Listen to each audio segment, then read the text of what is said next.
you want to learn how to build beautiful, functional websites without writing a single line of code, you've come to the right place. This course is all about WordPress and how you can use it to build stunning websites with no programming or web development experience whatsoever.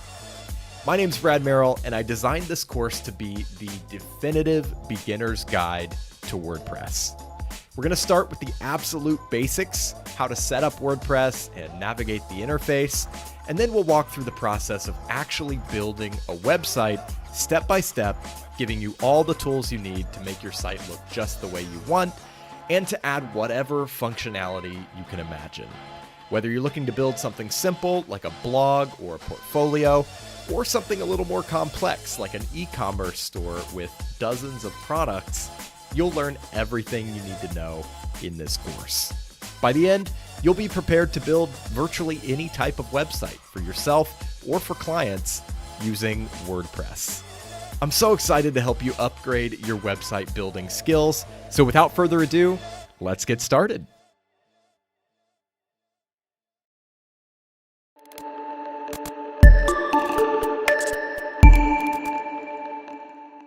Hey guys, just a quick note as we're getting started here. This course was originally created as a series of individual videos or lectures, if you like. But now we've compiled it here into this one long video so you can access it all in one place. So when you hear me say things like the previous video, or if I tell you to skip ahead to the next video, it's all one video here. So I'm really just talking about the next segment of the video. And you can find timestamps for all of those segments in the description below. So please feel free to make use of those as you're navigating through the course. This is some of the most in-depth material we've ever released here at GigaPress, and I'm so excited to share it with you. If you do find it helpful, it would mean the world to me if you give this video a like and subscribe to the channel, because we've got more stuff like this coming in the future. Hello and welcome to the course. My name's Brad Merrill and I will be your instructor. This course is all about WordPress and how you can use it to build beautiful, functional websites for yourself or for clients without writing a single line of code. What I hope to give you here is a comprehensive step-by-step guide to the ins and outs of WordPress. And by the end, you should feel comfortable building virtually any type of website, opening the door to all kinds of future projects. I've been using WordPress for well over a decade. My businesses rely on it. And I would argue it's the single best solution for building almost any type of website in today's world. The software itself is completely free, it's extensible with a world of free themes and plugins, and it doesn't require a lot of technical knowledge to get started. If you can use a computer, you can build a website with WordPress. WordPress is the most popular content management system in the world, and it powers more than 40% of all sites on the web. Just to give you some examples, here are some people and brands you've probably heard of whose websites are powered by WordPress. So we've got TechCrunch, The Wall Street Journal, Forbes, TED, the NFL, UPS, CNN, the New York Times, Harvard Business Review, PlayStation, Mercedes-Benz, Coca-Cola, Beyonce, Usain Bolt, Snoop Dogg, Katy Perry, and many, many others. As you can see, you'll be in great company if you use WordPress for your next website. And by the way, just to be clear, it doesn't matter if you're getting ready to build your first website ever, or if you've been doing it for years. WordPress is friendly to all levels of experience. In this course, we're going to start with the absolute basics of WordPress, so you can get a feel for how it all works. I'll walk you through every step of the process of building a website, and you'll see exactly how to customize not only the appearance of your site, but the functionality as well. So whether you just want to build a simple blog or something like an e-commerce store with dozens of products, you'll learn everything you need to know in this course. Once you've mastered the basics of WordPress, we're going to dive into an example project where I'll be building a website in front of you from scratch, and you can follow along with that if you want.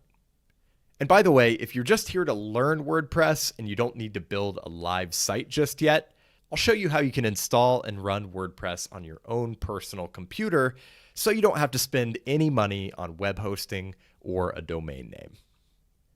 So with all of that in mind, let's go ahead and dive in, shall we? One of the big questions that often comes up when people are first getting into WordPress is, what is the difference between WordPress.org and WordPress.com? They are different things, which I know is just incredibly confusing. So I definitely want to take a moment to address this and hopefully put this question to bed once and for all before we get into the actual course material. So WordPress.com, which we're looking at here, is a fully hosted service that you can sign up for to build a blog or a website without having to manage the underlying technology yourself. WordPress.org, on the other hand, is home to the free WordPress software that you can install on your own web server. Now, there are pros and cons to both of these systems, and I've seen a lot of different explanations, but none of them illustrates the point quite as well as this old blog post from the Daily Post blog on WordPress.com. So I'm just going to read this excerpt for you, and hopefully this should get the point across. So it says, having a blog or website here on WordPress.com is a bit like renting an apartment in a complex. You don't have to worry about the pipes freezing in winter, you don't have to mow the backyard, and you don't have to fix the dishwasher if it breaks. All of that is your landlord's job. But on the other hand, you can't install skylights, knock down a wall to combine two rooms, or rent out your spare bedroom without the landlord's permission. Similarly, here at WordPress.com, we support your site and we take care of all the updates, the backups, and the security. But since all of our users share this platform, we don't permit you to use plugins since they can introduce security risks or outside themes. And there are a few terms of service that we require our bloggers to follow to keep WordPress.com nice for everybody. When you move to a self-hosted WordPress site, it's like buying your own house. You can knock down the walls or build an extension. You can rent out your garage for practice space to a local band. You can keep a lion in the backyard. But if your heat goes out in the middle of winter, you have to fix it or hire someone who can.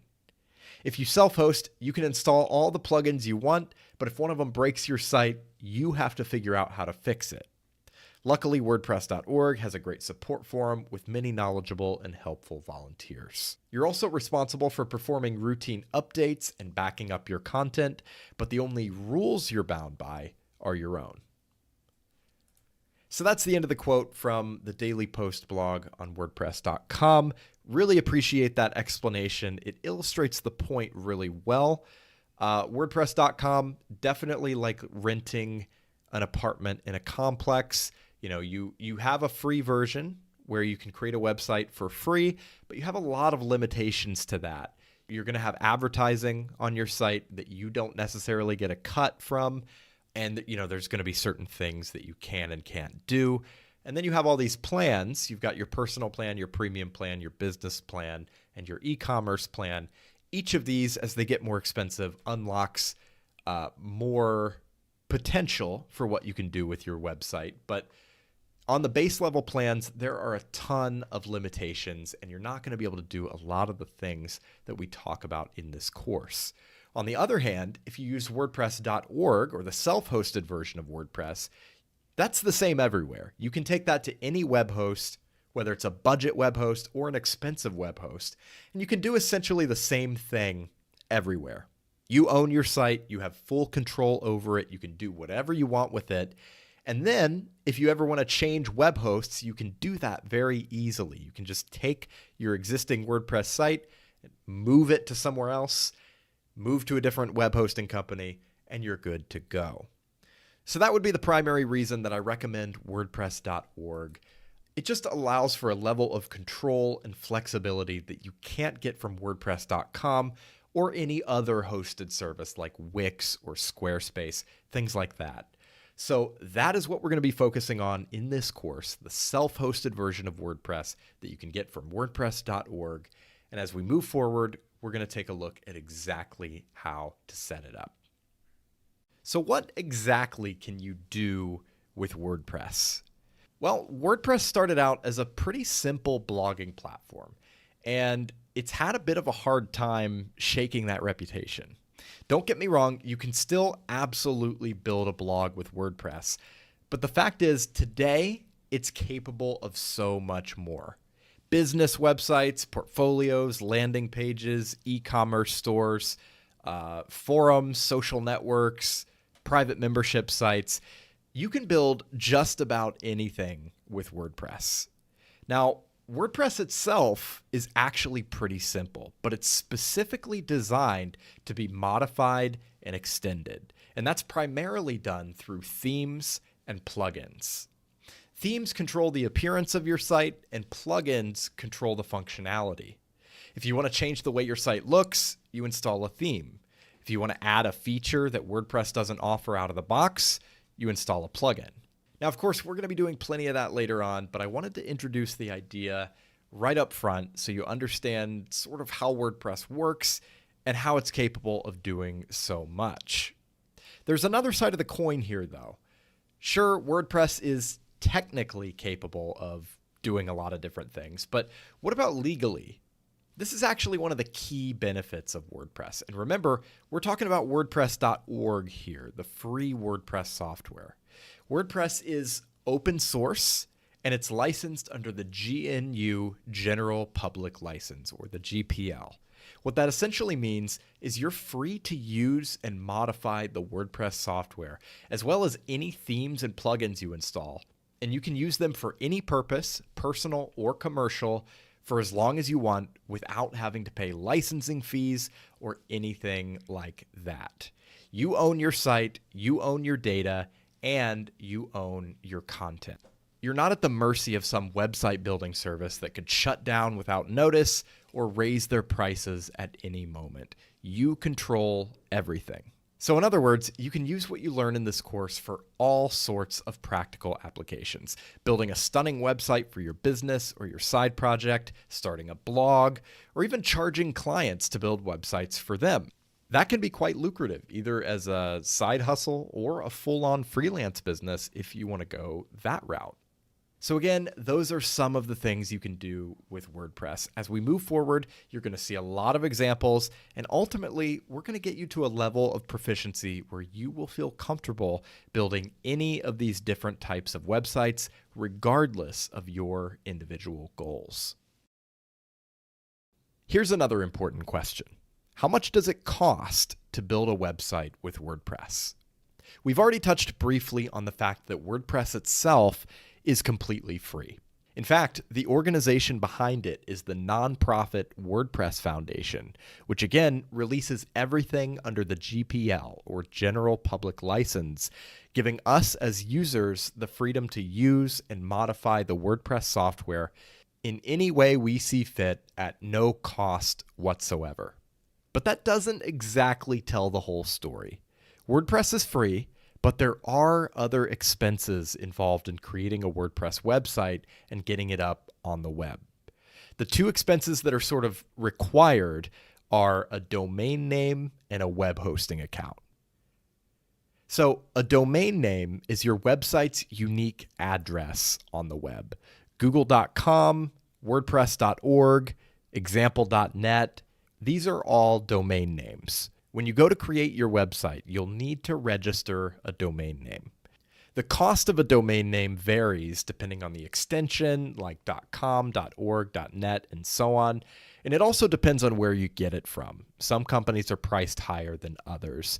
But generally, you can expect to pay between 10 and 20 US dollars per year for your domain name. So not overly costly, but it is an expense. The other thing is web hosting. So every website needs to be hosted on a server, right? All of the files and the data that make up your website, all of that needs to live somewhere. So when you sign up for a web hosting service, you're basically renting a piece of a server where your website gets to live.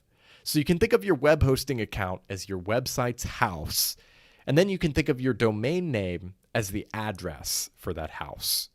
So when somebody goes to yourdomain.com, their browser sends a request to your web host, and your web host says, okay, here's that website you asked for, and sends all of that information back so the visitor can view your website. That's sort of what's happening under the hood. You never think about it because it happens so quickly, but there is that sort of exchange happening every time you visit a website. So yes, every website needs web hosting. There's no getting around it. It's the only way to make your website publicly accessible. So the question then is, how much does that cost?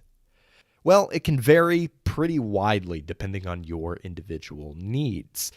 A large, highly trafficked website is going to have very different needs from a brand new blog or website that's just getting started. For our purposes here, it's totally possible to get started for under $10 per month on an entry-level hosting plan. And as we move forward, don't worry, I'll show you exactly how to do that. As far as other expenses, nothing else is really required. There are a lot of premium WordPress themes that you can buy, some premium plugins, but really you don't need to buy anything else to get a great website up and running. The vast majority of themes are completely free, although I do tend to use premium themes myself. Plugins, on the other hand, I rarely purchase premium plugins because pretty much everything you can think of in terms of the functionality you want for your website is available in the form of a free plugin.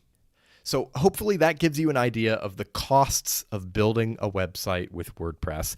WordPress itself is free, but you do need a domain name and a web hosting account to actually publish your website. To help you get the most out of this course, I've created a free companion site at wpcoursetools.com.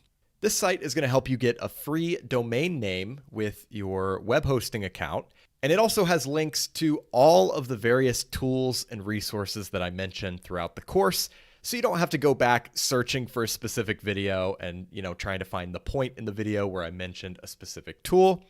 It's all listed here. So once again, this is wpcoursetools.com. I recommend you just have this handy, maybe bookmark it, so you can come back to it and make use of it throughout the course.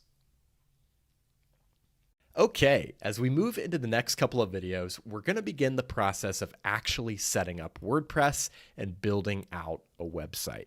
But there are two distinct ways to do this, and I want to take a moment here to help you identify which method is right for you. This is important because it determines what actions you're going to take and what actions you're going to skip during the setup process. So, as we mentioned, if you want to build a live website that people can actually visit, you're going to need to sign up for web hosting. So of course, we will cover exactly what that process looks like, but I understand that not everyone is taking this course with the goal of building a specific website right away. For example, maybe you're just trying to get familiar with WordPress and develop your skills for future projects, in which case you may not find it necessary to purchase a web hosting plan and publish a website that's essentially just a testing ground, right? If that's you, I'm going to show you a way to install WordPress and create a website locally, meaning on your own computer, so you can get some experience with WordPress without having to purchase web hosting or a domain name, but that comes with the caveat that whatever you build will not be accessible on the web. So again, you have two options here: installing WordPress on a web host or installing WordPress locally on your own computer. I don't want to overcomplicate this decision because it is quite simple. If you want to use this course to create a live website that people can actually visit, you'll want to follow the steps to install WordPress on a web host. This is what I recommend for the vast majority of people, because at the end, you're going to have an actual website that you can share and point people to. On the other hand, if you're not ready to publish a live website and you're just trying to learn the ins and outs of WordPress without investing any money just yet, you'll want to follow the process to install WordPress locally. And essentially what that looks like is I'm going to have you install an application on your computer that sort of simulates the environment of a web host. That way you can install WordPress and you'll be working with the same version of WordPress as everyone else. The only difference is the website you build will be isolated to your own computer. It won't have a domain name and it won't be connected to the public internet. Both of these options are fairly quick and straightforward. I'm going to cover them both, but you only need to follow the steps for one of these two options. So those who want to build a live website should follow the web hosting process, and those who just want to experiment with WordPress on their own computer should follow the local install process. Once we're done with the setup process, everyone should be on the same page for the rest of the course because WordPress itself is going to look the same regardless of whether you install it locally or on a web host. I hope that makes sense. Please don't be intimidated if you're a beginner. Like I said, we're going to walk through every step of this process together. I just wanted to stop and explain this sort of fork in the road because you do need to choose one of these two options before we move forward. So go ahead and make that decision. Are you going to install WordPress on a web host, which is what I recommend for most people, or are you going to install WordPress locally? You only need to do one of these two things. So make that decision and then you'll be ready to dive in. In this video, we're going to cover the setup process for installing WordPress locally. Now, a reminder, this is only for those of you who are not ready to publish a live website just yet. If you are ready to build a live website, you'll want to skip this video and jump ahead to the video on installing WordPress on a web host. So again, installing WordPress locally means you'll be able to explore the WordPress software, experiment with it, and build out a private website on your own computer. You'll be able to follow along with the entire course. Your site just won't be publicly accessible on the web. So to do this, we're going to use an application called Local. You can find this at localwp.com. Alternatively, if you have our companion site up here, wpcoursetools.com, you can scroll down to this section on the local WordPress installation and click here to download the local application. Side note here, if you do end up following this process and you build a local website that you're happy with, and you decide, hey, this is pretty good, I actually do want to publish this site, you can do that pretty easily. And we'll have a video tutorial here at this link where you can, see how to do that and move your local website to a web host so you don't have to start from scratch or anything like that. It's very straightforward. You're never locked in to a local website. You can always move it to a web host later.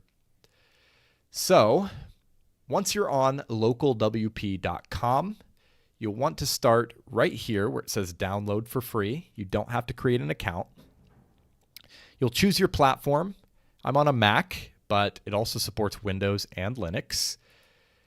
And you can enter this information. I think the only thing required here is the email address.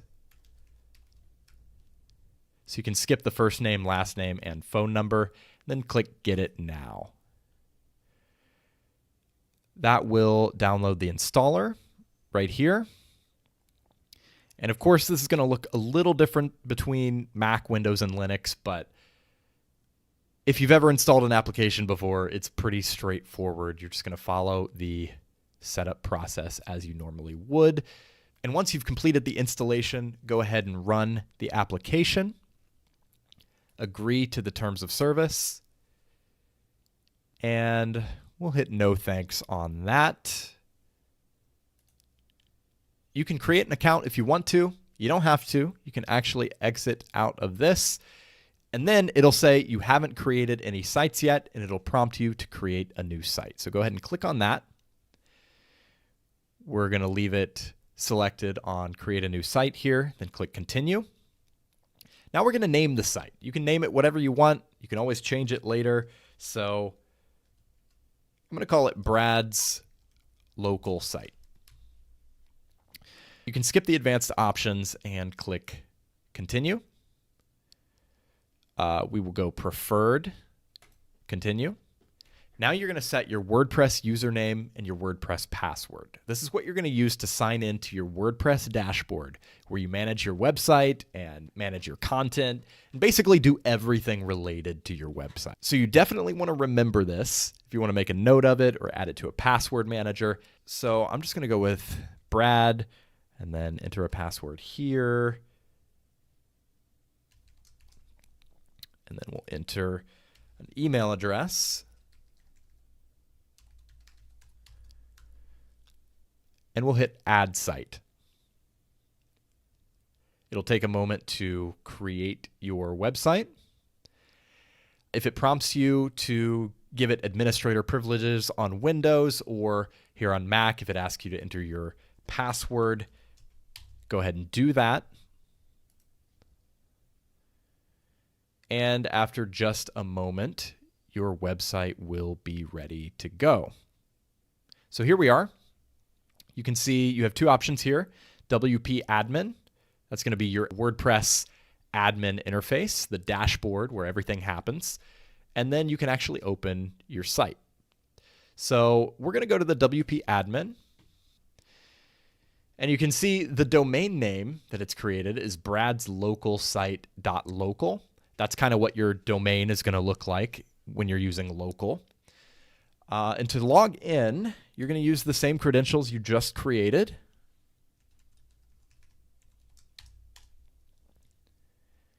And this is your WordPress dashboard. This is where you're going to manage everything about your website. Again, your site's appearance, all your content, everything we do for the rest of the course is going to happen here. So remember this. And notice that it's bradslocalsite.local/WP-admin. So it's whatever your site is called /WP-admin. That is the location of your WordPress dashboard. And that's true whether you're creating a local site or a live site on a web host. It's always going to be /WP-admin. That's where you're going to manage your site. So again, this is your WordPress dashboard. We're going to look at this in a lot of detail as we move forward. But if you want to see what your website looks like, go right up here to the top where your site title is and hit Visit Site. So this is my website. This is what I've got so far. It's pretty simple. Not a lot going on here. We've got one post. We've got some very basic information here, a little menu. But it is a website. And as we move forward, we are going to customize this and create something really cool. So again, just because you're creating a website locally doesn't mean there's any limitations in terms of what you can do with WordPress. The only limitation is that your website is not live on the internet, right? So again, you'll be able to follow the entire course. And if you ever decide that you want to, you can move this to a web host and publish your site in the future. Just go ahead and check out that video on our companion site, wpcoursetools.com. So with that in mind, let's go ahead and move forward. In this video, we're going to cover the process of building a live website on a web host. If you already followed the process to install WordPress locally and create a local website, you can skip this video for now and just come back here whenever you decide the time is right to go ahead and publish your site. For the rest of us, remember, this is the process that I recommend for most people, because at the end of this, you're going to have a real website that's live on the web that you can share and send people to. So to do that, you're going to need a couple of things. Number one is a domain name, and number two is a web hosting account. A domain name is your website's unique address on the web. So think google.com, wordpress.org, wikipedia.org, example.net. These are all domain names. Your web hosting account is like your website's home. It's where your website lives. It's where your site's files are stored.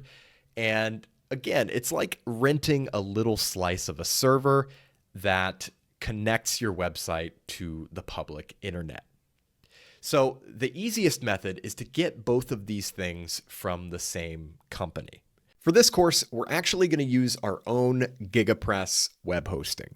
We started hosting websites for clients after years of working with sites like Bluehost and GoDaddy because we felt that they did not deliver a good mix of affordability, speed, and security.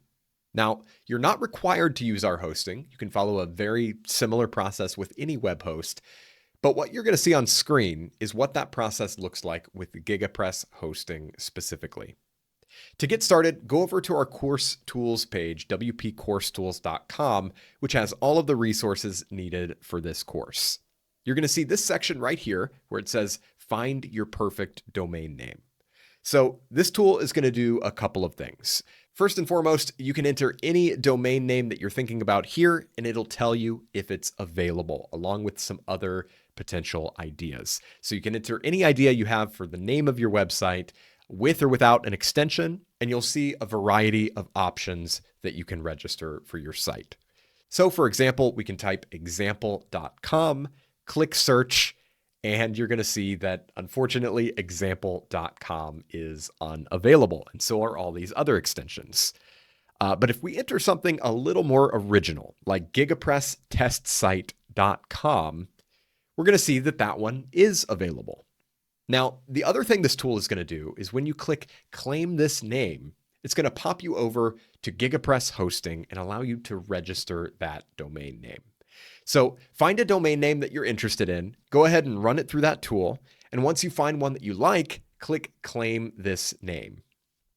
Once you've done that, click select. The system will run some additional checks to make sure it's able to be purchased, and then click use this domain.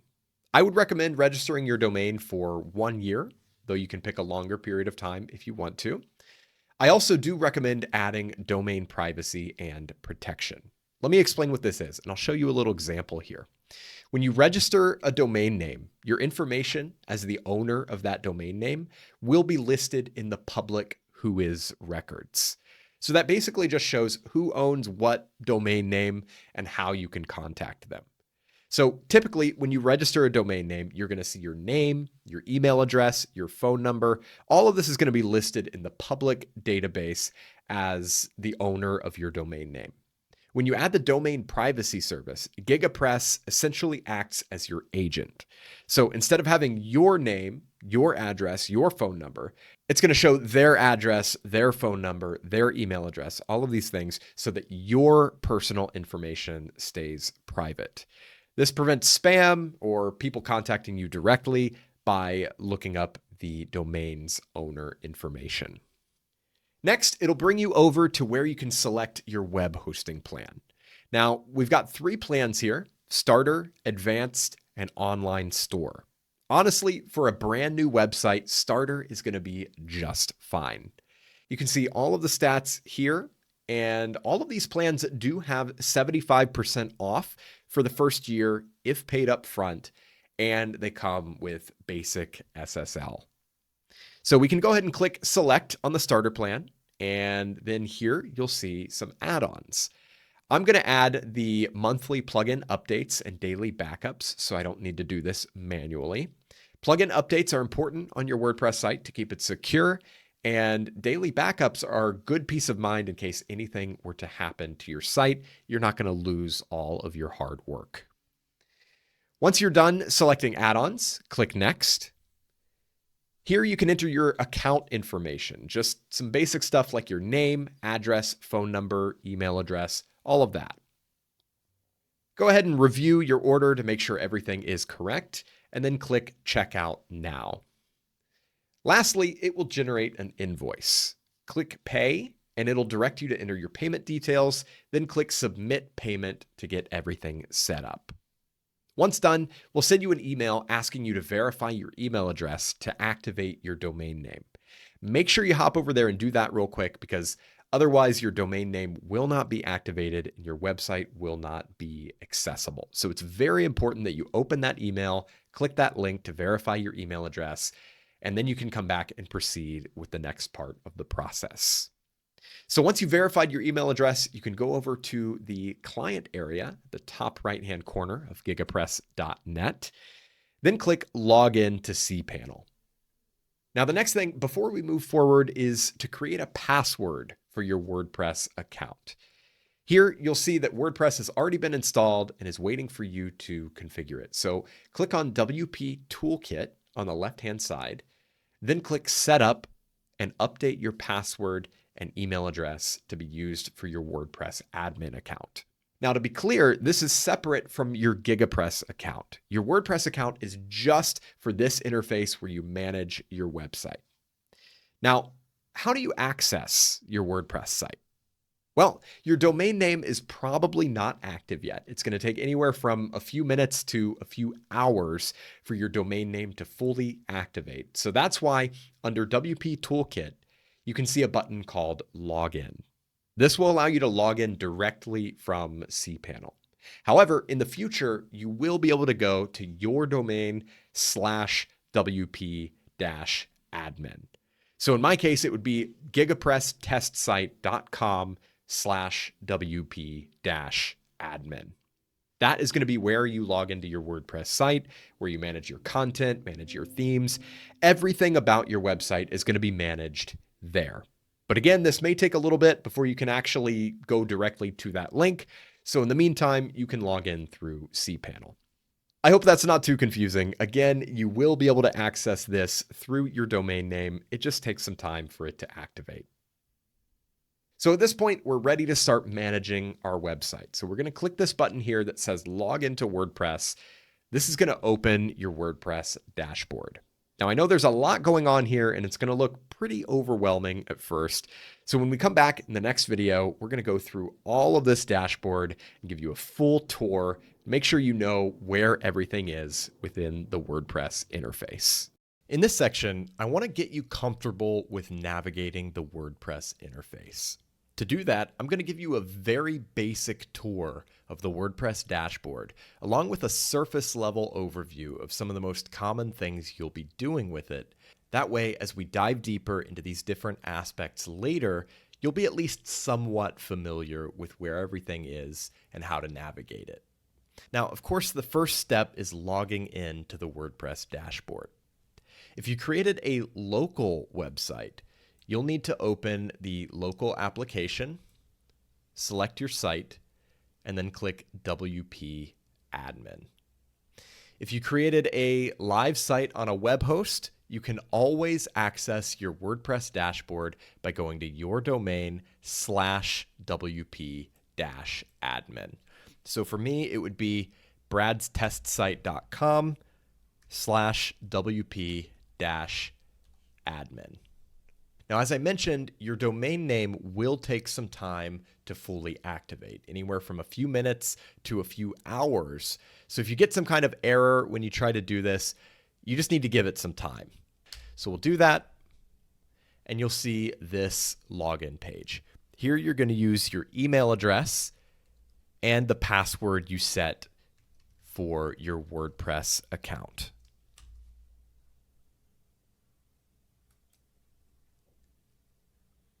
And this is your WordPress dashboard. In the next video, we'll take a basic tour of this interface. So here we are in the WordPress dashboard, and it's time to take a very basic tour. We'll start in the top left-hand corner and just kind of work our way across and down. So the first thing you'll notice at the top of the page is this bar that stretches all the way across the top of the dashboard. This is known as the admin bar or simply the toolbar. And it just offers you a few quick options that are easy to access from any page within the dashboard. You'll notice there is a little WordPress logo at the top left.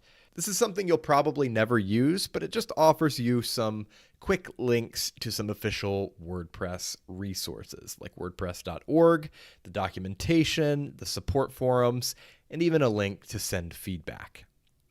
The next thing on the admin bar is your site's title. So if you click on that or click Visit Site, they do the same thing. That will take you to your live website. So if at any point you just want to see what your website looks like, see what your visitors are going to see, you can just click the name of your site. The next icon here is a comment icon. If you click on that, it'll take you to the page where you manage your blog comments. And it's also got a little number there that lets you know how many comments are currently waiting for your approval. This next button that says New is probably what you'll use the most on the admin bar. And this just allows you to quickly add a new post, page, media, or user. And then jumping all the way over to the right-hand side, you'll see it says Howdy and then your username. And your username, by the way, if you didn't set it yourself, is normally generated from your email address. So that's where that comes from. And this little menu just gives you the option to quickly edit your profile or log out. Now moving over to the left-hand side of the page, you're going to notice this big menu. This is sort of the main navigation menu within the WordPress dashboard. So we're currently on the dashboard page, and you'll notice that the dashboard menu is highlighted and expanded, and it has these little sub-menu options underneath it.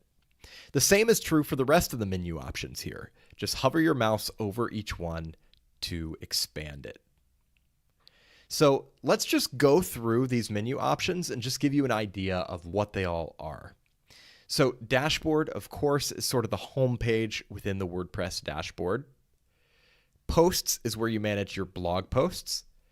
Media is where you manage any media that you've uploaded to your site, photos, videos, audio, anything of that nature.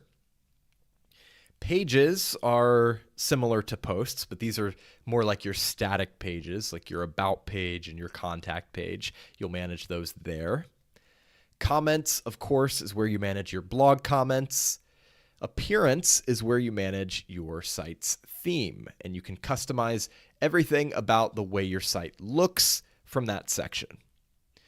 Under plugins, you can add or remove plugins to sort of customize your site's functionality. Under users, you can edit your own profile, or you can add other users with the exact editing privileges you want them to have. The tools menu offers a few different tools like import and export tools. For example, if you're moving content from one site to another, that kind of stuff is going to be here. And then under settings, we have quite a few different categories of settings for your website. Below that, there's an option to collapse this menu if you want a little more workspace. And then you can just click this little icon to bring it back. Now, shifting our focus over to the dashboard page itself, you're going to notice this big section at the top that says Welcome to WordPress, and then it has some links to sort of get you started. If you want to get rid of this, you can click Dismiss, and then things get a lot cleaner and simpler. However, if you want to bring it back, you can go up to the Screen Options menu right here, and then check the box next to Welcome. And the same goes for the rest of these options here. You can add or remove any of these little widgets to sort of customize your experience. And you can even drag them around to have everything exactly where you want to have it. Now, speaking of these widgets, let's just go through these to give you an idea of what they all are. At a glance shows you some very basic information about your site, such as the number of posts, pages, comments, the WordPress version, and your currently active theme. The activity widget shows just some recent things that are happening on your site, like your most recently published posts. Under Quick Draft, if you have an idea for a blog post and you just kind of want to get it out of your head, very quickly get it into a draft, you can enter a title, a little bit of content here, and it will save it to a draft. And then we have WordPress events and news. And this is basically just an official feed from the WordPress blog, as well as events that are happening near you. And you're going to notice that as you install plugins and things like that, more widgets will pop up on this dashboard. And again, you can go up to Screen Options to show or hide anything you want.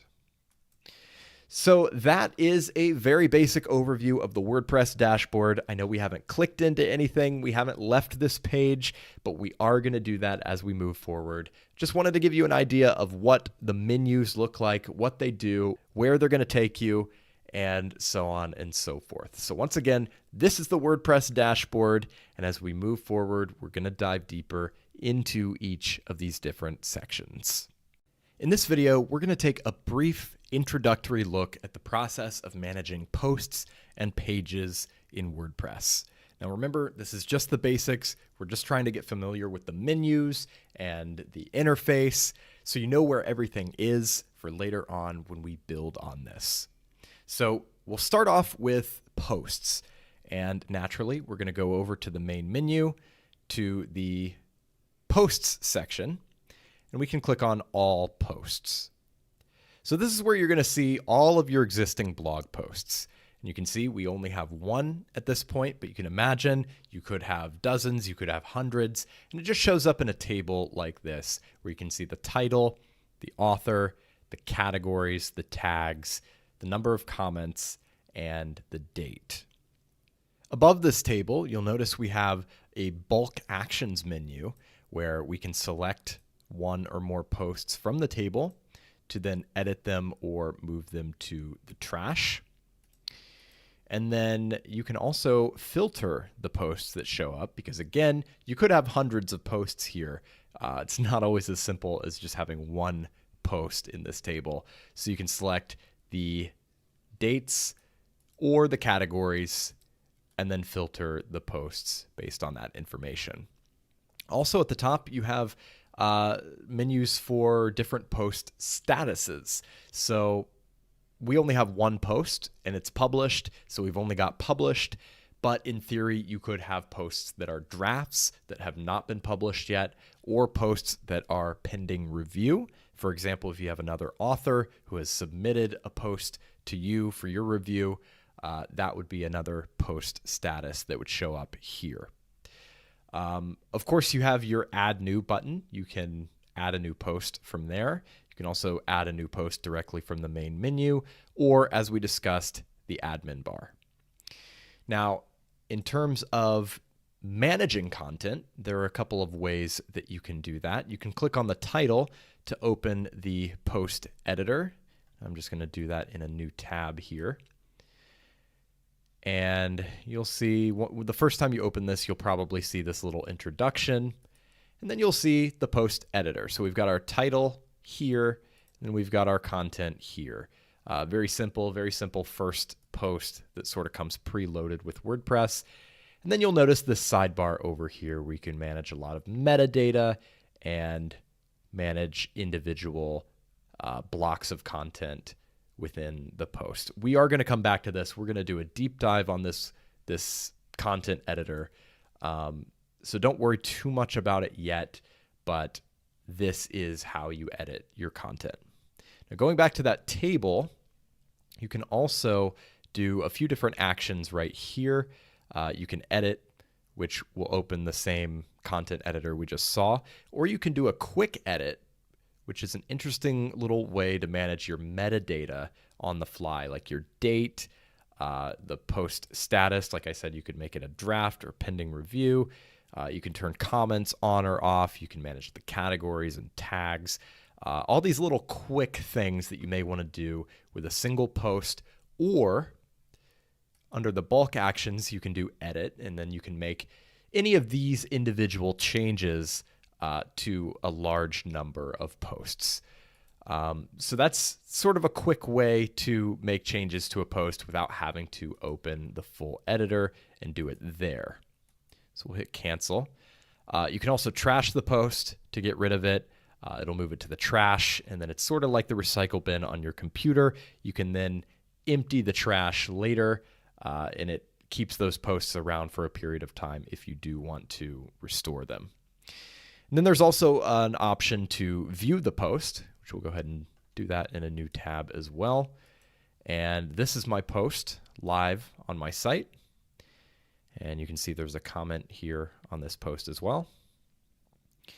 So we'll go back, and The reason I wanted to introduce this table is because this is a very familiar design language that's used a lot throughout WordPress. So you're going to see this on the posts screen. You're going to see this on the pages screen, on the plugins screen, and a lot of different places. You're going to see these tables and a very similar interface, right? So when you get familiar with this, you're going to be familiar with a lot of other things within WordPress. Speaking of pages, let's hop over there and just take a look at that. Like I said, very similar. You can do the edit, the quick edit, trash, or preview, because this one happens to be a draft. So a preview is just showing what it's going to look like on the site when it is published, although this page is not yet published. Our sample page is published. We can view that one.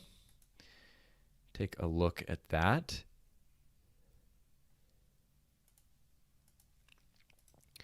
And yeah, so you've got your bulk actions, edit or move to trash, and then you can sort by date or filter by date. Same kind of idea with pages. And then when you open one of these in the editor, it's going to look very similar to the post editor. So you've got your title here, you've got a heading, paragraph, multiple headings, multiple paragraphs. Pretty straightforward. And then again, you've got your sidebar over here where you can manage a lot of different metadata about the page. So you can see WordPress reuses the same sort of interface for multiple different types of content, which makes it very easy to translate your understanding from one thing to another. One more thing I want to showcase here, which is the screen options menu. We saw this on the dashboard page, and you'll notice this is a feature on many different pages within WordPress. When you're managing your posts, especially if it's a large number of posts, this can really come in handy. You can decide which columns are going to show up, like your author, your categories, tags, comments, and date. The number of items per page. You could have 20 items. You could have 500 items, right? Because on a big site with a lot of content, this table is going to be a lot more extensive than it is right here. Then you've got different view modes. You've got compact view and extended view. So if we switch to extended, you'll see that we do have a little bit of content right here that shows up from the actual post itself. And you can go back up to screen options to switch that back. So that is how you manage your content in WordPress, your two primary types of content, which are posts and pages. And don't worry, we are going to come back to this. Like I said, we'll do a full deep dive on the post editor. I just wanted to get you familiar with how and where to actually manage your content. The next area of WordPress that you'll want to be familiar with is the media library. So, of course, we are going to go to the main menu and click Media. And as you can see, because this is a brand new site, it says no media items found.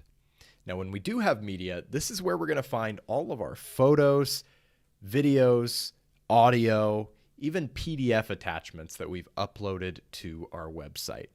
Now, to give you an example, I am going to go ahead and upload an image.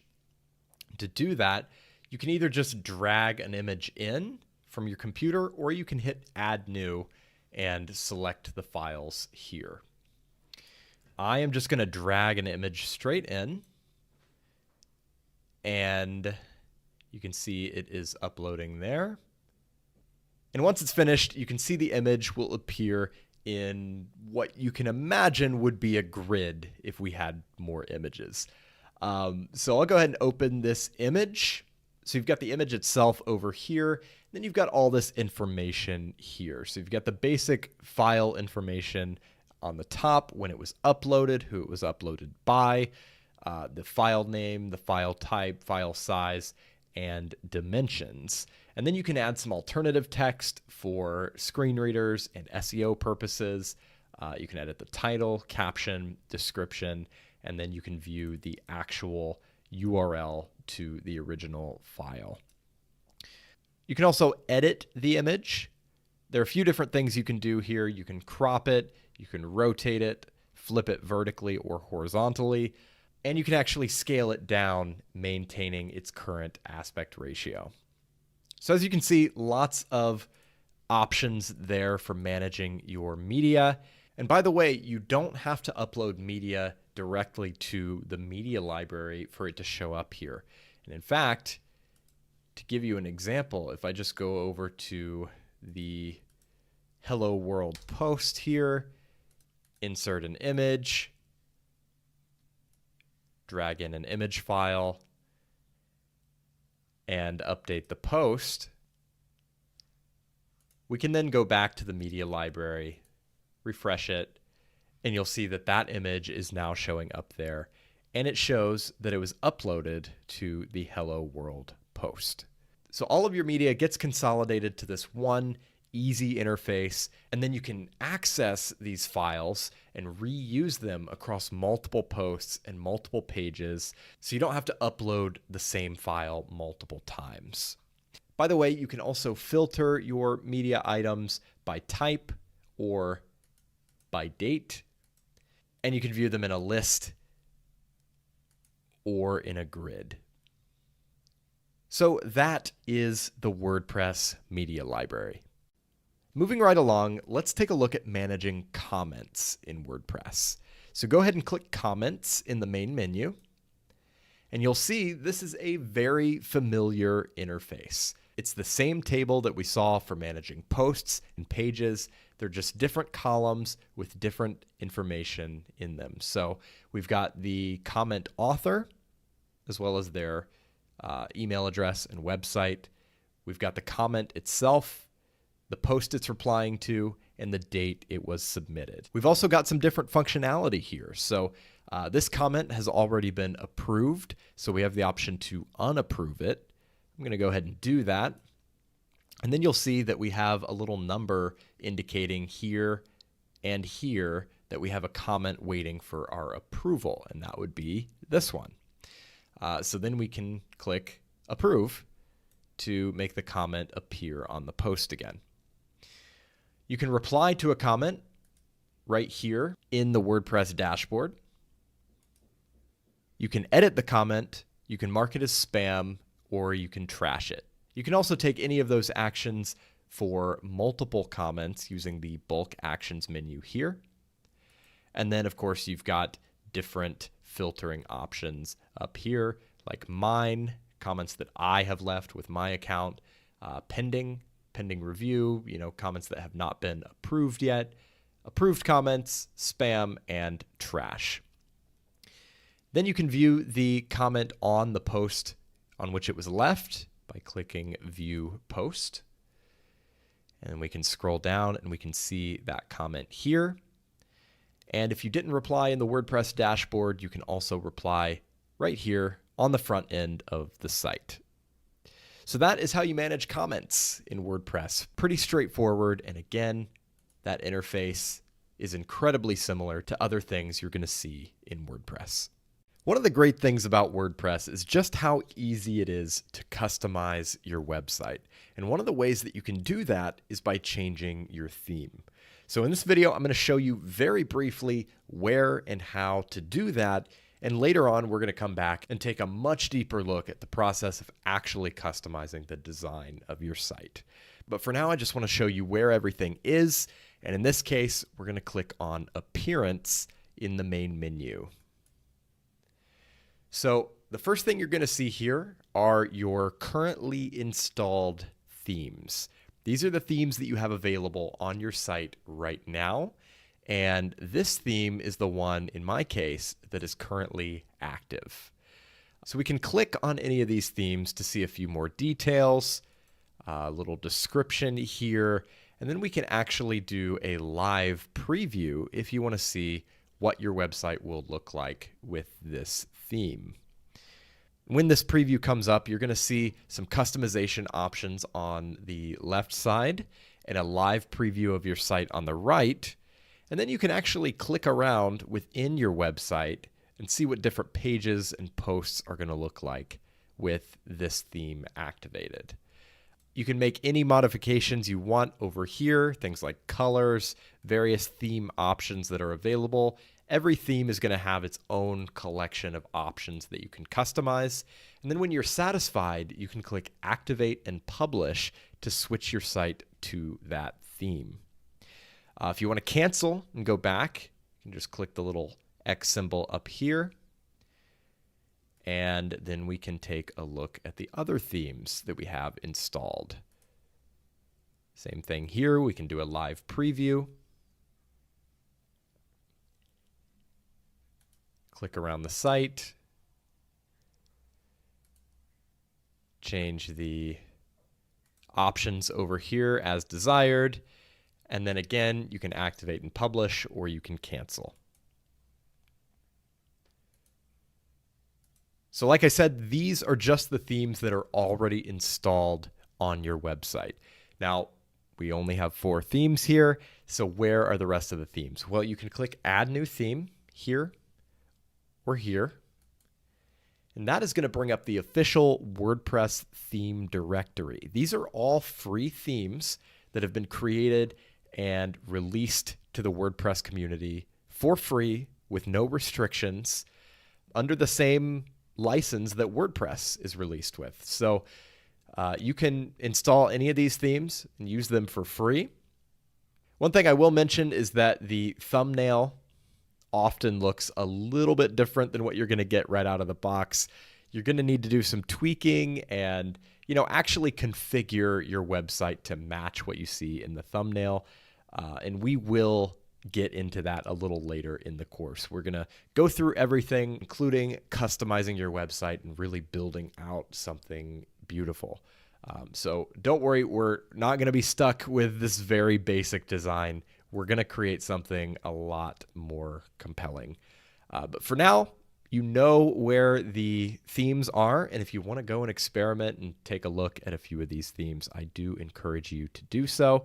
And the process is quite similar to what we saw when I showed you the currently installed themes.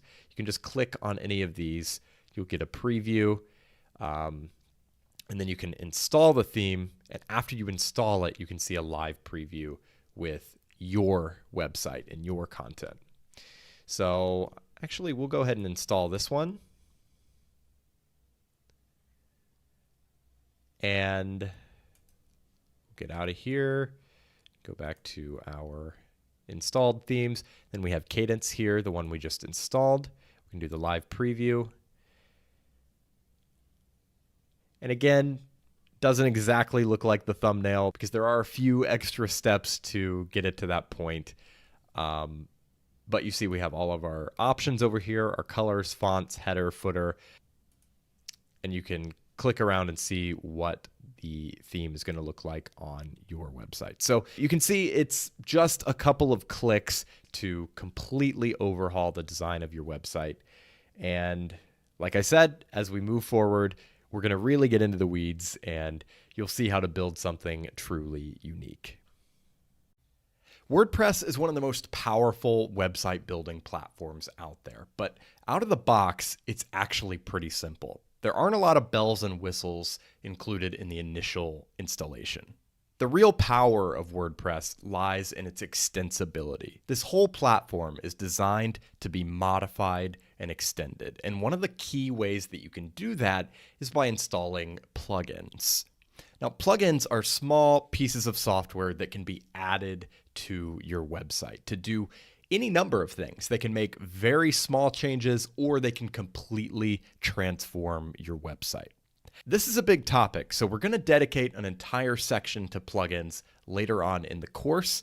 But for now, again, this is just a tour of the dashboard. So I want to show you where they are and maybe give you a couple of quick examples. So if you click over to the plugins menu, you will see a list of your currently installed plugins. Now, there may be nothing here, or you may have quite a few of these plugins. If you followed along with me and set up WordPress on Bluehost, you're probably going to see all of these pre-installed plugins, some of which you may want to reactivate later, some of which you may not. So, like I said, we will come back to this, but just so you're aware, this is your list of currently installed plugins. And again, this looks a lot like the other tables inside of WordPress where you manage your posts, where you manage your pages. All of this design language translates across the entire WordPress platform. So you're going to become very familiar with using these things. And you can see with these currently installed plugins, you can activate or delete each individual plugin, or you can take a variety of bulk actions, including activating, deactivating, updating, deleting, or enabling or disabling auto updates. So that's where your currently installed plugins are. And if you want to add a new plugin, click Add New at the top. And this is sort of the official directory of plugins. And this is very similar to the theme directory. These are all free plugins that have been released to the WordPress community, and you can install and activate any of these in just a couple of clicks and then use them for free.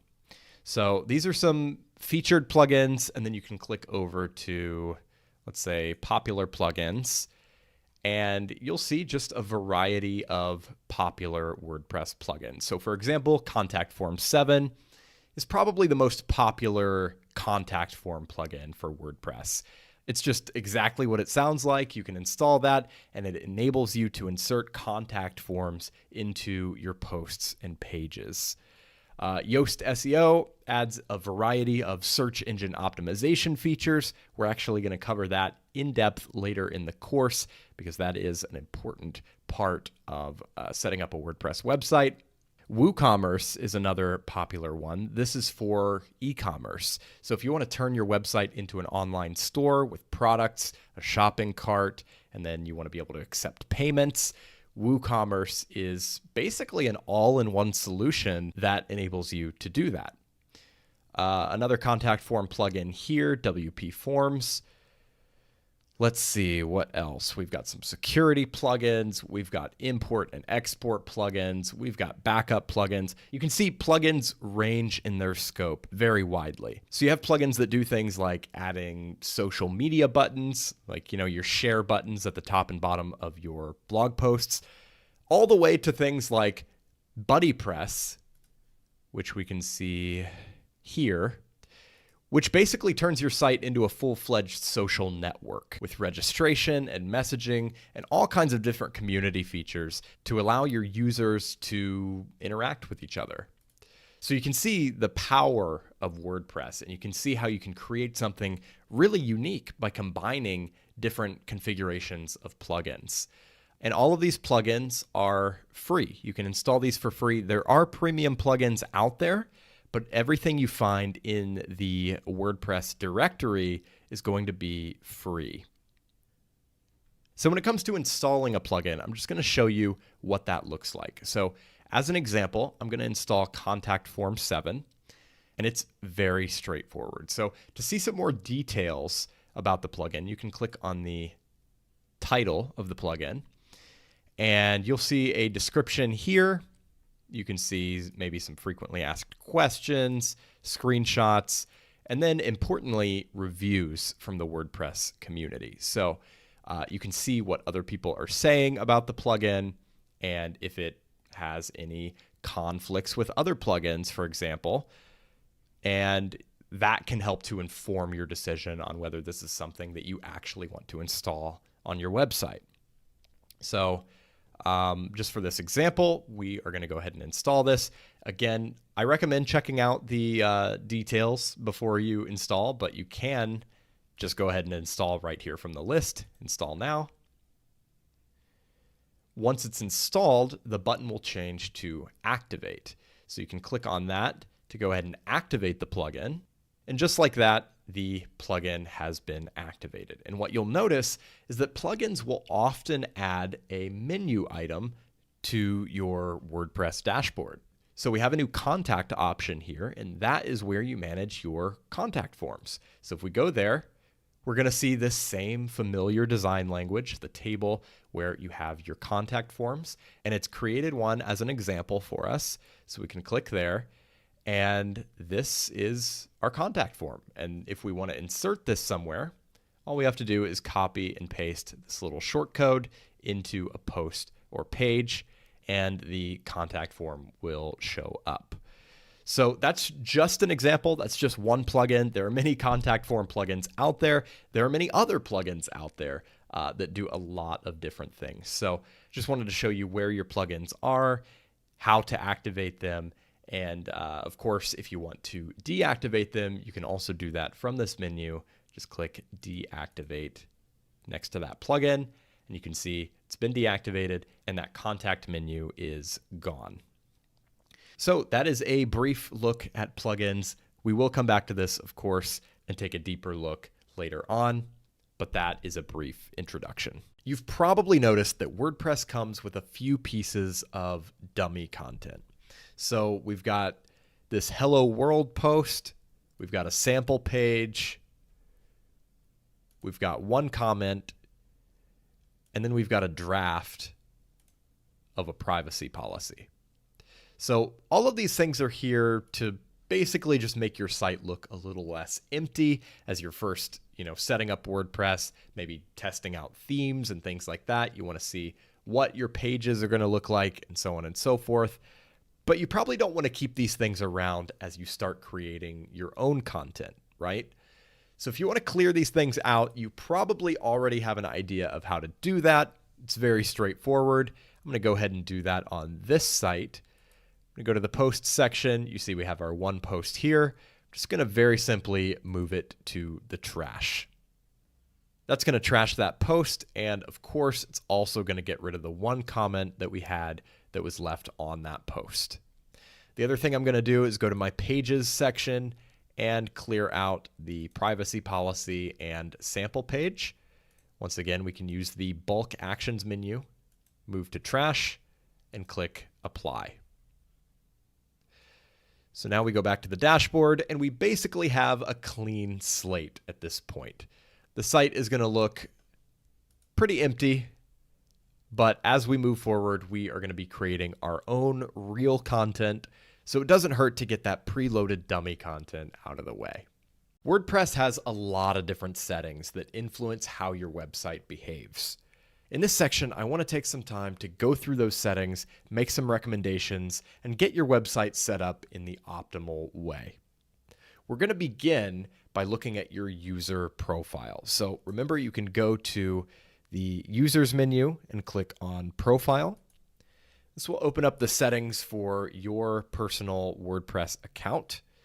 And you're going to notice a lot of this is pretty self-explanatory. A lot of it's just personal preference. For example, the admin color scheme here just kind of customizes what your WordPress dashboard is going to look like. You can choose whether to show the admin bar or the toolbar when you're viewing the front end of your site. So you can see here, as I'm viewing my site, I have the admin bar here. I have quick links to add a post or get back to the dashboard.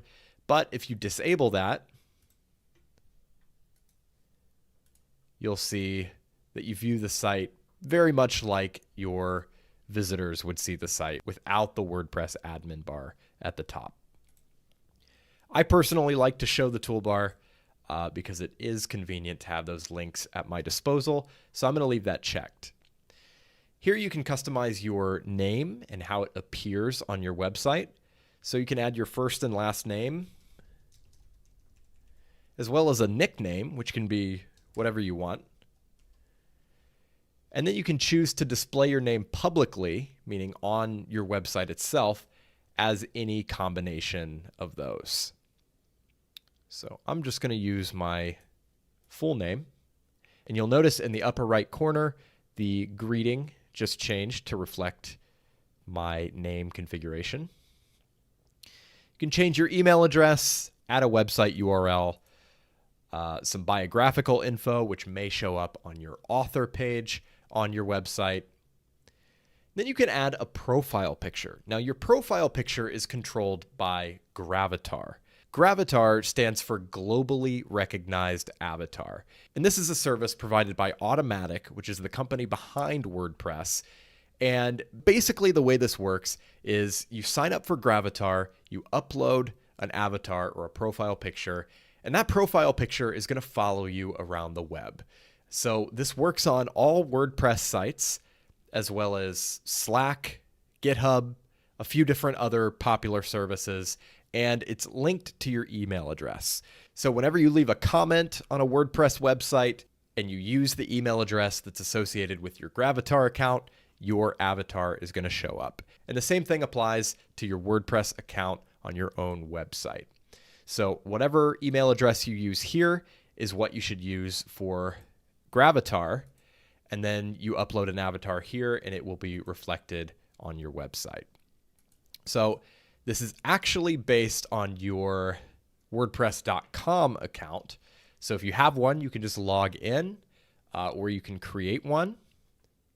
So what I'm actually going to do is log in with my existing WordPress.com account.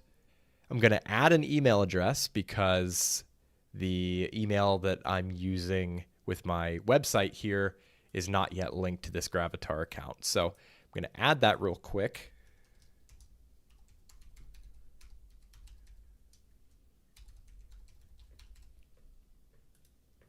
It's going to need me to confirm my email address. And now that I've done that, I can set an avatar for this email address, confirm it, and when I go back to my website, after a few minutes, it should be reflected in my profile. You can do some account management here, set a new password, log out from other sessions. That pretty much concludes everything that you need to worry about on the profile page. I just wanted to show you the process of setting up a profile picture because it's a little more complicated than, setting a profile picture on Facebook or something like that. But once you've set that up, it is quite easy to manage, and it's nice to be able to control that from one central dashboard. So be sure to update your profile using the button at the bottom, and then you will be good to go.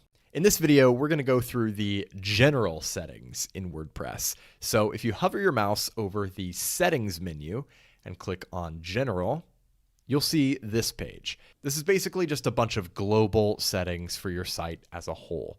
So you can see at the top, you have your site title and tagline. You can change either of these at any time. Your tagline, if you're not familiar, will sometimes show up in your header. Oftentimes it'll be under your site title, somewhere around there. It depends on your theme where this is actually going to show up. Myself, I tend to skip the tagline. I just don't find it particularly necessary, especially if the theme doesn't use it. So I typically will leave that empty. Your WordPress address and your site address, most likely you are never going to edit these. Your WordPress address in particular, you should never edit this field because if you do, it will break your site. So do not edit this field. Your site address, again, you're probably never going to use this, but I will explain the sort of edge case where you might use it, and that is where you have a different home page from where your WordPress installation is located. So say you've created your WordPress site as a blog that's attached to a different website, you would put that different website URL here so that when you click on your home link in your menu, for example, it's going to go back to the main website and not the home page of the WordPress site. But again, that is sort of an edge case. If you're using WordPress for your whole site, you don't ever need to edit this.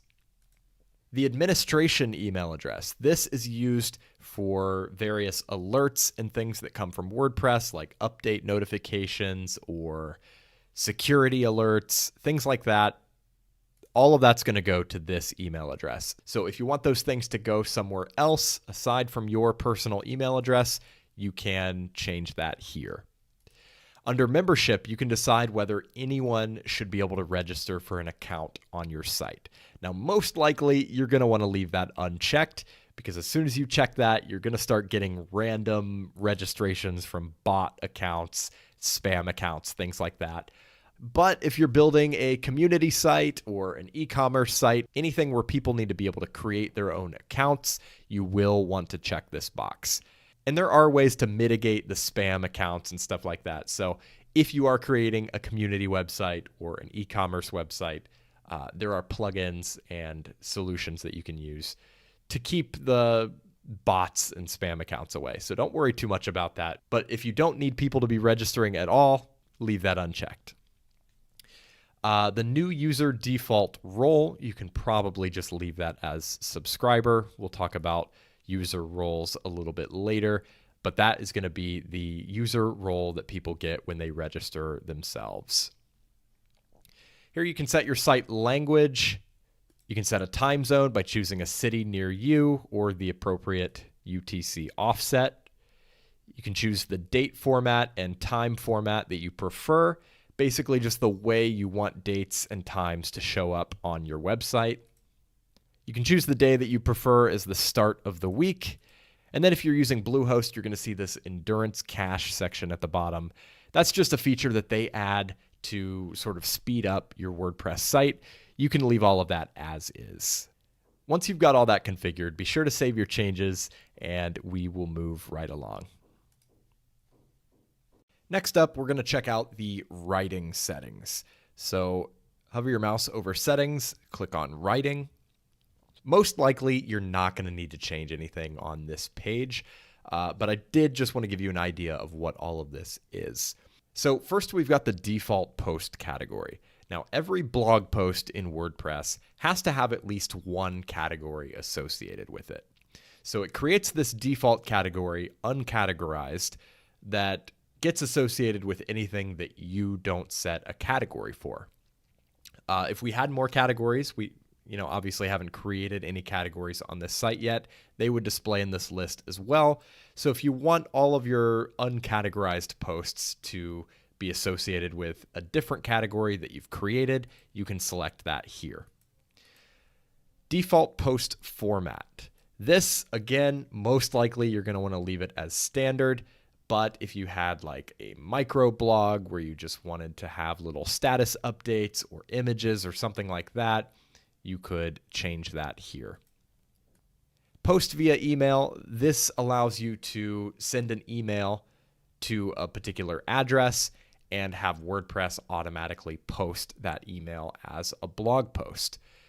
This is not really a service that I recommend you use, but it is available if you want to set it up and give WordPress your login credentials here.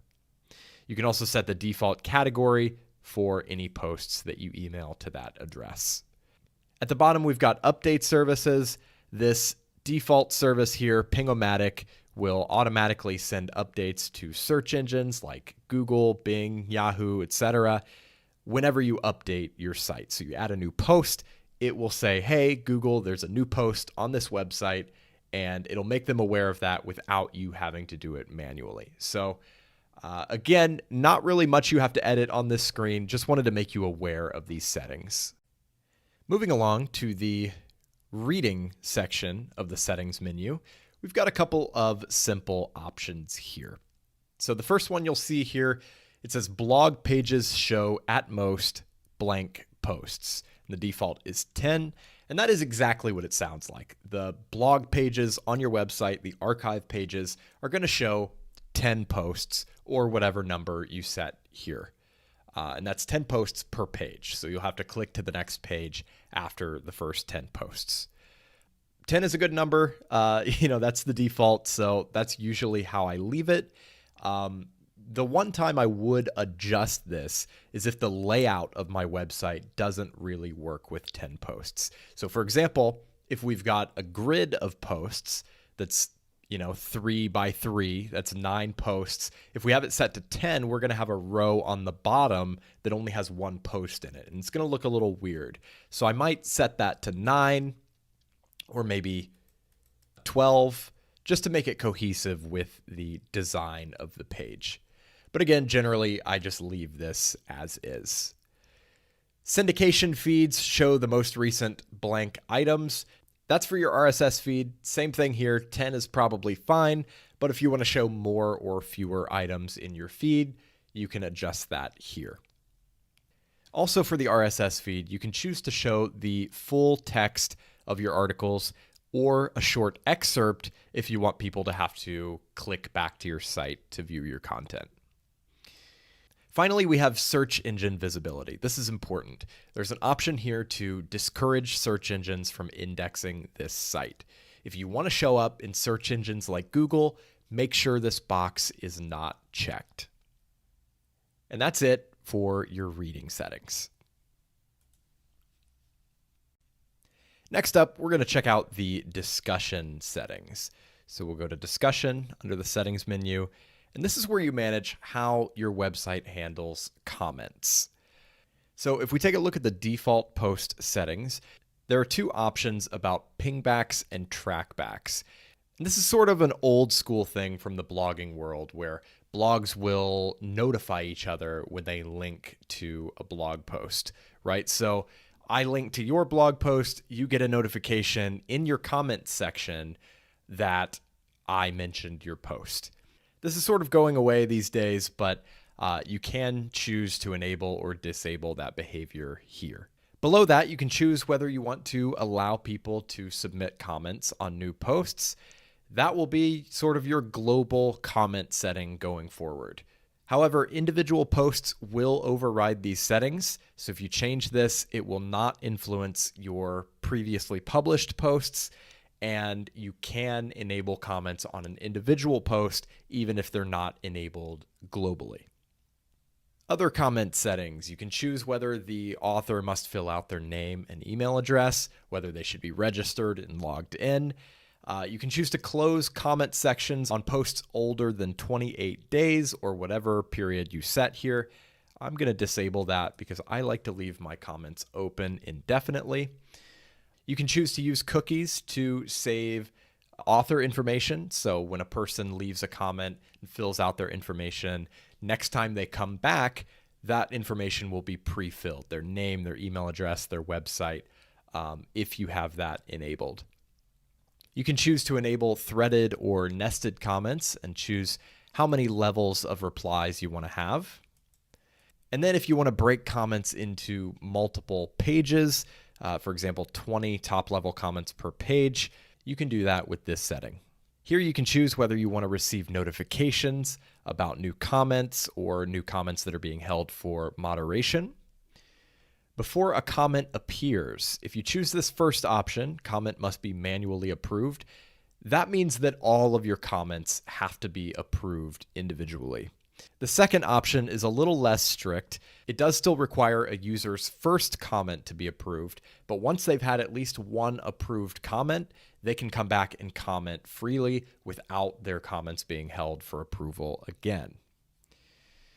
Under comment moderation, you can choose to hold a comment in the queue if it contains a certain number of links. And then you can choose words that are sort of blacklisted that will be held for moderation, or words that are just straight up prohibited where comments will be sent directly to the trash.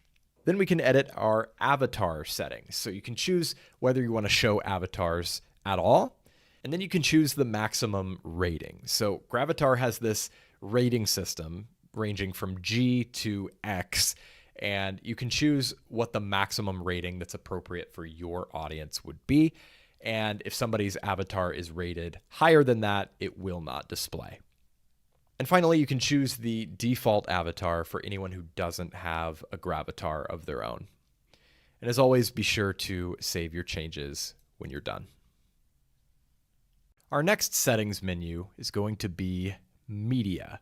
So we'll click media under settings, and you can see this is where we can configure our predetermined image sizes that we can insert into our posts and pages.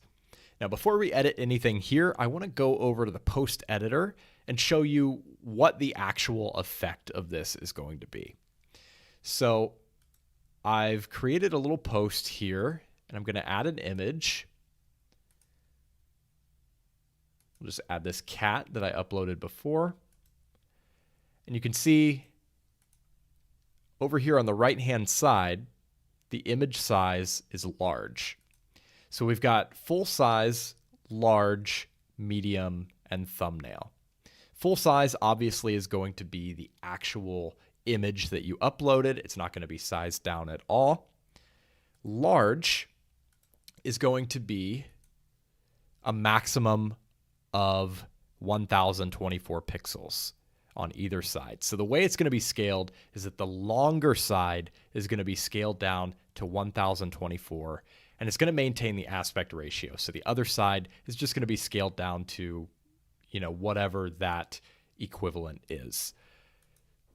So we've inserted the large size here, which is a maximum of 1024 pixels. And you can see in practice, in this post, in this particular theme, it's essentially full width. If we change the size to medium, you can see it's considerably smaller. We'll preview again. That's what it looks like. That size, the medium size, is a maximum of 300.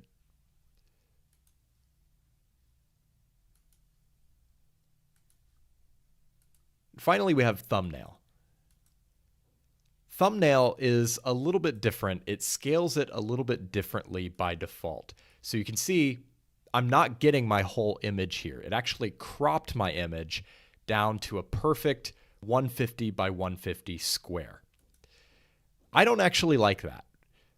Personally, I would prefer that it behave the same as the medium and large size, where it just scales it down, maintaining the aspect ratio instead of cropping.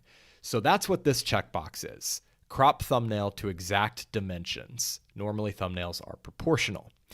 That is checked by default, so I'm going to uncheck that.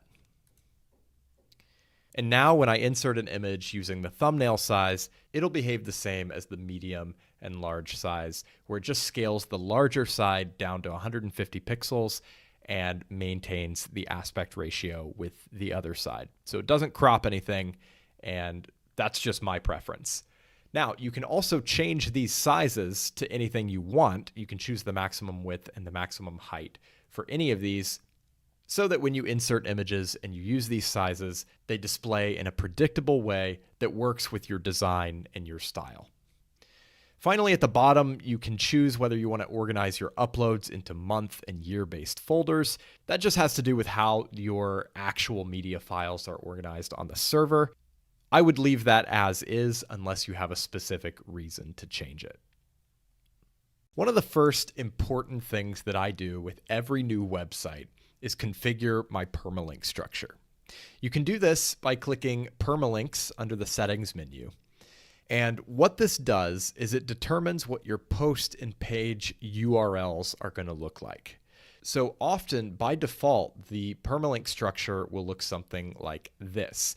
It'll be your domain name with a cryptic post ID number at the end. And that would be the web address that shows up for a blog post, for example. When you look at that, it doesn't really mean anything. It's pretty ugly, and it's also not very search engine friendly. What we want is a URL structure that is readable to humans and also has the ability to tell search engines what the page is about. So for me, I tend to go with the simple post name structure. So that's literally just adding the name of the post to the end of the URL. So like bradstestsite.com/sample-post. That's perfect. However, there are other options here. For example, if you run a news website or something that is very timely and you want to have the date in the URL, you can also do something like day and name or month and name, or you can do a custom structure where you use any of these variables to construct your own URL structure. I'm just going to go with post name because that's simple. The key here is that you want to set this once and don't mess with it ever again, because once you've set it, there are going to be links out there. You're going to be linking within your own website. People are going to link to you. And if you change this in the future, it's very possible that you'll have a lot of broken links. Because if somebody's linking to this URL and then you change your link structure so that this is the correct link, that may cause problems with people trying to reach your post, and it may also cause issues with search engines who aren't sure where the actual post is located. So I would select one of these now, commit to it, and don't change these settings again unless you absolutely need to.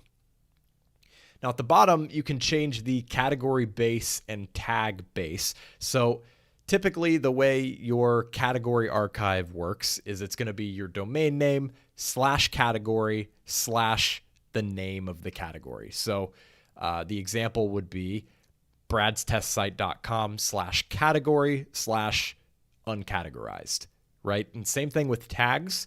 If we said football as a tag, it would be bradstestsite.com / tag / football. What these options do is they replace the word category and the word tag in those URLs. So instead of category, you could have topic or topics. Instead of tag, you could have, I don't know, sports, bradstestsite.com / sports / football. That is totally optional. I usually skip it, but if you do want to customize those links a little bit, you can. But like I said before, I do recommend that you configure this once and leave it the same for the foreseeable future. Once again, make sure you save your changes, and your settings should take effect right away. In order to comply with national and international privacy laws, many websites will need to create and publish a privacy policy. WordPress has a great feature that makes it really easy to create a privacy policy if you don't have one already. So if you click Privacy under the Settings menu, you'll see this page, and you can click Create to start creating a privacy policy page. What this is going to do is it's going to analyze your current WordPress configuration, including your current theme and your plugins, and it's going to create a customized privacy policy with suggested text for each major section. So you can use this as is.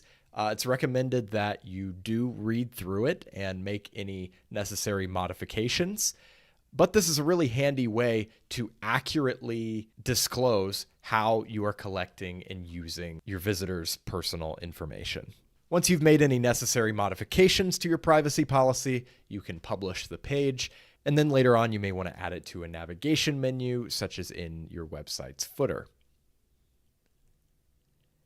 So I'm going to go ahead and publish this, although we do want to remove the suggested text. And again, you do want to go ahead and read through this, make sure that everything is accurate.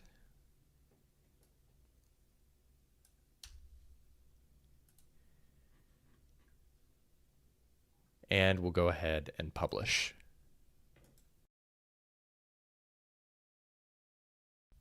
WordPress offers you the ability to add additional users to your website for a variety of purposes. So for example, if you have a business partner who is also going to be managing your website, you could add them. If you have a writer for your blog or even a team of writers and editors, you can add them. And you can give these individual users the specific privileges that you would like them to have. So I'm going to show you very quickly how to manage and add users to your website. So of course, we're going to go over to the users menu and we're going to click on all users. Once again, very familiar design here, the same table that we've seen time and time again. And you can see we've got one user on this website and it's me. So we've got my username here, my name, email address, my user role, which we'll talk about momentarily, and the number of posts that I've authored. So you can edit a user, you can view their author page on the front end of the site, which is where you'll see a list of their blog posts. And then in the bulk actions menu, you can choose to delete a user or send them a password reset link. You can also use this menu to change the user role. So let's go ahead and add a new user and see what that looks like. So you can click Add New at the top of this page, or you can click Add New in the Users menu in the sidebar. So from here, you can set a username. Let's say we're creating an account for somebody named Kevin. Then we can add his email address. You can add a first name, last name, website, and then set a password for the user. I'm going to skip last name and website for now, and we will enter a password here for him. And then you can choose to send the user an email about their account so that they can log in. I'm actually going to skip that since this is just a demonstration. And then at the bottom, you can choose the user role. So this is important. This determines what editing privileges the user has on your website. And this is all encompassing. So a subscriber is basically just someone who can view your content and log in and manage their profile. So a lot of times this is what community websites will use, and membership sites, maybe e-commerce stores for customers. This is a very basic user role. It just gives them an account. It doesn't give them any editing privileges. The next role up the list here is contributor. This role provides limited capabilities for content creation. So contributors can create and edit their own posts, but they can't publish their own posts, and they can't upload media. So a contributor can write a blog post, they can submit it to you for review, but they cannot edit any previously published content, and they can't publish posts themselves.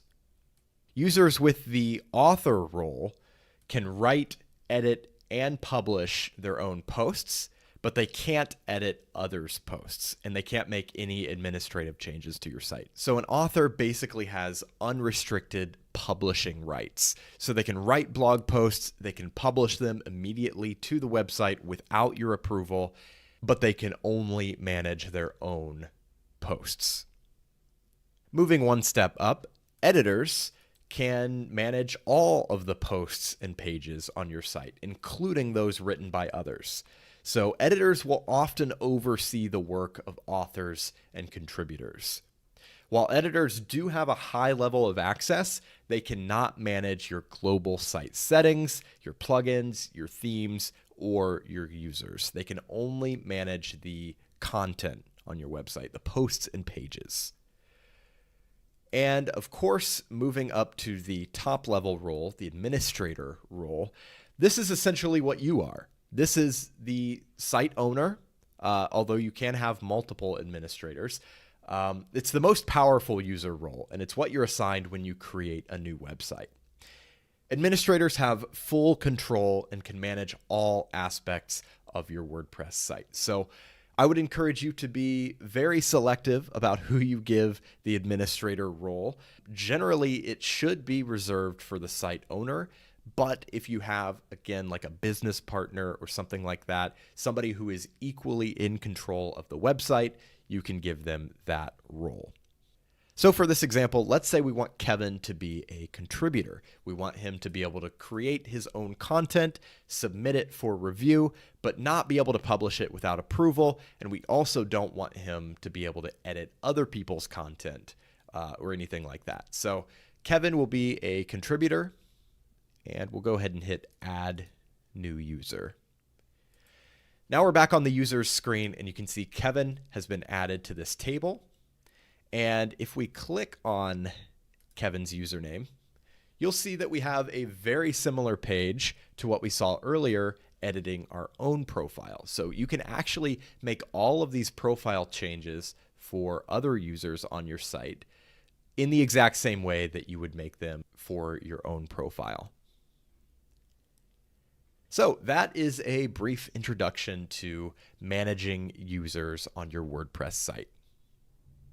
Okay, at this point, you should feel pretty comfortable navigating the WordPress dashboard, and you should have most of your basic site settings configured. In this section, we're going to dive into the WordPress content editor so you can start creating some posts and pages for your website. Now, if you recall, the post editor and the page editor are nearly identical, but the post editor has a few extra options that I want you to be aware of, so that's what we're going to look at in this section. So we'll go to Posts and click on Add New. And this is the WordPress content editor. You'll see you can create your content here and modify some settings over here in the right sidebar. This is pretty straightforward. It's going to be very familiar if you've ever used a text editor before, but there are some distinctions that I want to point out.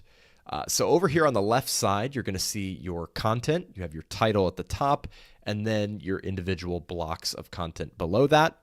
And this is going to look a little different depending on what theme you're using, because the idea here is what you see is what you get. So the way your content looks here is going to mirror what the content is going to look like on the front end of your site. So it's going to use the same fonts, the same layout, all that stuff from your actual website and your theme.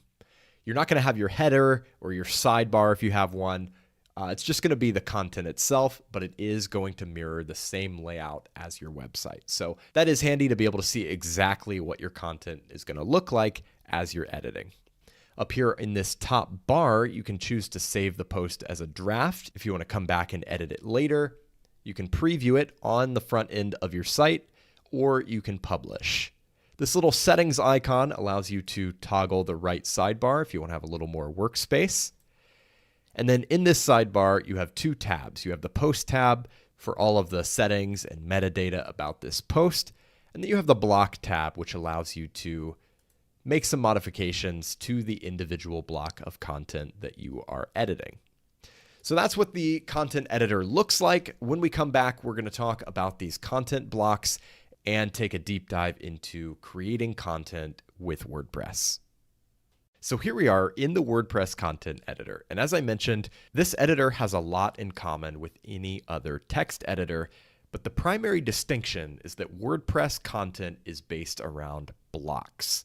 Blocks are individual chunks of content that have various properties and attributes associated with them.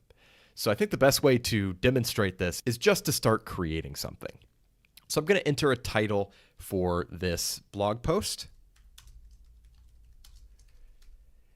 And as you click down into the main content area, you can enter some text here. And you'll notice this area behaves very much like any other editor. So you've got a paragraph, you can add some text formatting, you can add a link. There are various other formatting options here.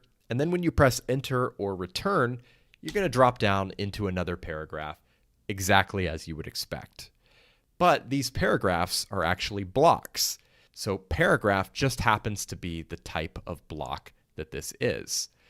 If you want to add a different type of block, you can click the plus icon over here and make a selection from the list. So you see we have paragraph, we have heading, image, gallery, list, and quote. And these are just a few options. These are sort of the most frequently used options. But paragraph is the default because that's what you're going to use the most as you're entering text. But let's say we want to add a heading. So what you'll notice initially is that the sidebar over here changed to give you some different options that are applicable to this specific type of block. So you can change the color options, the typography, and then right here you can choose which type of heading you want this to be. So heading 1 all the way down to heading 6. So we're going to stick with heading 2 and just enter an example heading here, very original. Press enter, and again, it's going to create another paragraph block. To make this a little more interesting, I'm going to add some dummy text here, just so we have a larger volume of text. And then below that, we're going to add another type of block. So let's say we want to add an image. So this is an image block. We can choose to upload an image, insert it from the media library, or insert from a URL. So I've already uploaded a couple of images to this site, so I'm going to choose media library, and we'll insert this one. So this is our image. We're going to go with the large size for now. And then once again, you've got a paragraph block below that image ready to go. Now, once again, these options are just some of the most commonly used blocks, but you can click Browse All to open this sidebar and see quite an extensive list of options that you have available. So if you hover your mouse over them, it gives you a little preview to show you what each block is going to look like. So we've got a quote, list, which is basically your simple bullet list or numbered list. You can insert code. You can add a table. Of course, we've got image, image gallery. You can add audio, downloadable files, video. You can do a cover where you have a text overlay over top of an image or video. And then down here, you've got various design elements that you can use to organize and structure your content. And you can see the list just goes on and on. There are a lot of different options for blocks, and it allows you to create unique content that's visually compelling without having to write any code or do any difficult formatting. So we'll add a list here. And you can see this behaves very predictably. As you press enter, you're going to get another list item. Press it again, you'll jump down into another paragraph block. And again, as you're editing each of these blocks, you will notice that the sidebar changes to give you options that are specific to that type of block. So when we click on the image block, we can change the image size. We can style it a little bit differently. We can change the specific dimensions here. We can add a border. All of these options that are specific to this type of content. Another interesting thing that I want to mention, when you go to Browse All and you open up this block sidebar, you can choose a pattern, which is sort of a pre-configured collection of blocks that allows you to create something really beautiful without having to configure all the individual blocks from scratch. So you can see we've got like layered images here. We have a wide image with introduction and buttons, a large list of names, video with header and details, list of events, and these are all pre-formatted with colors and everything that match your theme. So you can just insert these very easily and then customize them for your individual needs. So let me insert one of these. Let's do the pricing table. So you can see with one click, I've created this beautiful pricing table that I did not have to configure at all. But if you look a little closer, you're going to notice that these are individual blocks. I could have created this individually, but it just makes it so much easier to take a pre-existing pattern and customize it. So this is a collection of columns, which is a block in itself. And then within that, we have more blocks. We have one column here, the heading at the top, a paragraph block, a separator, which is this line here. We have a list, and then we have a button. And then we just duplicate that across 3 separate columns. And it looks really beautiful, and it's something you created in a couple of clicks without having to do any coding or difficult formatting. It's so easy. By the way, this menu that I'm looking at over here, you can bring this up with this icon to sort of navigate through the blocks in your post. So not the most interesting content, but hopefully this gives you an idea of what you can do with this editor. So I would encourage you to go ahead and open up a new post and just start creating some stuff, whether it's something you're actually going to use on your website or just some random filler content to get accustomed to using this editor. For most websites, images are a very important content element. So I want to dive a little bit deeper into the process of uploading and working with images in the WordPress content editor. So I'm going to scroll down to the bottom of this post I created in the previous video, and I'm going to insert an image block here. So as we saw before, we can upload an image, we can add an image from the media library, or we can insert from a URL. This time I'm going to upload an image. So I'm actually just going to drag an image file in, and you see when I drop it, it will start uploading. And once the upload is complete, I will see my image in my post. So what's the next step? Well, it depends on how you want to display this image on your website. There are a variety of tools and options that you can use to customize how your images show up. So to give you an example, in this little bar here, we have the option to add a filter to the image just to display it in a slightly more artistic way. I don't think this is necessarily the best looking option with a food photo, but if we go up to this photo that I added earlier and we click Apply Duotone Filter, we can see that it has some pretty cool effects. So we'll stick with that for now, come back down to this image, and we'll look at the other options that we have available here. We can change the alignment of the image. We can insert a link. We can crop the image, or we can add text over the image. So let's actually do that first.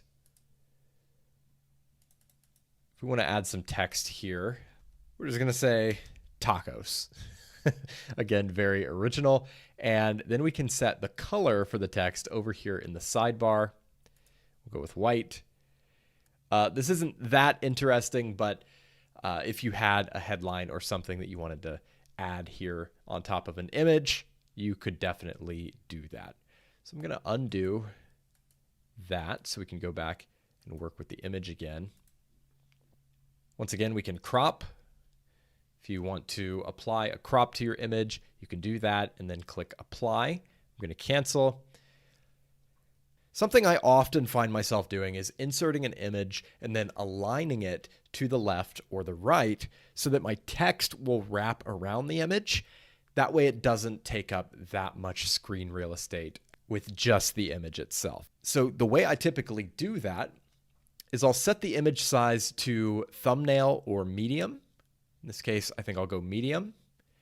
And then you notice the image is still just sort of its own standalone thing. So if I add some text here, we'll do some more dummy text in this section. Divide this into a couple of paragraphs. And we'll move this image up. So again, the image is very much a standalone thing here, and it looks a little bit awkward being aligned over to the left side at this particular size. So I am going to change the alignment to align right.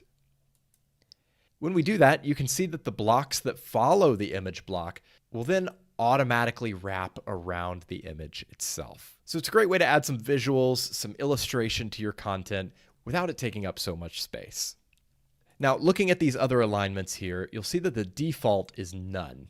So none is not really going to have any particular location. It'll typically be off to the left, but it's different from align left, which is where the text will wrap around it to the right side.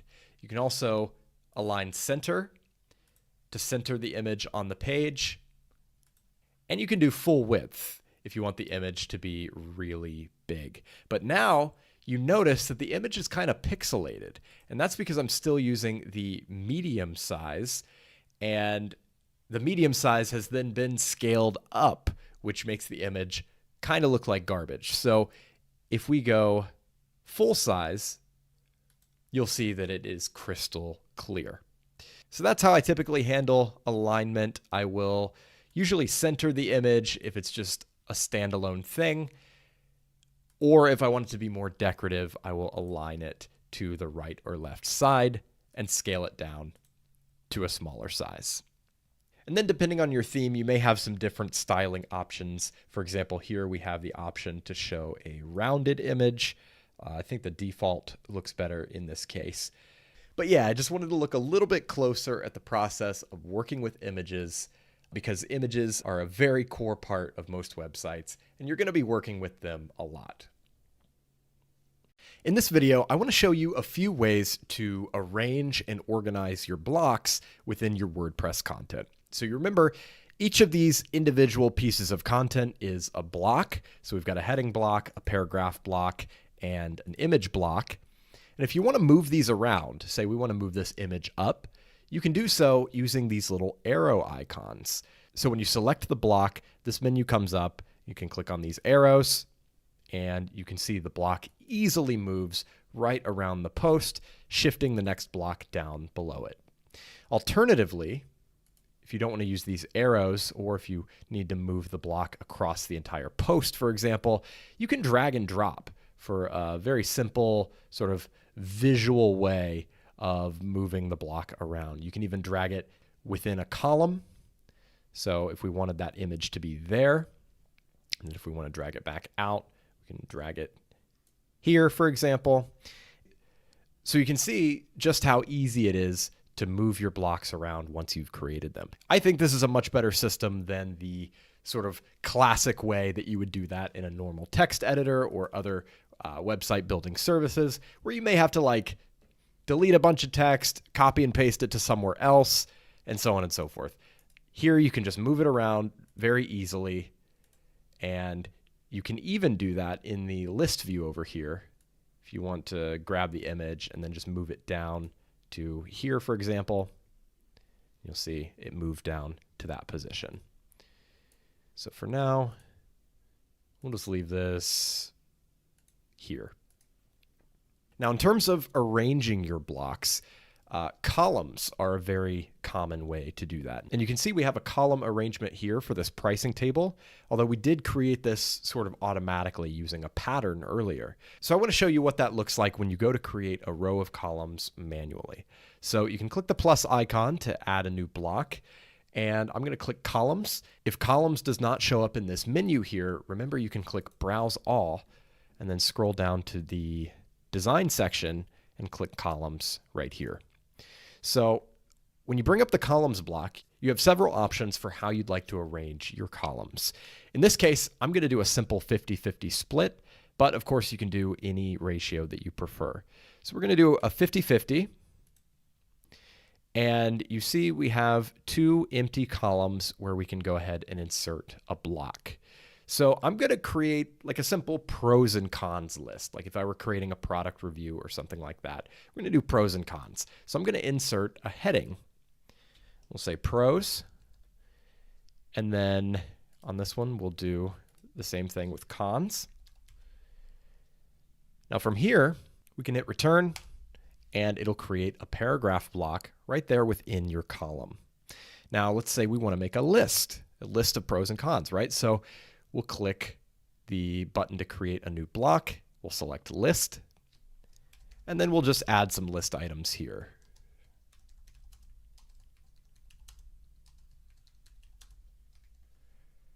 Same thing on this side, return, and let's say we want to copy and paste these items right over to here. We'll paste it into this paragraph block, and you'll notice there are no bullet points here, because this is still a paragraph block. But you can actually convert a paragraph to a list block by clicking on the paragraph icon here and selecting list. So that block has been transformed into a list, and you can see we have our 4 list items there. So those are our 2 columns, and if you click down below, you can add another block below that row of columns. Now, if we want to make this a little more interesting, because of course, this row of columns is a lot more visually compelling than this row, you can click into one of your columns here. And actually, I'm going to use the list view to select columns. Actually, we'll go to the individual column. And then over here, you have some options for, say, a background. If you want to choose one of these, you can go with that. And then to make this a little more aesthetic, we can add padding. So you can see in these columns, there's a little bit of space between the actual content and the border of the column. Here we're kind of stretching out right to the border itself. So if we add some padding, say 20 pixels, you'll see that we have a little bit of a gap. And you can set that to whatever you want. You could do 30. And you can kind of see how that responds. You can also change the text color to whatever you want. I think I'm just going to keep the default here. And then if we want to edit this other column, We can add another background to this one. Same thing. I think we did 30 pixels on the first one. And you can see how that starts to look a little more like this. One more thing I want to share in terms of organizing your content is that you can actually group multiple blocks together so that they behave as a cohesive unit. So let's say we want all of these paragraphs as well as this image to sort of be its own thing. So what we can do, if we click into this block here, we're going to select the image block and then the 3 paragraphs. And I'm just holding my Shift key as I click on each of these. So now we've selected all of these, and we can click this little icon right here with the 3 dots, and then we can select Group. So now you see this has become a group, which is sort of its own object within the list of blocks. So then you can take this group and move it around as if it were a single block. You can drag and drop, and it just makes life a lot easier as you're moving things around the page.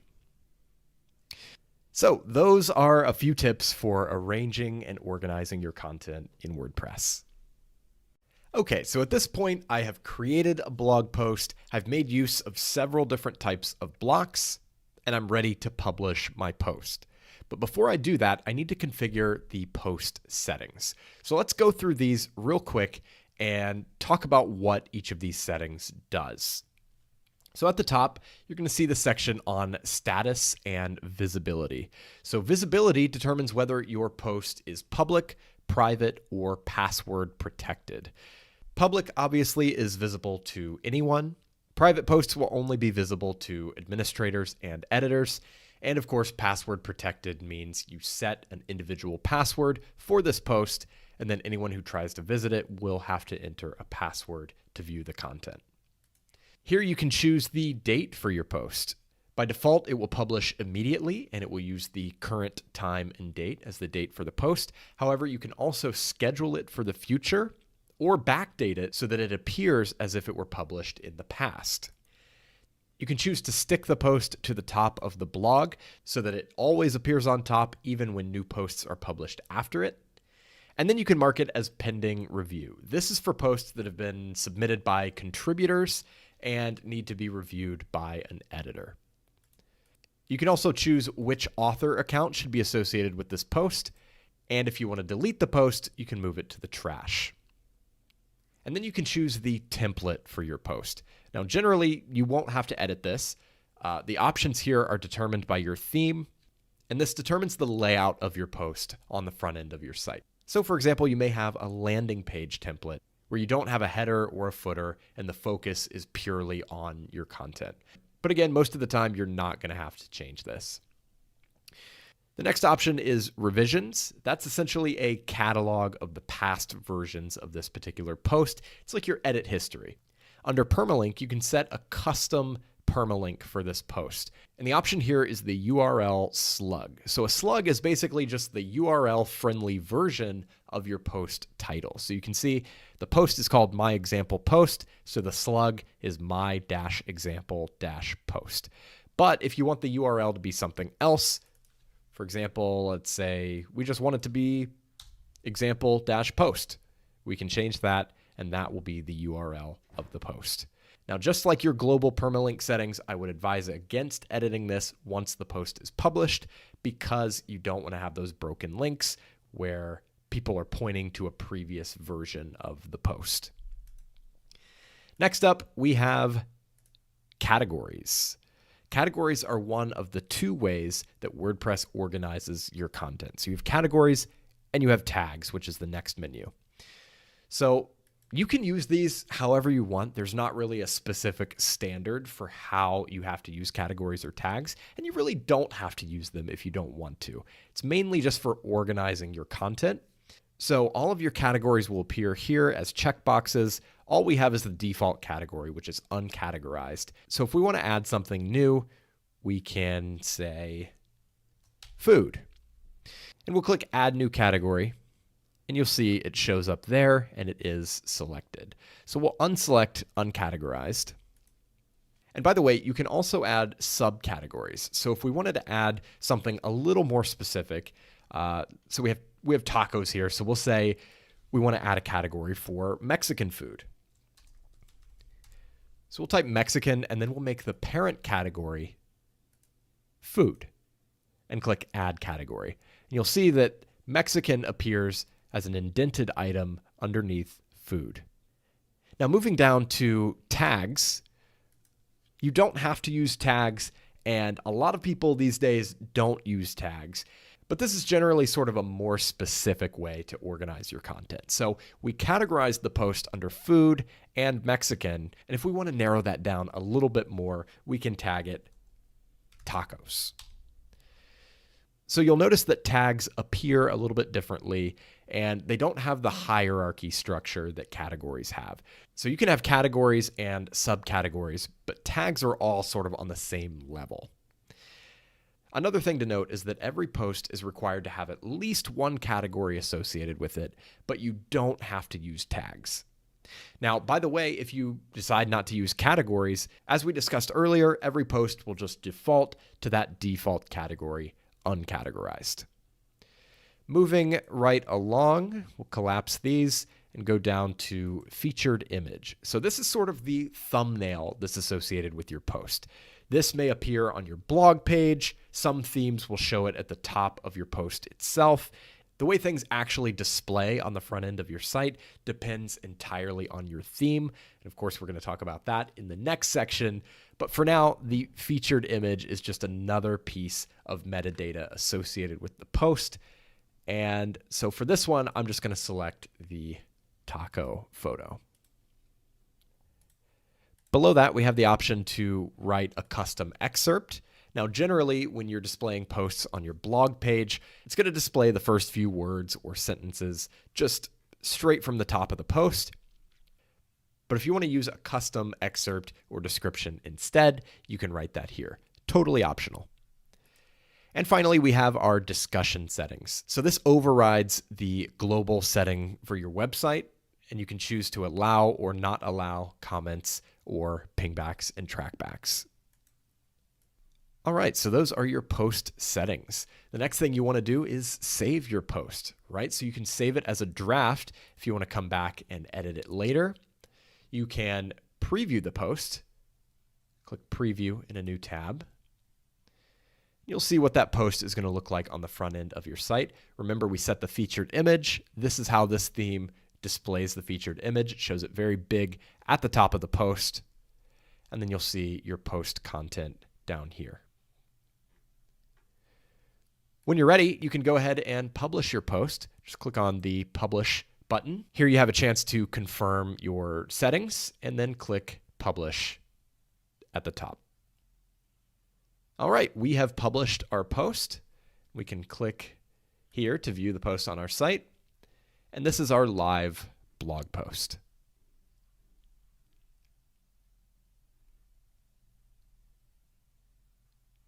Okay, if you've made it this far in the course, I want to congratulate you and commend you for your patience. I know a lot of the material up to this point, while necessary, has been pretty foundational and may not have felt all that productive in terms of seeing the fruits of your labor. So hopefully that will change in this section as we explore the process of customizing your site's appearance. So when it comes to the way your site looks, it's all about your theme. Your WordPress theme is the backbone of your site. It takes the data and content from WordPress and determines how that data and content is structured and formatted on the front end of your website. It's the way to go from this to this, and it's the reason that the hundreds of millions of WordPress sites out there can all look so unique. WordPress needs a theme to function properly. So you'll notice that when you first install WordPress, a default theme is already installed and activated for you. The default theme gets an overhaul about once a year, and as you'd expect, it's compatible with most of the things you'd want to do with a WordPress site. However, while it is highly customizable, you don't need to limit yourself to the default theme because there are many thousands of WordPress themes out there that may be better suited to your particular needs. There are a few ways to get a WordPress theme. You can get a free one from the WordPress theme directory. You can buy one from a third-party seller or marketplace, or you can even create your own or hire a designer to create one for you if you want something truly custom. One of the great things about WordPress is the huge community around it. There are thousands of themes out there, and there are plenty of WordPress developers who can help you with custom jobs if that's something that you need. But in most cases, you should be able to find something that looks and feels exactly the way you want with a little searching and a little customization. Now, you do want to spend some time on this because good design is extremely important for any website. And the reason is simple: trust. I always think about this old study published by the Association for Computing Machinery that found that web design is actually more influential in a user's trust or mistrust of a brand than the actual content of the website. So what that means is you can have the best content in the world, but if your design turns people off, you're going to lose their trust. And we all know that trust is a key element in accomplishing anything with a website, whether you're trying to get people to buy from you or give you their email address or even just read and share your content. They have to trust you. And the first step to building trust is making a great first impression with your design. So then the question is, what makes a good design? A lot of that is going to depend on your brand and the way you want to present yourself. But what I can offer you here are a few principles that you'll want to keep in mind regardless of what type of website you're building. These are the qualities you'll want to see in whatever WordPress theme you end up using. First and foremost is good responsive design. Now, almost all WordPress themes today are responsive, which means they automatically adapt to different screen sizes. So whether you're viewing the website on a big 27-inch monitor, a tablet, or a smartphone, it automatically scales down and looks great on any device. The vast majority of people today are using smartphones and tablets as their primary web browsing devices. So it's incredibly important that your site is easy to use on a small screen. This also has SEO implications, that's search engine optimization, because Google prioritizes mobile-friendly websites in the search results. So it's essential that your website is responsive, and again, that's pretty much universal across newer WordPress themes. But the key here is that you always want to double check and make sure you're happy with the scaled down version of your theme. When we're building websites on a desktop or laptop computer, it's easy to fixate on the desktop version of the site and forget the fact that in all likelihood, most of your visitors are going to be seeing the mobile version. So keep that in mind. The next thing is performance. As we discussed, your theme is the backbone of your website. Most of the files and assets that are actually loaded when you visit a WordPress site come from the theme. There are a lot of themes out there that have a lot of bells and whistles, a lot of added features and functionality, but that often comes at the cost of speed and performance. Here's the thing, people's attention is more limited than ever before. If your website is taking 5 to 10 seconds to load, people are clicking away before they see the first word of your content. And like mobile-friendly design, there's an SEO benefit here as well. All other factors being equal, a faster website will appear higher in the search results than a slower website. And your theme is arguably the single biggest factor in your website's speed and performance. And finally, it's important to make sure the theme you choose will help you accomplish what you want to accomplish with WordPress. If you're building a blog, just about any theme can handle that. But if you want to build a really visually striking portfolio site, for example, you're going to need to find a theme that supports that style. The same idea applies if you want to build an e-commerce store. Any theme could theoretically support WooCommerce, which is the most popular e-commerce plugin for WordPress. But ideally, you'll want to find a theme that has out-of-the-box support for the various specific design elements you need for a store.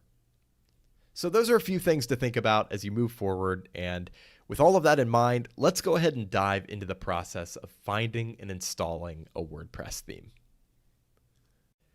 When you're looking for a new WordPress theme, the natural place to start is the WordPress theme directory. This is where thousands of developers release their themes to the WordPress community absolutely free. So I'm looking at the theme directory page on WordPress.org, but if you recall, you can actually access this theme directory directly from your WordPress dashboard by going to the Appearance section and clicking on Add New. So here we are in the theme directory. You can see all of these themes that are available for free. You can see the thumbnails to give you an idea of what the theme will look like. And then you can click on a theme for a few more details and a rough preview. So like I said, this is probably the best starting point for finding a new WordPress theme because there are so many options and they're all free. So if you find one, you install it, and you end up not liking it as much as you anticipated, you haven't really lost anything but a few minutes of time. So no big deal. You can always find another theme. Now, when you're looking for a theme, of course, you can just scroll through the list and see what catches your eye. If anything does catch your eye, you can click on it again for the details and to get a look at the preview. And then if you like it, you can install it right from here. And then optionally, you can go ahead and activate it on your site, or you can go back to the themes section to go ahead and customize it, or to keep browsing other options. So I'm going to keep browsing. And another thing you can do, aside from just scrolling the list blindly, is filter the themes that show up by subject, features, or layout. So subject would be like sort of the purpose of your website, whether it's a blog, an e-commerce store, education, entertainment, and so on. Features, of course, are the features that the theme offers. And layout is going to be like 1 column versus 2 columns, 3 columns, 4 columns. If you want to have a left sidebar, a right sidebar, things of that nature. So you can use any combination of these to apply filters and see which themes show up. So if we want a blog that offers a custom background and a left sidebar, for example, we can apply those filters and we'll see all of these themes show up. So once you've found a theme and you've installed it on your site, you can go back to the main appearance section and you'll see the list of themes that are installed on your website. And we just installed this one. And if you want to go ahead and activate it, you can click Activate. And then if we visit our website, you can see the new theme has been activated. And let's just take a moment to appreciate what a difference that made. Just activating a new theme, a couple of clicks, totally free, and we have what is essentially a completely different website. Now, of course, there's a lot here that we're probably going to want to edit, a lot of customizations we're going to want to make for this specific website, but it's a really significant improvement in terms of aesthetics. And if this is the style that we're looking for, this could be the foundation for a really great website. So we'll just scroll down here and get a full look at everything.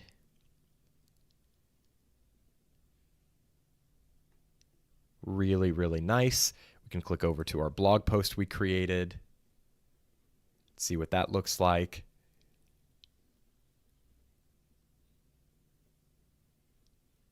We would have to edit this text color because the default text color in this particular theme is going to be too light for these backgrounds. And those are the things you'll have to sort of check and catch when you change your WordPress theme. But yeah, that is a quick introductory look at the process of finding and installing a free WordPress theme. In addition to the many free themes in the official WordPress directory, there's a whole world of premium themes that you can buy from third-party sellers and marketplaces. Now, like I said, free themes are a great place to start, and there are a ton of great free WordPress themes out there. So there's nothing wrong with using a free theme, but premium themes as a whole do tend to offer more advanced functionality and higher quality design than free themes. And on top of that, the purchase price usually includes support and documentation. So if anything goes wrong or you need help getting set up, you've got a lifeline there to help you out. So if you have a little money to spend, a premium WordPress theme can be a great investment. There are a lot of different places to buy WordPress themes. If you just start searching on Google, let's say photography, WordPress themes, you're going to be browsing theme after theme on site after site for hours. This is one of the most time-consuming parts of starting a new website, for sure. Personally, one of my favorite places to buy WordPress themes is themeforest.net, which is a huge marketplace of independent developers selling their themes in one central location. The prices are pretty reasonable, anywhere from $20 to $70 US, which is, of course, nothing compared to what you'd have to pay a designer to create a comparable theme for you. So when I get to ThemeForest, I'll usually go to the WordPress menu here, and sometimes I'll look at popular items just to see which themes are trending, take a look at the best-selling themes. Typically, the best-selling themes are best-selling for a reason, so this is a good place to start your search. However, you can also filter by the sort of category of website you're building. So if it's a blog or a magazine style website, you can find a lot of great options for that particular type of website. So let's take a look at this newspaper theme. When you click on a theme, you're going to see a description, basically a long sales page that explains the features of the theme and why you should buy it. Personally, I'm more interested in seeing the theme in action, so I'll typically go straight to the live preview right here. Now, this is going to look different for every theme developer. Sometimes it'll go straight into the demo. Sometimes it'll go to their website where they have a lot of different demo options. So in this case, this particular theme has 150 pre-built websites. So we'll go ahead and click View All Demos, and we'll just click into one of these. Real Estate Pro. Let's see what this looks like. So this is what your website would look like if you installed this theme and went with this particular demo option. You can go back. Here's another one. Again, this one is largely for news and magazine websites. So that's the kind of style you're going to see with a lot of these demos. Heading back over to ThemeForest, we can take a look at a couple more options. Let's go to a different category. So let's say maybe technology. So these are some technology themes. We'll look at this IT solutions and services theme. Again, I usually jump straight to the live preview. We'll go to demos. Take a look at one of these home pages, IT agency, for example. And this is what that website is going to look like. Okay. So that's sort of the process for browsing themes on a marketplace like this. You may also find individual theme vendors. As you're Googling and looking for different types of themes, you may find independent sellers who are just selling one or two of their own themes.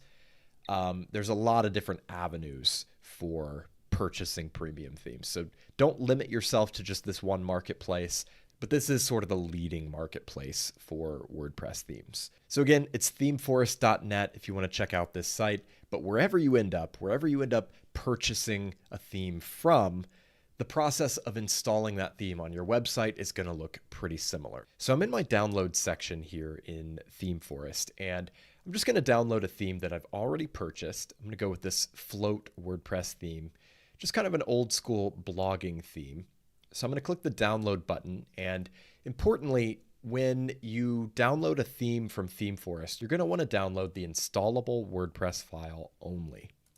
So we'll select that, and you'll see it downloads a zip file. This is generally how themes are going to be delivered when you purchase them from a third-party marketplace. So now when we go back to our WordPress site, we're in the appearance section. We can see our installed themes here. And just like we did before, we're going to click Add New.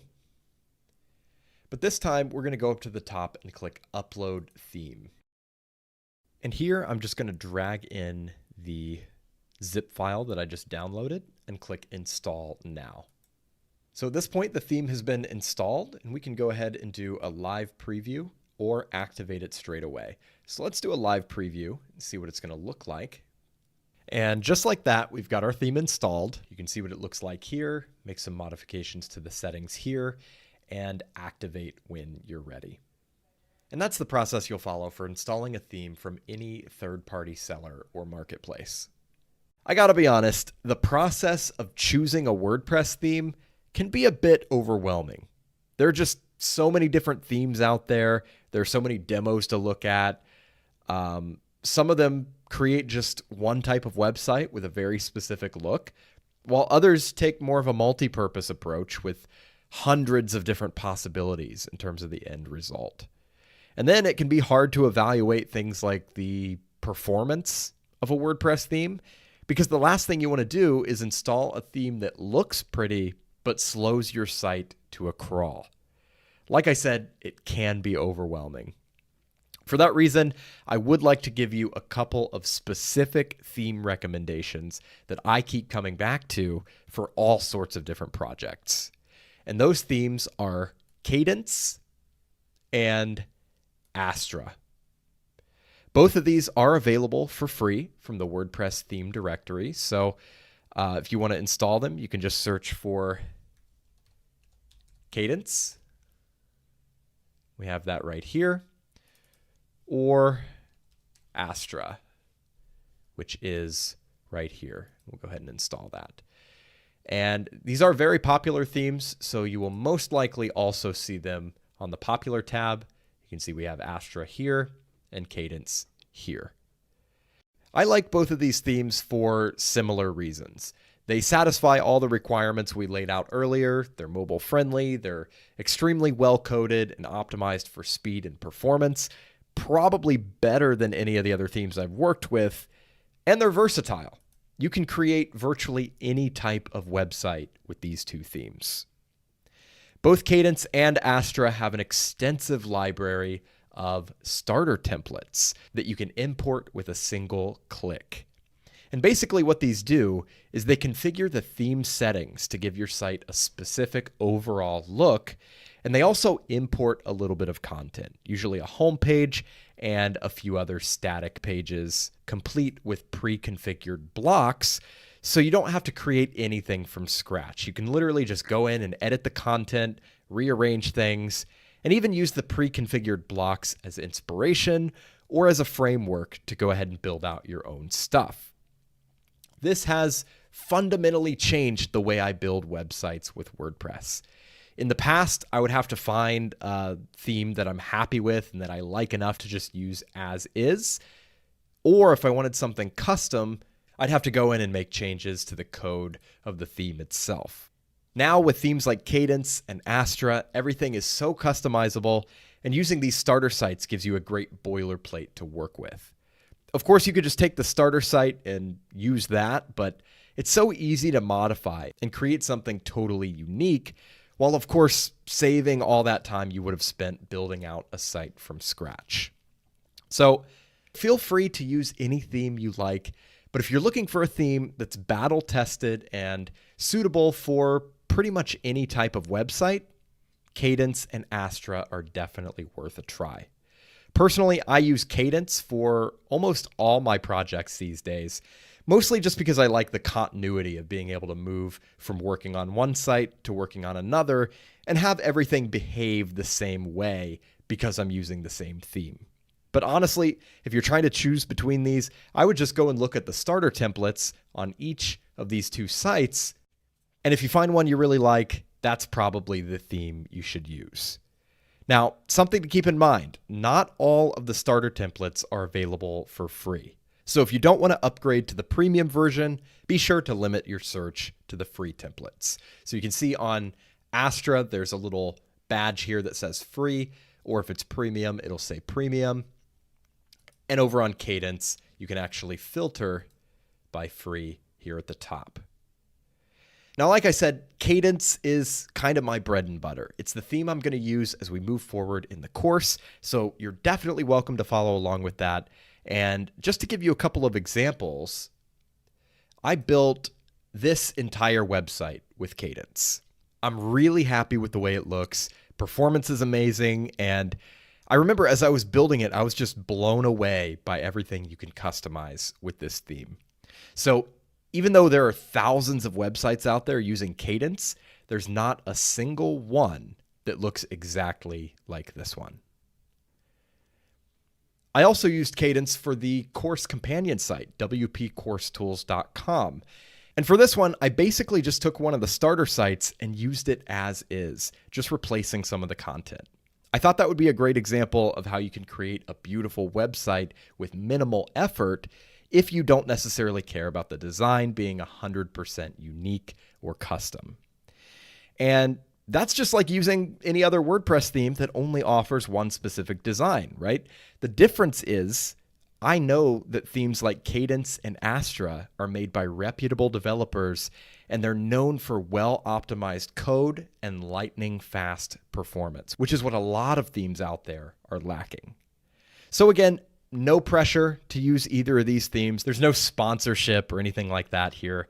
These are just the two themes that I personally use for pretty much every new site. In the last video, I shared my top 2 theme recommendations, Cadence and Astra. And we talked about how both of these themes have extensive libraries of starter templates that you can import very easily so you don't have to build an entire website from scratch. In this video, I want to show you what the process actually looks like for importing those starter templates. Now, as we move forward, I'm going to be using the Cadence theme, but I do want to show you what this looks like in Astra as well. So I've got a separate demo site loaded up here, and I'm going to go ahead and install the Astra theme, which is right here. And then once that's installed, I'm going to activate it. Once it's activated, you should be prompted to get started with the starter templates. But if you don't see that, you can go over to Astra Options, and you should see this little widget here on the side where you can choose to install the importer plugin. So we'll go ahead and do that. Install importer plugin, and it will activate the plugin for you. You'll have a little bit of an intro video here, which you can watch, of course. And we'll click Build Your Website Now. Here you can select your page builder. I know we haven't really talked about page builders, but Elementor and Beaver Builder are plugins you can install to enable certain visual page building features. Personally, I prefer to stick with the default block editor. And from here, you can do a search, or you can just scroll through all the various starter templates and find one that you like. Let's go ahead and do this freelance copywriter template. So here you could upload your logo if you wanted to. We don't have a logo at the moment, so I'm going to skip and continue. You can change the color palette for this starter template. And you can see just how easy this is to create something unique, because all of these are based on the same template, but they have a slightly different look.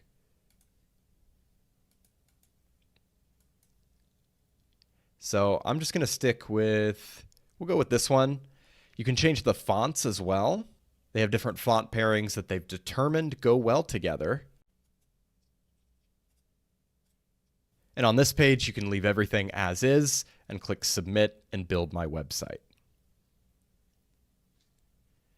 So what this is going to do is it's going to install some plugins that are required for this particular template. It's going to import your content, your menus, posts, pages, widgets. All of this stuff is going to be imported from the starter template to your website. along with the actual theme settings and things like that. So here we've just finished our import. It took just 22 seconds to build. That's a cool little stat there. And we can click View Your Website. So just like that, we've gone from a blank WordPress installation to what will soon be a complete website. All we have to do from here is go in and edit this content.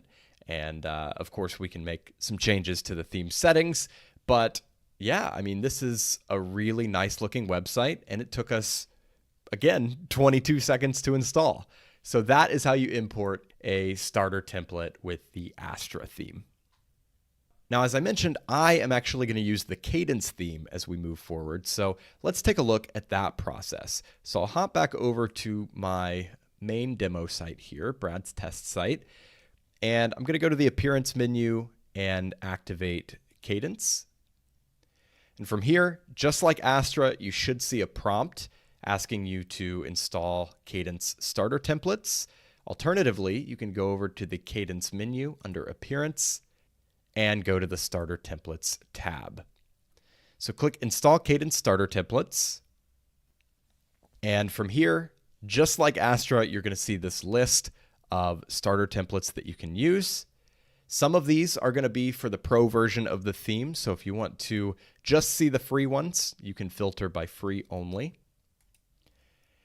And at this point, you can just choose a theme that you think would work for your website.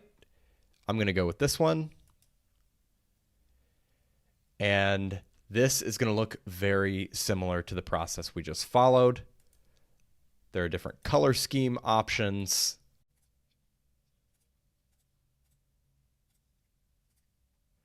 I think I'm going to go with this one. And then you can change the font family as well. You can see how similar this process is between these two themes. So I kind of like that one. Now you'll notice we have two required plugins here. These are going to be installed when we go ahead and import this demo. And then under import options, we can choose single page or full site. So if you just want the home page to be imported, you can choose single page. But if you want these other pages on the site as well, like the About Us page, maybe they have a contact page, you can import the full site and you'll get all those additional pages. So I'm going to go ahead and do full site. And at this point, I am going to skip this, start importing, and the import will begin. So we're installing the required plugins, importing the content. This may take a few minutes, so just sit tight and let the import process run. Okay, now our import has completed and we can view our site. So here we are. And once again, a beautiful, well-designed website in just a couple of clicks. So from here, all we have to do is go in and maybe edit some settings, edit the content itself, and we've got a great website. Something you may want to do, depending on the type of website you're building, is create a static homepage. Now, by default, with most themes, your homepage is basically just going to be a list of your most recently published posts. If you want to change this, you can actually create a page to use as the front page of your site. So because I imported a starter template in the previous video, this has already been done for me. So I'm going to show you where the setting is and then how you can replicate this if you're not using a starter template. So we're going to go to the settings menu and click on reading. And you'll notice this very first setting says your homepage displays, and you've got two options here, your latest posts or a static page. So your latest posts is the default setting, and that's where you just have a list of your latest blog posts in reverse chronological order. So basically the traditional blog layout. But if you want more control over your homepage, you'll want to select a static page and then select the page that you want to use as your homepage here. So if you haven't created a homepage yet, you'll have to go to Pages and click Add New, and then just construct a new page, probably name it something like Home, and come back here and select it. Now you'll see I do have a home page. So if I go over here and I go to home, you'll notice it's marked as my front page. And if I go to edit this page, you can see exactly what it looks like here. And of course, I can make modifications to the content. This is my homepage. And it's my homepage because I've selected it in this menu. Now, you'll notice there's another option here, which is Posts page. If you're using a static page as your homepage is no longer going to be your blog page. So then you need to create another page that you can use to display your latest blog posts. So in this case, you can actually just create a blank page. You don't have to add any content to it, and you could just name it something like blog or articles or something like that. And if we go and look at this blog page that was imported from the starter template, it is completely empty. It just says blog. So when we select that page here as our posts page, and then we view that page, you'll see that our latest blog posts show up on that page, even though the content of the page is empty. So that's the way to create and set a static homepage in WordPress. Once you've installed and activated a WordPress theme, there are a number of settings that you can change to really customize the design to your liking. So we're going to go over to the Appearance menu and select Customize. This is going to open a live preview of your site on the right with a sidebar on the left containing a bunch of different settings that you can change. So anything you change on the left is going to be reflected in real time on the right. And you can even scale the preview down to a tablet size or a smartphone size. So this is a great solution for customizing the way your site looks and being able to see the effects of your changes in real time. So I'm not going to go through and customize every individual setting here, but I am going to give you a quick overview of what options you have available. Now, keep in mind, this menu is going to look slightly different depending on what theme you use. Different themes are going to have different options, and it really all comes down to what the theme developer has programmed into the theme as a customizable option. So we have colors and fonts. Under colors, you can change your global color palette. This is a Cadence feature that I really like. So this color palette is going to show up in various places on your website. Like when you're editing your posts and pages, you'll have these colors available, and you can select from this palette instead of selecting a color manually. So not only does that give you quick access to these colors that sort of go with your brand identity, it also allows you to come back to this menu and change one of these colors to something else, and then that is automatically going to update your content wherever you used that color before. So that's a really convenient feature. We've also got our global site background, our content background, backgrounds for different title layouts that you can use for your posts and pages, and then you can change your link style.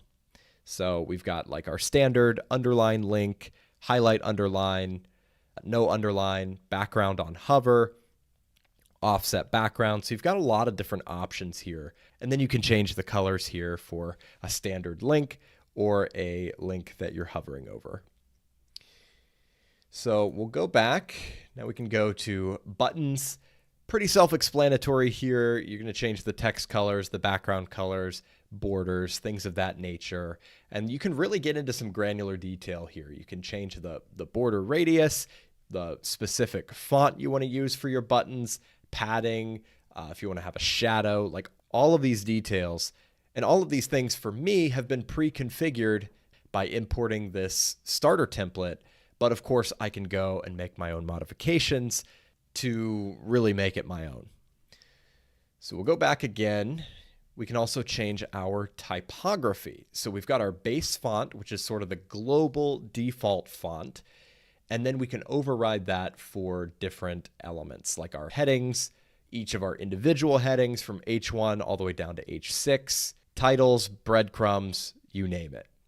So just to show you what actually editing this looks like, if we change to, I'll just pick a random font here, and you can see it reflected in real time right here on the page. So I'm going to go back to the default font here. And this is what I selected when I configured the starter template. So we will go back and we can customize our header. Now I really like this header builder. This comes with the Cadence theme, and I believe Astra has a very similar solution. We've got 3 header areas, a top row, a main row, and a bottom row. Now by default, this starter template is only using the main row. But if we wanted to have a row on top, we could. If we wanted to have a row on the bottom, we could. And we have these different elements that we can add to any of these rows. So you can see we've got our logo here, primary navigation in the middle, although we don't have a navigation menu configured yet, and then a button on the right. So we could add anything here. We could add social icons. Say we want to add that to the middle. We can have our social icons there, and we can click this little settings icon to configure exactly what that looks like. So we can go to design. We could do an outline design and change the color to white. So that way we don't have the background. We can go back to the filled version. Clear that color. You can change the background color, border colors, border size, all of that stuff. You can change the margin. There's a lot of control over each of these individual elements. So let's say we want to go, we'll remove the social, and we have our primary navigation here. If you want to configure that, add some links to that, you can click the little settings icon, and we could select a menu. Let's see, our primary menu, it looks like it doesn't have any links associated with it, so we'll edit the menu. And you can see when you're editing or creating a menu, you can add items like this. So we'll add our home page, maybe our blog page. Let's see what else. Event gallery, contact. You can add any of these pages very easily. You can also add links to your categories, to your tags, and you can add custom links if you want to insert a specific URL with specific text. You can also change the text of these menu items that have been added from your pages. So if I want to say articles instead of blog, or maybe news, we can do that. Now you can see our home link is there. That's why everything's kind of off center here, but it's showing up in black because that is our current page. So that's sort of selected. Now, because of this black background, it's invisible. Now, I don't like that. So I'm going to go back, and I think we can edit that in the header menu. If we go to primary navigation and select the design tab, and we'll change the active color to maybe white. Right, so that looks a lot better. So we'll go back. And again, you could add all kinds of stuff. You could add multiple rows if you wanted to have something on top, like some sort of notice about a sale you're having or something like that. You could add that there. So I definitely recommend that you explore that, and also check out the tablet and mobile menu, because that's going to be a little bit different. And remember, a lot of your visitors are going to be viewing your site on mobile. You can do the same sort of layout here, but typically you are going to want to have a mobile menu that is a little bit easier for mobile users to access. So we have a trigger here. That's what this element is called. You can select an icon. And then if you want to edit the actual content of this, we can go to the mobile navigation here, select which menu is going to show up. And if we return to that,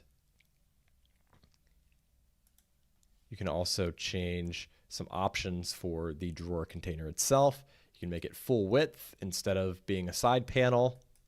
You can change the animation when it shows up. You can put it on the left or right. All of these different settings that you can explore. And again, I'm not going to go into everything. I'm not going to customize every individual thing for this site, but I do encourage you to go through all of this and just kind of see what works best for your particular website. So moving down to footer, we've got a similar layout here. You can customize everything in your footer with these 3 rows, just like your header. So we've got footer navigation here, social in the middle, and then some copyright text at the bottom. You can move any of these around.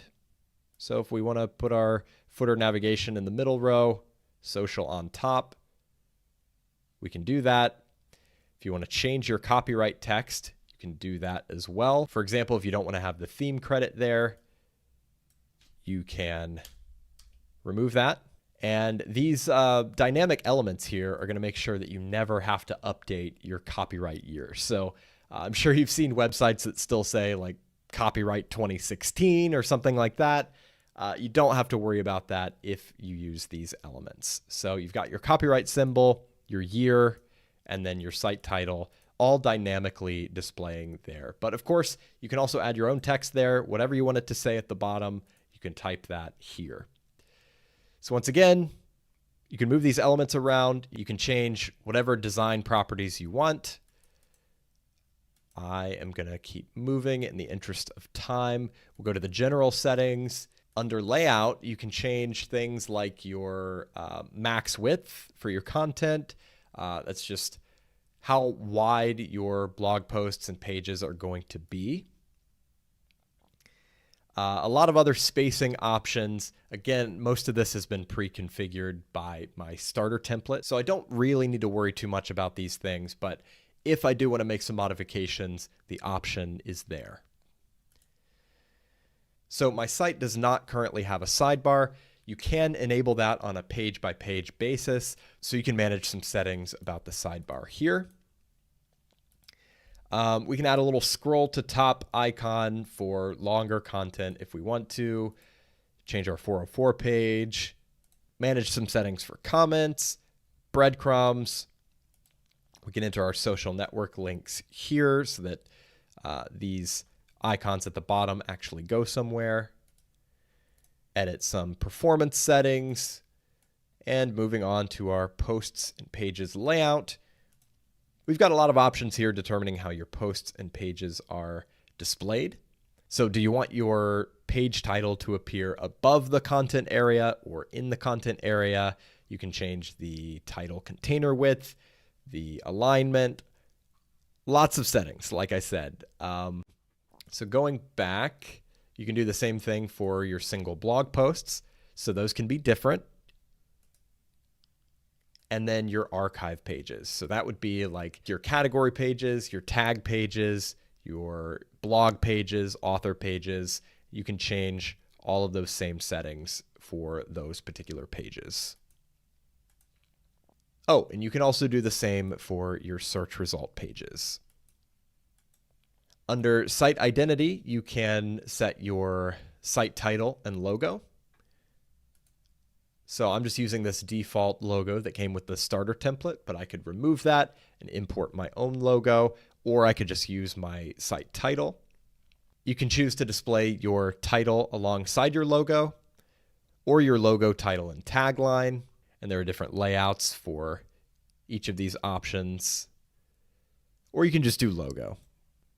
Here you can customize your site title and tagline instead of going into the general settings for your site.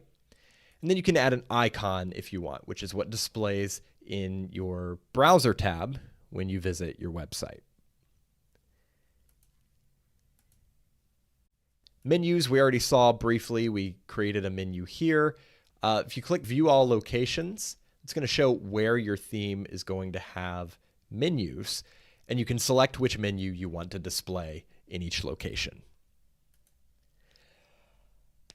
Now, widgets are little blocks of content that are typically used for sidebars. Sometimes they're used for footer areas. It depends on the theme. You can see there's no widget area on this page, so we don't really have anything to add here. And then you can change your homepage settings. This is what we saw in the previous video where we set a static page for our homepage and created a posts page as well. So you can also edit that from this section. The events calendar is a plugin that was added by this starter template because this is like a band website. So we can edit the display options for that plugin here.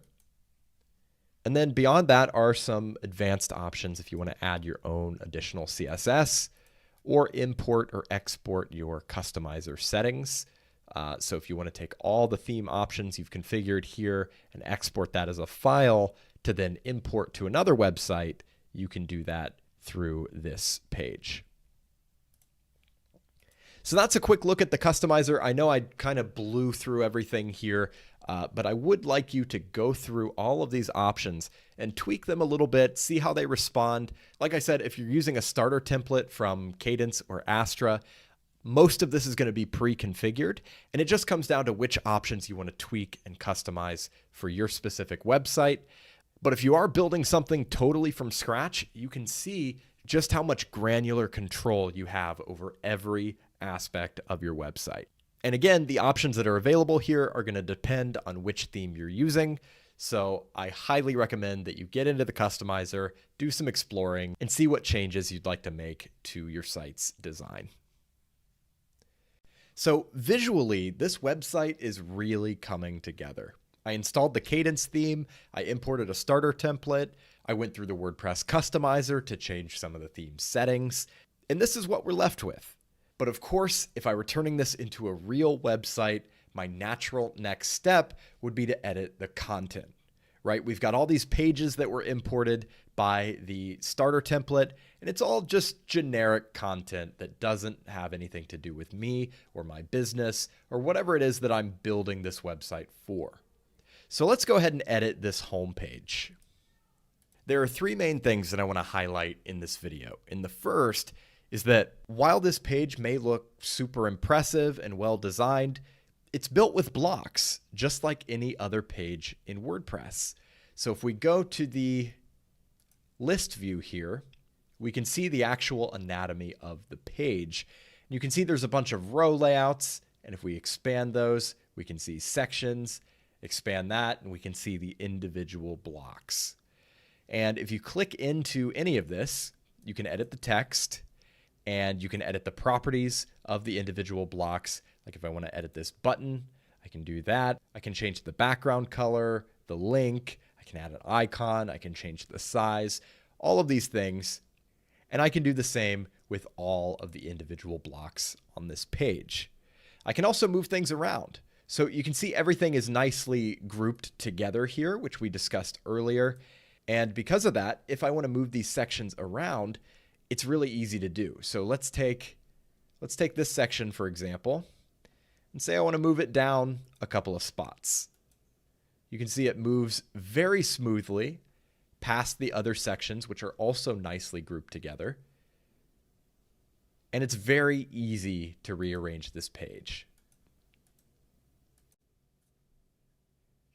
Another thing I want to highlight is a lot of these blocks are actually new. Now that we've installed this theme, the theme itself comes with a selection of custom blocks. So that's something you'll notice, that themes and plugins can actually add their own blocks to the WordPress editor. So if we scroll down, I'm just going to go way down to the bottom of the page here, just add a new block. And you'll see that we have cadence blocks. So we have all these different things that have been added by the theme, and some of them are just better versions of the default WordPress blocks. So like the icon list, that is essentially just a bullet list, but it uses a selection of icons instead of your standard bullets.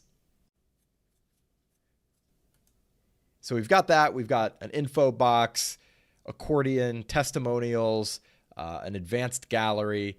If we scroll up, you can see that this is advanced text. It just gives you a lot more options to control the formatting of your text. We've also got an advanced button, another cadence block. Like I said, a lot of these are improvements upon the standard blocks that you have available in WordPress. So this is another reason why I recommend the Cadence theme as well as the Astra theme, because you have these extra blocks available to you. In addition to the blocks themselves, there's also a really handy feature here that can save you a ton of time when you're creating pages from scratch. And that is this design library. Now, this is what it's called in the Cadence theme with Cadence blocks, but Astra has a pretty much identical feature in this exact same location. They just call it template kits. So if you go to design library, if you're using Cadence, or template kits, if you're using Astra, you'll see this library of pre-built designs. So you can see we've got sections, we've got starter packs, and we've got wireframe. So sections are pre-built and pre-designed sections, very similar to the sections that are already on this page. So if you want to quickly add a big hero image or a pricing table or something like that without constructing it from scratch, block by block, you can use these pre-built designs. Now, the starter packs are very similar to the starter templates, but instead of importing an entire website, you're just going to import a single page. So if you like one of these pages and you want to use it for whatever page you're building, you can do that from here. Now, the feature that I really like in this design library, and again, this is available in both Cadence and Astra, is the wireframe section. Now, in Cadence, it is going to ask you to join the Cadence mailing list to get access to these wireframes. So you would just enter an email address here, accept the privacy policy, and click subscribe for access. And then as soon as you've done that, you have full access to these wireframes. So what are wireframes? These are very similar to the pre-built sections we saw before, but they're unstyled. So if we go back to the sections, you can see a lot of these are pretty heavily styled, and they're going to require a lot of customization to get them to fit into your website. But the wireframes have no styling. They're just a template. It essentially just gives you a structure for the type of content you want to create. So you can create a pricing table, for example, add your own styling, add your own content. It still saves you the time of having to construct this whole section block by block, but you're not going to have all this extra styling that may not match your website, right? So the wireframes are my sort of go-to when I'm creating a website from scratch, because it gives me a structure to work with. I can style it on my own, and it still saves me a ton of time.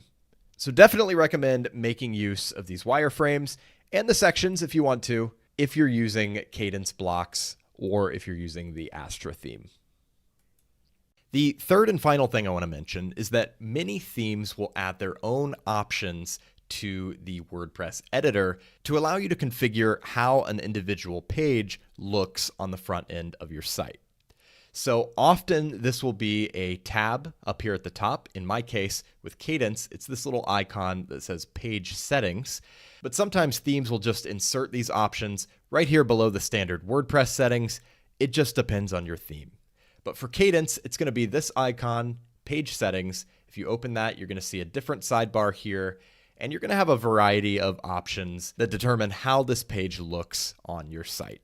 So taking a look at some of these settings, you can choose to use a transparent header. You can disable the page title, which you can see that's been done here because you don't necessarily want it to say home over top of your nice big hero section. So the page title is disabled.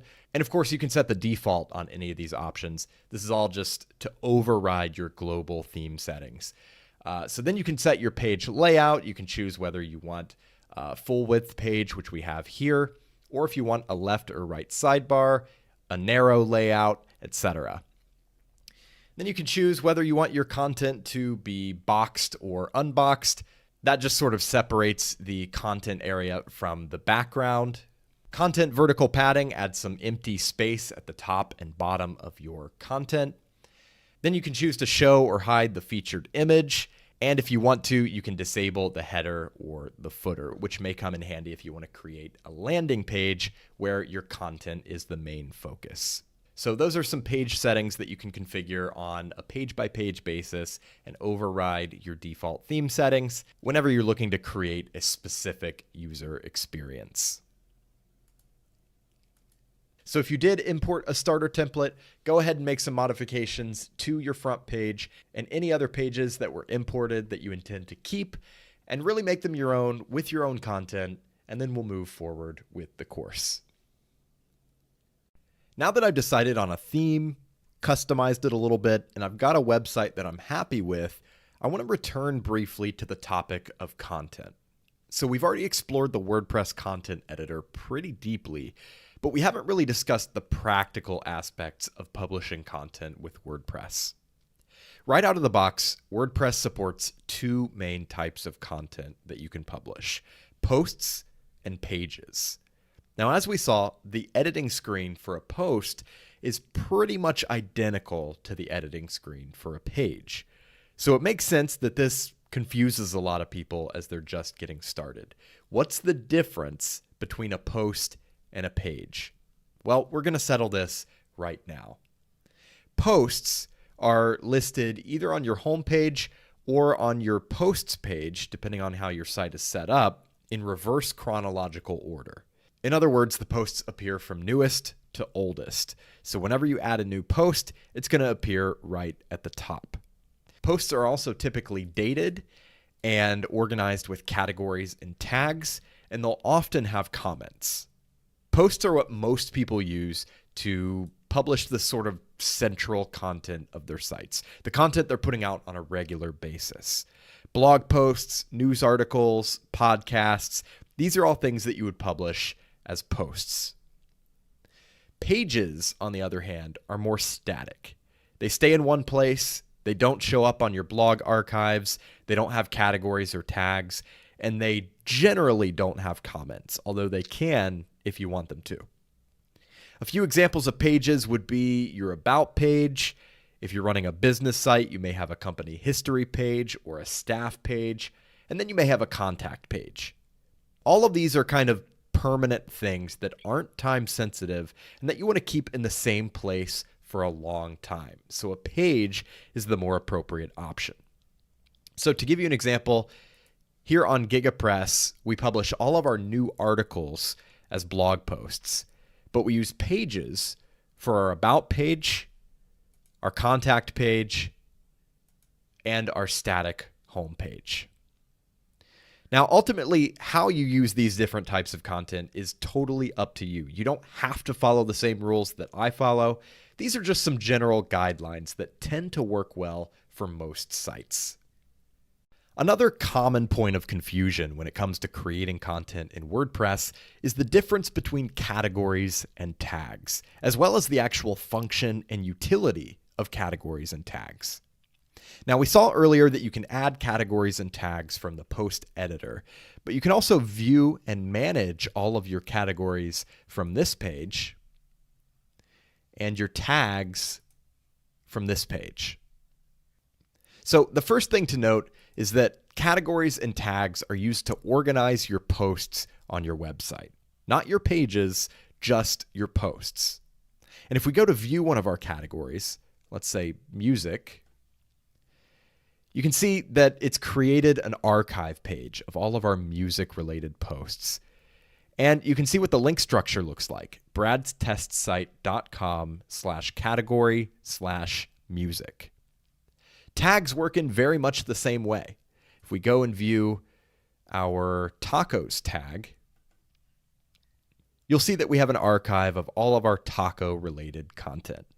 And here you can see that the link structure is very similar: bradstestsite.com/tag/tacos. So what's the purpose? Well, if one of your visitors notices that a blog post has a particular category or a particular tag, and it's a topic they're interested in, they can click on that category or tag to view related content on your website, other taco related posts, other food related posts. It's a way to give them access to other similar content on your site. You can also use categories and tags to display related posts right below the content of a blog post. Now, if the purpose is the same and the functionality is largely the same, what's the difference? Why would you use categories over tags or vice versa? Well, one of the key differences between the two is that every post must be attached to at least one category, but you're not required to add tags to every post. If you don't add a category to a post, it'll just be assigned to that default category, uncategorized. The other key difference is that categories have a hierarchy, whereas tags do not. So you can have a parent category with one or more subcategories, but tags are all on the same level. You can't have parent tags or subtags. Now, in practice, categories are typically used for broad groupings of topics, whereas tags tend to be used for much more specific topics. So on my example site here, I have food as a category, and then I have Mexican as a subcategory. But of course, there are so many different foods, so many different dishes that are much more specific than simply food or Mexican food. That's why we added tacos as a tag. And you can imagine just how many hundreds of different tags we could accumulate if we were creating content about a lot of different types of food. To give you another example, I used to run a website that covered news in the tech industry, and we had a category for social media, but then we used tags for the individual companies and platforms that we were covering in the social media space: Facebook, Twitter, Instagram, and so on. So if we were writing an article about Instagram, we would use the social media category, but then we would tag it as Instagram to be a little more specific. So once again, how you use categories and tags is completely up to you. You don't really have to use them at all if you don't feel that they're necessary for your particular website, but they can be a really helpful way to organize your content. Navigation menus are an important part of most websites, and if you recall, you can manage your navigation menus from within the WordPress customizer. However, I do want to show you another location where you can manage your menus from within the WordPress dashboard. So if you go to the Appearance menu and click on Menus, this is sort of a full dedicated page where you can manage your navigation menus. So you can see I have a menu already created here. If you don't have a menu, you can click this link to create a new one, give it a title, and then you can add some links to it. So you can use this panel on the left to add links. You can add your pages, posts, categories, or custom links. So let's say we want to add our music category. So we'll check that and click Add to Menu. And then if we want to edit that item, we can just open it up here. We can change the navigation label, or we can remove it. And this entire menu is drag and drop. So if we want to rearrange things, say move music up to here, we can do that. And we can also create submenus. So if we want music to appear as a submenu of news, since news is our blog page and music is a category, we can do that just by dragging it over a little bit and it becomes a sub item. So if we save that and then open up the site, you can see what that looks like. You can see news has a little arrow there. And if we hover our mouse, we've got music there as a sub item. Going back into the WordPress dashboard, on the second tab at the top, you can manage your menu locations. So which locations are available depends entirely on your theme. In this case, we have a primary menu, secondary menu, mobile menu, and footer menu. And those are all sort of menu locations that we can then assign a menu to. So these are our menus that we've created, and we just assign them to these various locations, and that will be reflected in the theme. So that's a quick overview of how to manage your menus from within the WordPress dashboard. Another aspect of WordPress that you'll want to be aware of is widgets. So what are widgets? Well, if you go over to the Appearance menu and click on Widgets, you're going to see this page. And this is where you manage your widgets. Now, widgets are basically small blocks of content that are used for areas like your sidebar, your footer, and so on. And it depends entirely on your theme. So your theme developer can define certain widget areas within the theme where the content is going to be pulled from this section and reused across your website. So this is most often used in sidebars and sometimes footer areas. And so you'll notice the widget areas defined by this particular theme are sidebar 1, sidebar 2, and then a bunch of footer areas. So whatever content we add to this sidebar 1 area is going to be used on any page that uses sidebar 1. So this is our sidebar. We're basically just building our sidebar or our footer areas from this page. Now you've probably noticed that this editor looks quite familiar, and just like posts and pages, we're going to be building out these sidebars with blocks. So we can use this menu here to add new blocks to our widget areas. And our sort of traditional widgets are down here in the list of blocks. And these are the things you would most traditionally use in a sidebar or a widget area. But you can actually add any kind of block that you would add to a page to these widget areas. So just to give you an idea of what you can do here, I want to show you just the basic anatomy of this content that's already here. So just like the post and page editor, we have our list view here, and we can expand each of these widget areas and look at the blocks and groups that they contain. So on the top, you can see we have a search block, so people can search the content of your website. And then we have two groups. And if you recall, we can group blocks together so that they behave as one cohesive unit. And if we expand that group, you'll see that we have a heading block that says recent posts. And then we have a latest posts block, which you can configure over here in the sidebar. You can choose, things like the order. You can filter by category, the author, all of those things to determine which posts are actually going to show up here. The second group is recent comments. Now, we don't have any comments on this site, so nothing's going to show up here, but you'll see it's the same thing. There's a heading block followed by a latest comments block. So once again, you can really add anything to this, anything you want to show up in your sidebar or your footer area. Again, it depends on your theme. It's going to look different in every theme, and you're going to have different options here in every theme. But that is how you manage your sidebars and your widget areas. As we've discussed, one of the biggest selling points of WordPress is its extensibility. We've seen how installing a theme can completely transform your website's look in a matter of seconds. But the extensibility of WordPress is not limited to design. You can also add functionality to your website. And the way to do that is by installing a plugin. Plugins are small pieces of software that add various features to WordPress, and they range widely in their scope. So you could have a simple plugin that just adds sharing buttons below the content of your blog posts, or you could have a plugin that transforms your website into a social network with all of the features that come along with that. So clearly there's a wide spectrum of plugins, and you can find one for just about anything you'd want your website to do. As I've said before, the power of WordPress lies in the community and the ubiquity of WordPress. Because there are so many millions of WordPress sites, there are a lot of developers building things to make those websites work.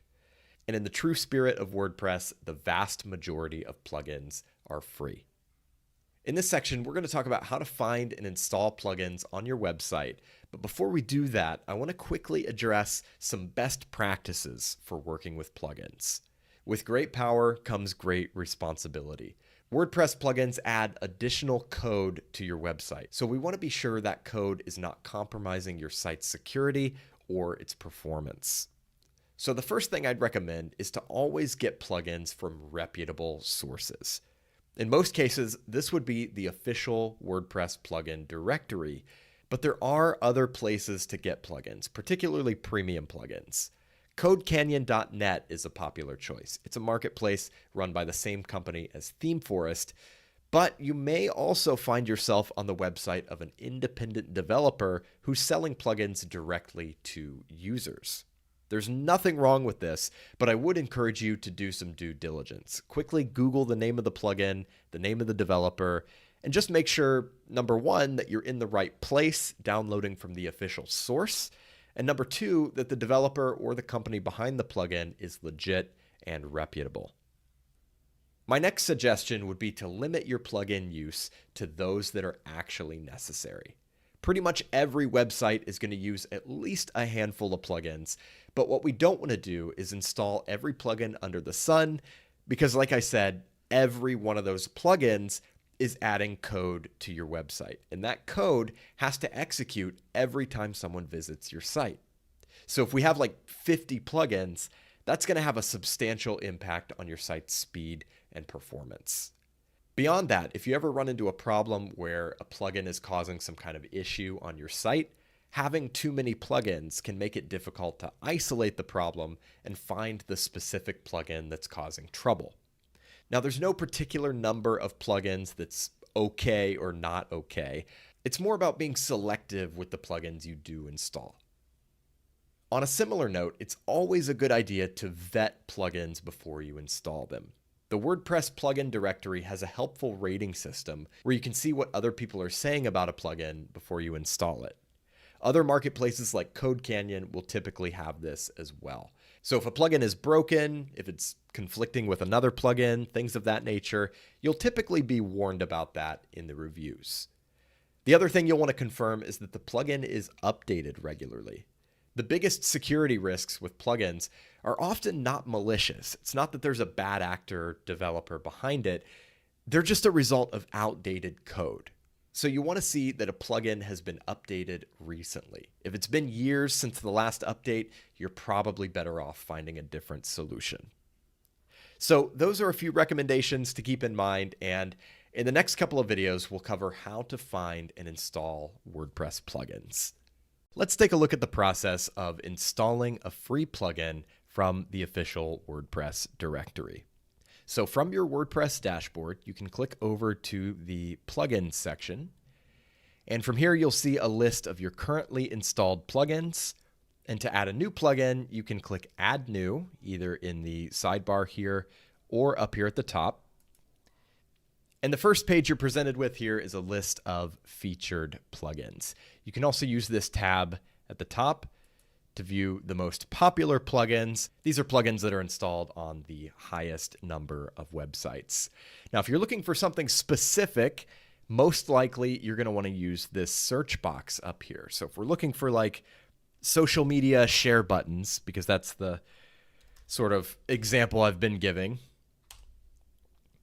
we can type social buttons and we'll see the options we have here. So this plugin looks like it might meet the criteria we're looking for. So we can click on the title to get a little more information. There is a description here. It says this plugin has not been tested with your current version of WordPress. That's a pretty common warning, not really something you need to worry too much about. What I would worry about is if it says this plugin has not been updated for 2 years or something like that. You can see this was last updated 3 weeks ago, so I'm not too worried about it being compatible. So again, we can get some more information about the plugin here. Check out the screenshots. And I always like to look at the reviews as well. So if we wanted to, we can install the plugin here. I'm going to keep browsing. And actually, I think I'm just going to go back to the popular plugins.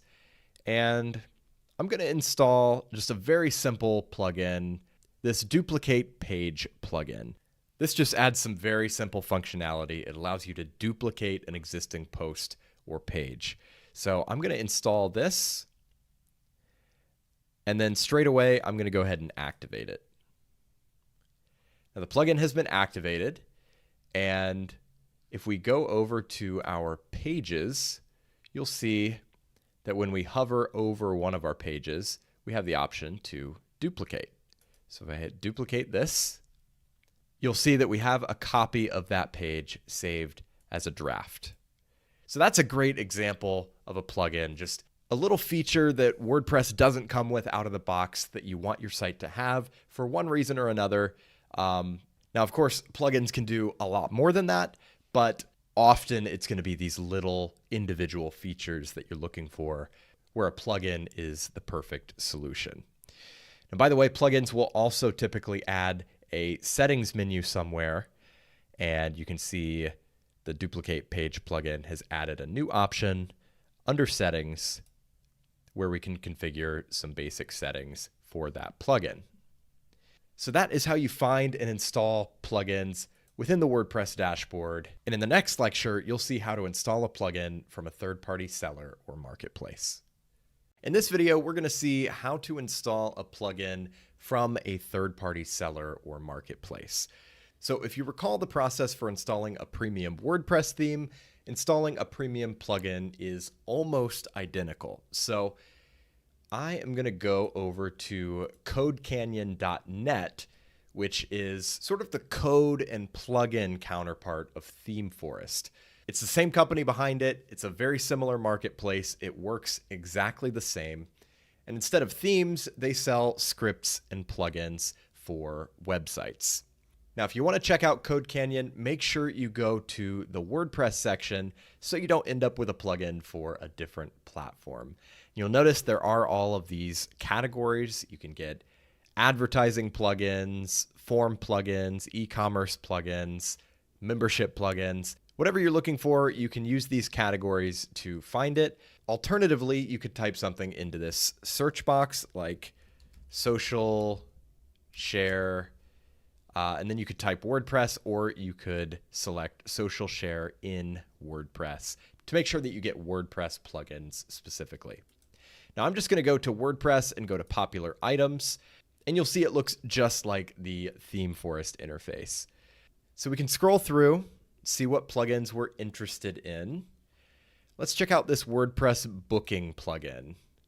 WordPress booking plugin for appointment scheduling. So just like ThemeForest, you can do a live preview. You can scroll down and read the description, see some screenshots, and you can tell this is quite an advanced appointment booking plugin. That's the thing about premium plugins. They typically will be a bit more polished. They will have more functionality. And even though a lot of features are available through free plugins, a premium plugin can be a good investment if it's going to be like a core part of your business. So like this, if you're running a business that requires reliable and very polished appointment booking features, this might be a good investment. And of course, we have to check the reviews. We see that this plugin is rated 4.97 out of 263 reviews, which is solid. So I would scroll through and just make sure nothing jumps out at me as being problematic. And assuming I'm sold on the plugin and everything looks good, I can go ahead and add it to my cart and purchase it. Now, to show you the installation process, I'm just going to use a plugin that I've already purchased. So I'm in my download section here on Code Canyon, and I'm just going to go with this easy social share buttons for WordPress. I'm going to go download, and just like themes, we want to go with the installable WordPress file only. Makes the installation process a lot easier. So we've got a zip file here that just downloaded, and when I go back to my site, I can click Add New from the plugin section. And instead of browsing the directory, I'm going to click Upload Plugin. From here, I just drag in my zip file, click Install Now, and my plugin has been installed. That's all there is to it. So we've talked about what plugins are, and we've seen how to install them. So naturally, the next question is, what plugins should you install? You probably know what I'm going to say here. It depends. Every website is different, and I don't recommend installing plugins just for the sake of installing plugins. But I do think it's worth highlighting a couple of plugins that I use a lot, as well as some popular plugins that may or may not be suitable for your website, just to really showcase what you can do with WordPress. So that's what this section is about. In this video, I want to show you a very common type of plugin that most websites are going to need, and that is a contact form plugin. So this particular plugin is WP Forms. This is kind of my go-to these days. There are many options out there, but this one just has a really nice visual form builder, makes it very easy to create anything from a simple contact form to a complex download form, an email opt-in form, all of these different things. So this is the plugin that we're going to be using as this example. So if we go over to our WordPress dashboard, we can click Add New under the Plugins menu and search for WP Forms. So it's going to be this first option here. I'm going to go ahead and install it and activate it. And once I've done that, I get this welcome screen where I can go ahead and create my first form. So I'm going to do that. And this is the form editor. So you can enter a name for your form here and then select a template. So there are all kinds of different templates here. These are basically just going to pre-populate your form with some relevant form fields. So we've got anything from a blank form where you can create it all from scratch to a simple contact form, Secret Santa sign-up form, all the way to things like lead magnet download forms, opt-in forms, even a potluck invitation RSVP form. So clearly lots of different options here. I'm just going to go with the simple contact form. And first I'm going to name the form. We'll call it contact. And then as we're exploring our templates, we can just go ahead and use the template, or we can click View Demo to see what the template is going to look like. You can see we've got a first and last name, email, and comment or message. So that's plenty for me. Definitely good enough for a simple contact form. So I'm going to go back. I'm going to use that template. And here we can see the form editor. So you can see your form on the right, and you can use this left sidebar to add additional fields.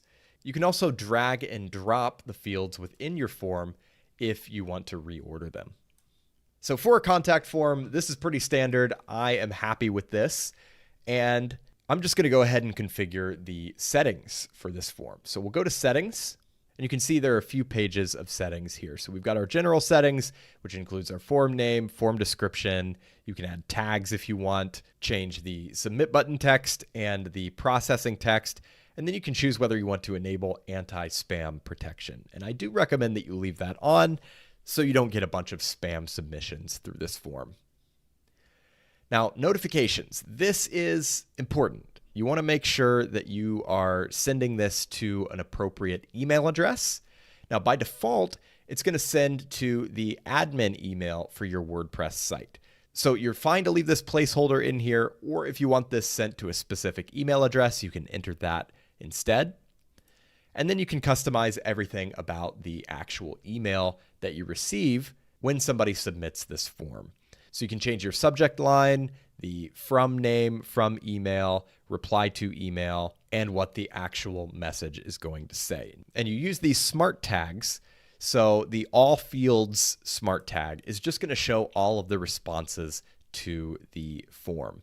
So honestly, I'm happy with this configuration. I don't really need to change anything. I'm fine to leave it as is. Now, under confirmations, you can choose what happens after the user submits the form. So you can choose a message, you can show a page, or you can redirect to a URL. So the simplest solution is just to display a message. And this default message, thanks for contacting us, we will be in touch with you shortly. That's fine with me. So I'm going to leave that as is as well. So now that I'm content with this form, I'm going to go ahead and save it. And now the question is, what do we do with this? Where does this show up? Well, you can add this form to any page or post on your website, and you do that with a standard WordPress block. Let me show you what that looks like. So we'll exit out of this editor, and we will create a new page. So I'm going to call this contact us. And then I'm going to add a new block. And I would add the WP Forms block. And if you don't see it here, you can search for it, WP Forms. Insert that. And then from here, we can select a form that we've created. Now, we've only created the one form. It's called Contact. So we'll select that one. And once we've done that, you can see the form shows up just like that. If we preview this on the front end of the site, this is what it's going to look like on the page. So very nice, very easy, probably my favorite contact form for WordPress. So I definitely recommend, if you need contact forms, to install WP Forms. One of the unfortunate realities of the internet is that there's always going to be spam. Now, of course, you get spam in your email inbox, but when you're running a WordPress site, you also have to worry about spam comments. Now, these are automated, usually nonsensical comments that contain links to other websites. So the goal behind these comments is either to drive traffic to those other websites or influence search engine rankings, or they could be intended to mislead your website's visitors. So obviously that is something you want to avoid. You don't want to have your visitors clicking on sketchy links, and you also just don't want to have your website cluttered with all this garbage content, right? So if you have comments on your website, you need to have an anti-spam solution. Now, previously, the go-to recommendation would be Akismet, which is run by the company behind WordPress itself. It's a very effective solution. However, they are pushing more and more to make this a paid subscription plugin. So if you run a business of any kind, you're going to be paying a minimum of like $8 a month just to protect your site from spam. And personally, I don't think that's necessary. So my go-to plugin these days is Anti-Spam B. So what this plugin does is it looks at all the comments coming into your website and it checks them for known indicators of spam. So when you get a spam comment, it's going to go into a separate spam folder so that hopefully you never see it. You can go in and check that folder to, make sure there's no false positives, but it's not going to be published on your website and it's not going to put your visitors at risk. So let me show you the setup process for this plugin. We'll go to Plugins and click Add New and search for Anti-Spam B. It's going to be this one right here. We'll go ahead and install and activate. And really, that's all we need to do. The plugin is now protecting this website from spam. However, if you want a little more granular control over what it's doing and how it's doing it, you can go to the settings menu and click on Anti-Spam B, and you have some options here that you can configure. But again, this is very much a set it and forget it type of plugin. You just install it, and then you won't have to worry quite as much about spam comments on your website. Definitely a must-have plugin for any website that has comments enabled. We saw earlier that themes and plugins can add their own additional blocks to the WordPress editor. And if you want to take your page building capabilities to the next level, I highly recommend installing a plugin that adds some of these more advanced blocks to your website. My go-to plugin for this is Cadence Blocks, which is the same plugin that's bundled with the Cadence starter templates. So if you installed a starter template with the Cadence theme, you'll already have this plugin installed. But if not, you can install it separately. And I want to mention that while this plugin is optimized for the Cadence WordPress theme, you do not have to use the Cadence theme for this plugin to work. And just to give you an example of that, I'm actually going to install it on a website that's not using Cadence. You can see we're running the 2023 theme. So if we go to Plugins, click Add New, search for Cadence Blocks. It's going to be this first one, Gutenberg Blocks by Cadence Blocks. Install now and activate. Here they're going to show you a list of all of the blocks you've just added. And if we go to create a new page, just call it example. And then when we go to add a new block, you can click Browse All, and you'll see that we have the Cadence blocks available. The other thing you'll notice is that we have the Cadence design library. So you can import any of these pre-designed sections, entire pages through the starter packs, and the wireframes, which are these unstyled sections that just give you a basic structure to work with so you don't have to build your sections from scratch. So this is really handy to have access to all of these blocks, all of these starter packs and sections. You can see if we go ahead and add this hero section, you can see how easy it is to build incredible, beautiful pages with Cadence blocks. So again, I highly recommend you install this plugin. It's one of the first plugins that goes on every site that I build. Another plugin I install on every single website I work on is Yoast SEO.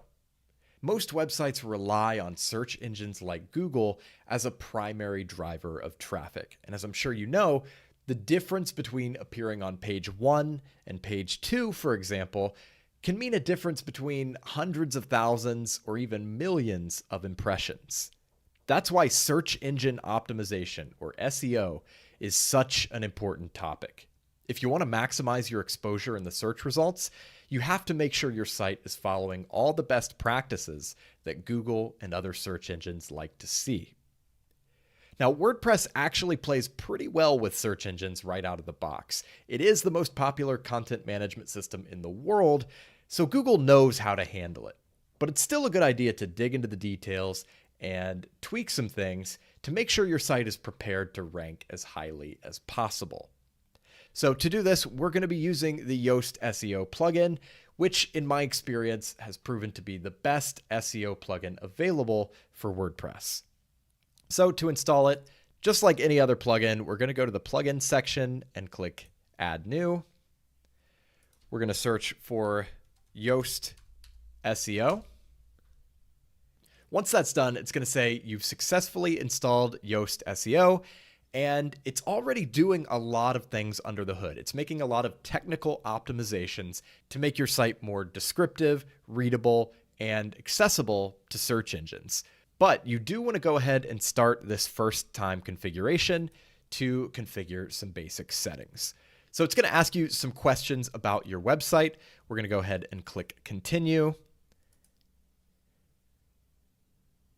And you can choose whether your site represents an organization or a person. So if it's just you and it's your personal website, your personal blog, you'll click Person. If it's an organization of any kind, a company, a nonprofit, a business, anything like that, you'll choose Organization. Here you can enter the name of your organization, and you can upload the logo for your organization. So I recommend you do that. I don't have a logo for this site, so I'm going to skip that part, but I do recommend you add a logo. So we'll click Save and Continue. And then it's going to ask for your social profiles. So Facebook, Twitter, you can add other ones here. These are the official profiles of this website. So again, if this is your personal website, you can put your personal links in here. But if it's an organization, you're going to want to use the social profiles of the organization itself. So enter those there, and then we'll hit Save and Continue. And here you can choose whether you want to provide anonymous information about your website and how you're using the Yoast SEO plugin. I'm going to say no, don't track my site data. And again, Save and Continue. So that's it. That takes care of the initial setup for this plugin. And like I said, a lot of things are already happening under the hood. Yoast is creating some sitemaps for you. It's rewriting your titles and meta descriptions. And thanks to the settings you just configured in that wizard, it's now able to provide a lot more information to Google and other search engines about you and the organization you represent. So in a lot of ways, Yoast SEO is a set it and forget it type of plugin, but there are some active things you can actually do with this plugin as you're creating content to make sure that that content is going to perform as well as it can in the search results. So to give you an example, I'm going to go to edit a page. I'm going to go edit my home page, my front page. And when we get here, you'll notice that we have a little Yoast SEO panel here. And there's a new icon up here for Yoast SEO where we can see all these different settings for the SEO of this page. So the first thing you'll see here is there's an option to enter a focus key phrase. Now this is a key phrase or keyword that you're trying to rank for with this particular page. So if you're creating a blog post about how to create a website, for example, you might enter create a website as your focus key phrase. In this case, we can just say, since the default header of this imported template is Underground Renaissance, we can use that as our focus key phrase. Now, what this is going to do is it's going to analyze your content, and it's going to tell you a lot of information. So if you click on SEO analysis, it's going to show you some problems and suggestions for improvements that you can make in order to better optimize this content for this particular keyword. So most of these are pretty self-explanatory. You can read through them. They're all written in plain English, and you can make changes to, again, just better optimize this content. And if you're confused about anything, you can click on the links here, and it'll give you a little more information on the Yoast website about what that actually means and what the impact is of that particular element. So going back, I want to show you some other things you can manage with this plugin. So if we go to Google Preview, you can see actually what your website is going to look like in the Google search results. So you can see the mobile result and the desktop result. Now notice the title says home and then a hyphen and then Brad's test site. I don't really like that. I don't want to have home in the main title for my website on Google. So what you can do is you can edit the SEO title in this box. You can delete these placeholders here, and we'll just call it Brad's test site. So that just gives you a little more control over the title of your page in the search results. And by the way, that's also going to impact the title in your browser tab when you visit this page. Now, you can also write a custom meta description. That influences this black text in the search results. So it's a little description about the page. It could be a short excerpt or just a short blurb to encourage people to click on this page. So if we enter some dummy text here, you can see that this bar completely filled up because the text is too long. So we can shorten it, and ideally you want it to be in the green zone so it's not too long, not too short. And that's what it's going to look like when you're finished. I recommend writing a custom meta description for all of your content if you can, because again, it just gives you a little more control over how your search snippet is going to appear in the search results. Your SEO title, you can generally leave as the default. It uses these variables to show your page title or post title, a separator symbol, and then the title of your site.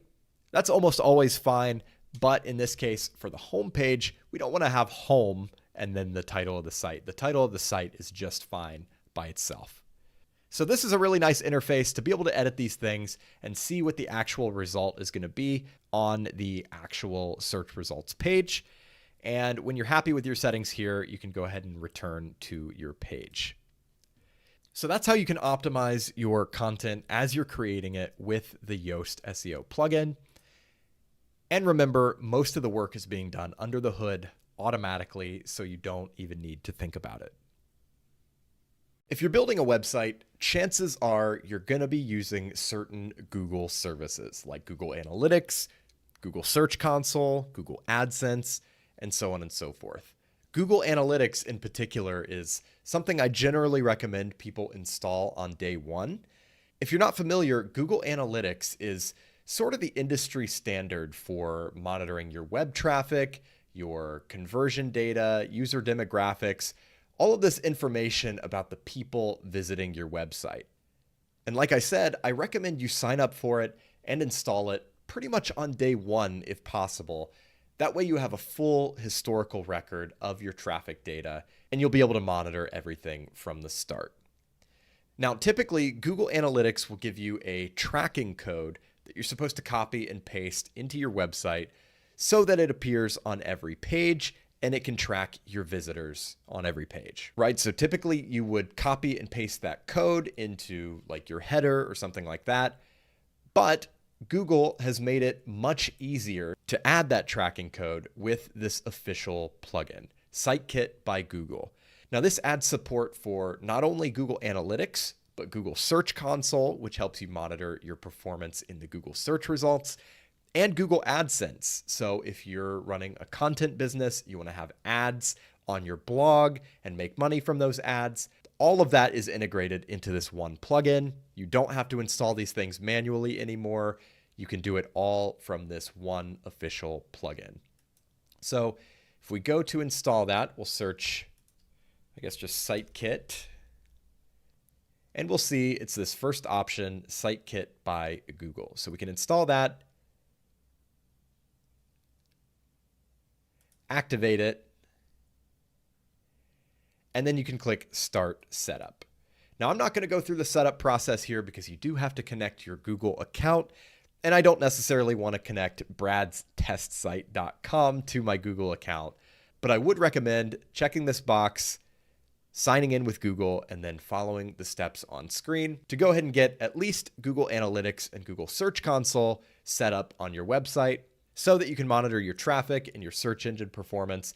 And then later down the line, once you do get some traffic, if you want to add Google AdSense as well, you can do that right from this dashboard. Now, once that's set up, when you come back to this page, you'll actually be able to see your traffic stats right here within WordPress. So you won't have to go over to the Google Analytics website to see your data. It'll be right here on this page. The next plugin I want to showcase is called User Role Editor. Now, this is a great utility for customizing and fine-tuning the capabilities that your users have on your website. Now, there are a lot of different things you can do with this plugin, but the one use case that drives me to install it on site after site after site is allowing contributors to upload media. Now, by default, the contributor role does not allow a user to upload their own images. So you can imagine if you have somebody writing content for your site and they need to have images in that content, it can be pretty inconvenient if they can't upload those images themselves and they have to let an administrator or an editor do it after the fact. But with this plugin, it's a very simple fix, and I'm going to show you what that looks like. So we'll go over here, we'll add a new plugin, type User Role Editor, and it's this one right here. So we will install and activate. And once we've done that, we will have a new option under the Users menu that says User Role Editor. So if we go to that page, you'll see that we can select a role at the top and manage its capabilities down below. So I'm going to select Contributor, and then I'm going to scroll through this list and find the capability that says Upload Files. So I'm going to check the box next to that, click Update, Confirm, and now the contributors on my site will have the ability to upload media. Now, as you can see, there are a ton of other options here. You can add or remove capabilities for any type of user on your site. So this is definitely something to explore if you ever need to make some modifications. And you can even add a new user role. You're not limited to the default ones that come with WordPress. So for example, I have given developers their own user role so that they can come in and manage themes and plugins and stuff like that, but they can't manage posts and pages. Now, of course, you do want to be mindful about giving low-level users more capabilities than they necessarily need, because that can be a little risky for obvious reasons. But again, great plugin, just be sure to use it carefully. So we've talked about how plugins can be very simple or much more advanced. We've seen a couple of examples of very simple plugins, but now I want to give you a look at the other side of the spectrum. If you want to get a lot more advanced with WordPress and start selling your own products, whether they be physical products that you have to ship, or digital products that your customers will just download, you're gonna need an e-commerce solution to facilitate that. And WooCommerce is the most popular e-commerce solution for WordPress. WooCommerce is actually made by the company behind WordPress, Automatic. So it's open source, it's built on the same standards as WordPress itself, and it's supported by an equally vibrant community. So let's take a quick look at the process of installing it and setting it up. So I've set up a fresh WordPress site here. I called it Brad's Store. And we're just going to go straight into installing WooCommerce. So we'll go to the plugin section, add new, and search for WooCommerce. So it's going to be this first one here. Click Install Now and activate.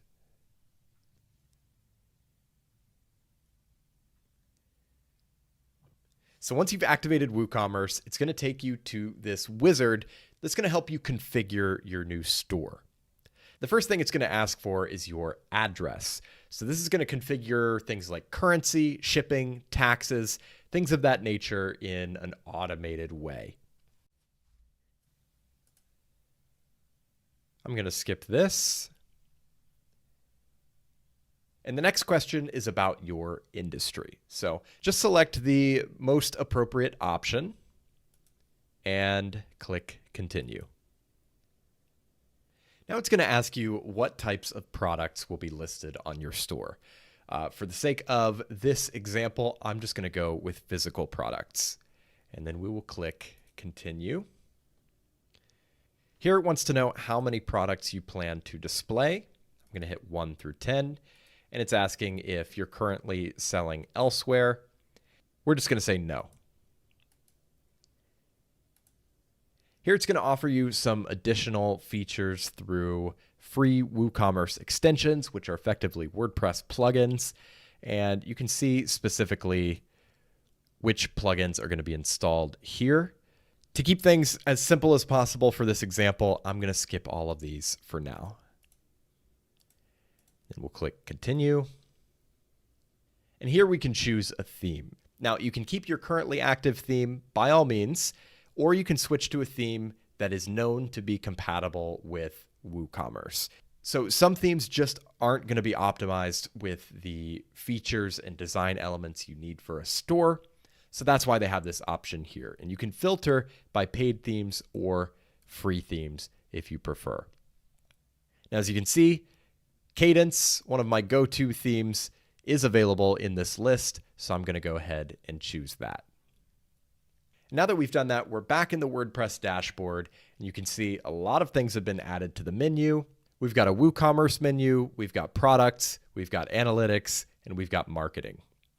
So under the WooCommerce menu, you've got Home, which is this sort of dashboard page that has a lot of like suggestions to get you started, things of that nature.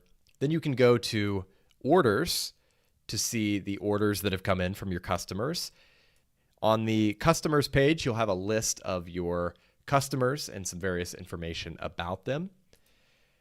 And you can see a list of coupons that you've created for your store, which actually pops you over to the marketing tab, just sort of a duplicate link for that menu. Under reports, you can see some sort of analytics and data about your sales, sales by product, sales by category. You can look at some customer data, inventory data, stuff like that. And then we can go to settings to configure your store's global settings. So a lot of this is going to be what you configured in the wizard, but there are some more options here. And if you're setting up a store, obviously, I recommend you go through all of these menus and just make sure that everything is in line with the store that you're trying to build. We've got shipping options, payment options, and here you can configure which payment options your store accepts. So you've got WooCommerce payments. You can install that, and that allows you to accept credit cards, debit cards, and other popular payment methods like Apple Pay and Google Pay. You can also set up in-person payments, check payments, cash on delivery, things of that nature. And if you want to discover other payment providers, you can do so here. So that would be things like Stripe or PayPal. And I would recommend going through all of those to get to know the various fee structures and determine what is going to work the best for your business. Accounts and privacy, you can decide if you want to allow guest checkout, configure the account creation process, make sure you're in compliance with account erasure requests, privacy policy stuff, personal data retention. And then you can configure your email notifications. So these are the emails that are going to be sent by your website when certain things happen. So when there's a new order, you can get a notification to your admin email address. Same thing with a canceled order, a failed order.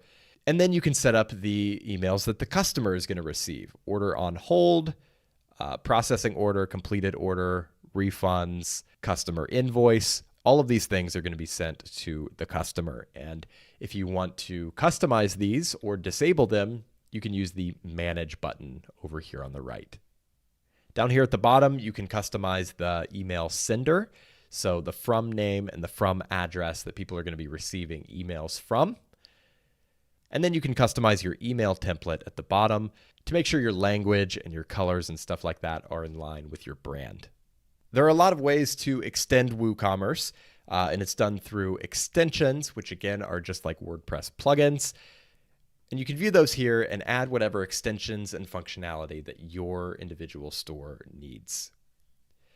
Now getting into the fun part, let's go ahead and create a product. So if you go to your products, you can see we don't have any products yet. So we'll go ahead and create a product now. It'll give you a little wizard here. You can type your product name here, add your product description, product data like your price, inventory, shipping, all that stuff. Product short description. This appears on the product page, like directly below the product title. Product image over here. Product tags, which are very similar to the tags on your posts. Just a way to organize your content. Product categories, same thing, but do keep in mind that these categories and these tags are separate from your post categories and post tags. These lists are specific to your products. And finally, you can go ahead and publish your product or save it as a draft if you want to come back later. So we'll go ahead and add a product here. We're just going to say headphones of no particular brand denomination. And you'll see the permalink becomes /product/headphones. We can enter a description here. And then we're going to add a product image. So we'll click Set Product Image, drag this image in, and click Set Product Image. Now down in the product data, we're going to enter a regular price. We'll say $199, and we'll say it's on sale for $149, just as an example. You can also schedule your sale if you want it to be from a certain date to a certain date. We're just going to keep it on sale indefinitely. And when we preview this, you can see what your product page is going to look like. Now, obviously, we haven't really configured this theme yet. It looks pretty basic, but this is a pretty standard, nice looking e-commerce page that we just configured in, we configured the whole store in a few minutes and this product in just really a matter of seconds. So this really demonstrates just how powerful WooCommerce is, but also how powerful WordPress is. Just a few minutes ago, this was a totally blank website with no content or functionality whatsoever. And now it's a fully functional e-commerce store that's almost ready to accept payments. So once again, this really showcases the power of WordPress plugins. And you can imagine just how many things you can do with this when you start getting into WooCommerce extensions to add more functionality to your store itself. One of the responsibilities that comes with hosting your own WordPress site is managing your own security and backups. Now, I know this is not an exciting subject, and a lot of people tend to put it off or assume it's not that important. But trust me, if your site ever gets hacked, or if you ever lose a bunch of data in some kind of catastrophe, you're going to wish you'd been prepared from the start. Now, I want to be clear, WordPress itself is very secure. And whenever a vulnerability is found in the core software, it's patched very quickly. But of course, third-party themes and plugins do add some complexity to this. And the unfortunate reality is WordPress is a huge target, simply because it powers so many websites. So there are a lot of threats out there that are aimed specifically at WordPress sites. Fortunately, there are solutions you can put in place to protect your website and mitigate the damage from any disaster. These solutions are easy to implement. The ones I'm going to share with you are free, and the result is peace of mind, which to me is priceless. So in this section, we're going to cover some best practices that I recommend you follow to keep your site secure, and then I'm going to share some specific solutions to automate your security and back up your data. Let's talk about a few best practices to follow as you're building and managing your WordPress site. First, it's essential to keep your WordPress software up to date. WordPress is an open source platform with hundreds of people contributing to its development. When a security firm discovers a vulnerability in WordPress, the lead developers are notified, WordPress gets patched, and millions of websites are updated before the company makes what's called a responsible disclosure, where they release the specific details of the vulnerability that was discovered. With that disclosure, the vulnerability becomes public knowledge, meaning hackers essentially have a recipe to exploit websites that haven't yet been updated. The moral of the story, keeping your software up to date is vital for your security. So let me show you how to manage your updates in WordPress. Here in the WordPress dashboard for this particular site, you should notice that we have a few different indications that we have updates available. So at the top, there's this banner telling us we have a new version of WordPress. And then in the main menu, we've got a couple of badge icons with little numbers on them. So next to updates, it says 4, and next to plugins, it says 2. So what that means is we have 4 total updates available for this site, and 2 of our plugins need to be updated. So pay attention to these little icons when you see them, and be sure to install those updates as soon as possible. So to manage your updates, you'll click Updates under the dashboard menu. And on this page, you can see all of the updates that are currently available for this site.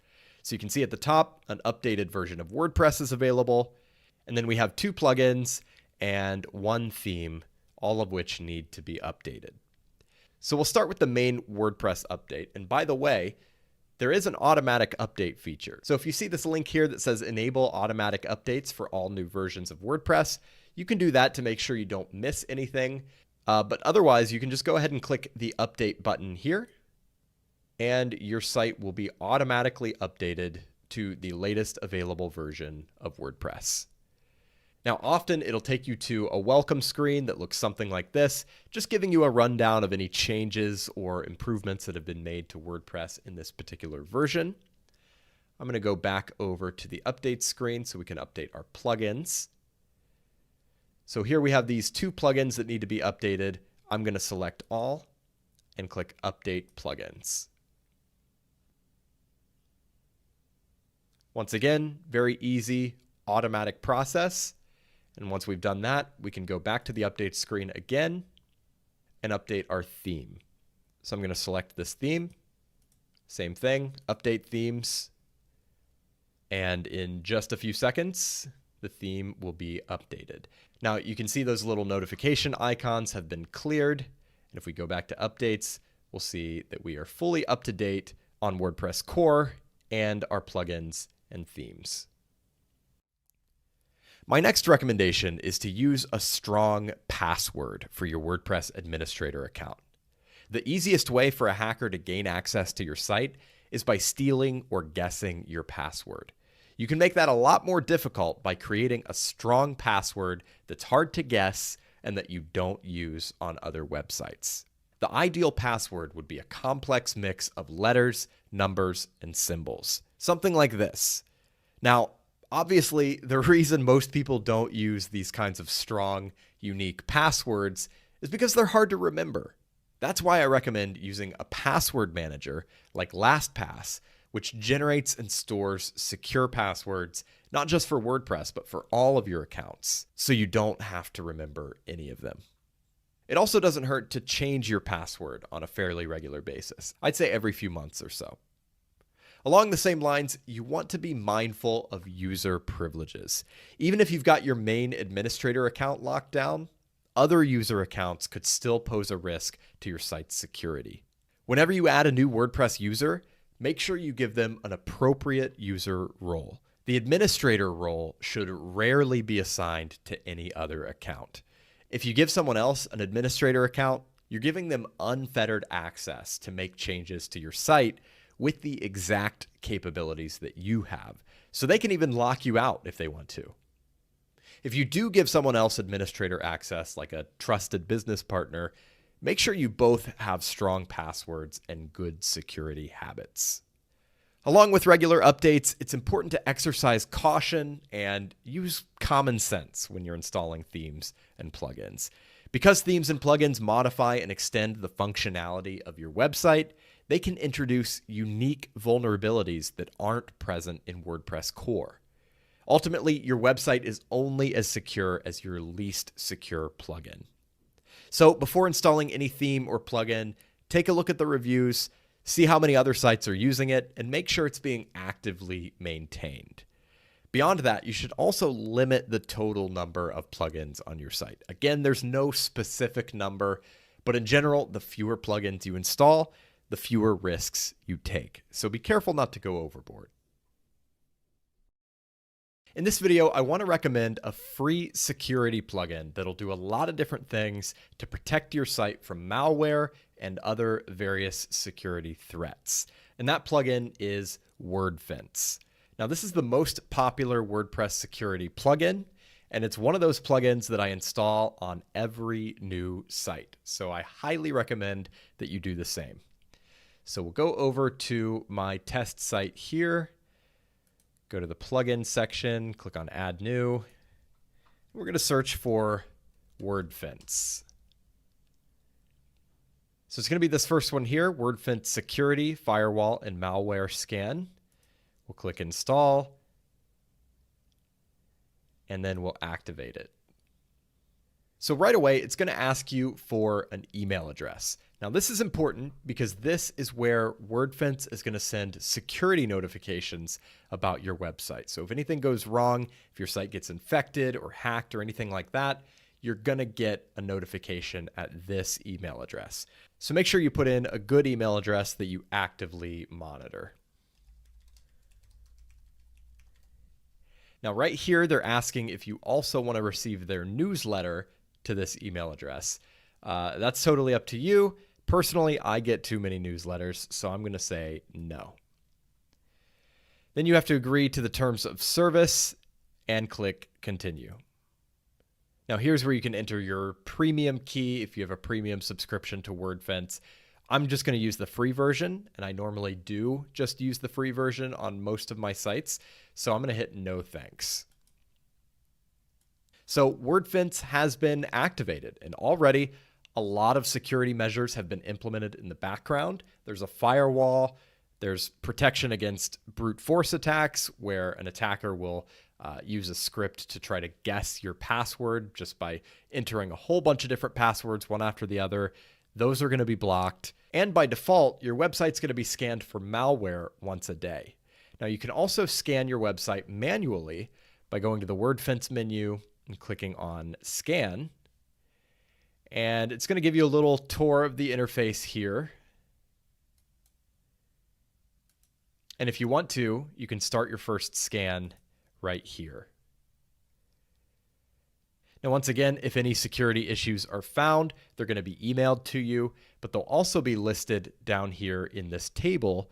And in a lot of cases, you can actually repair issues that it finds just by clicking a button in this table itself.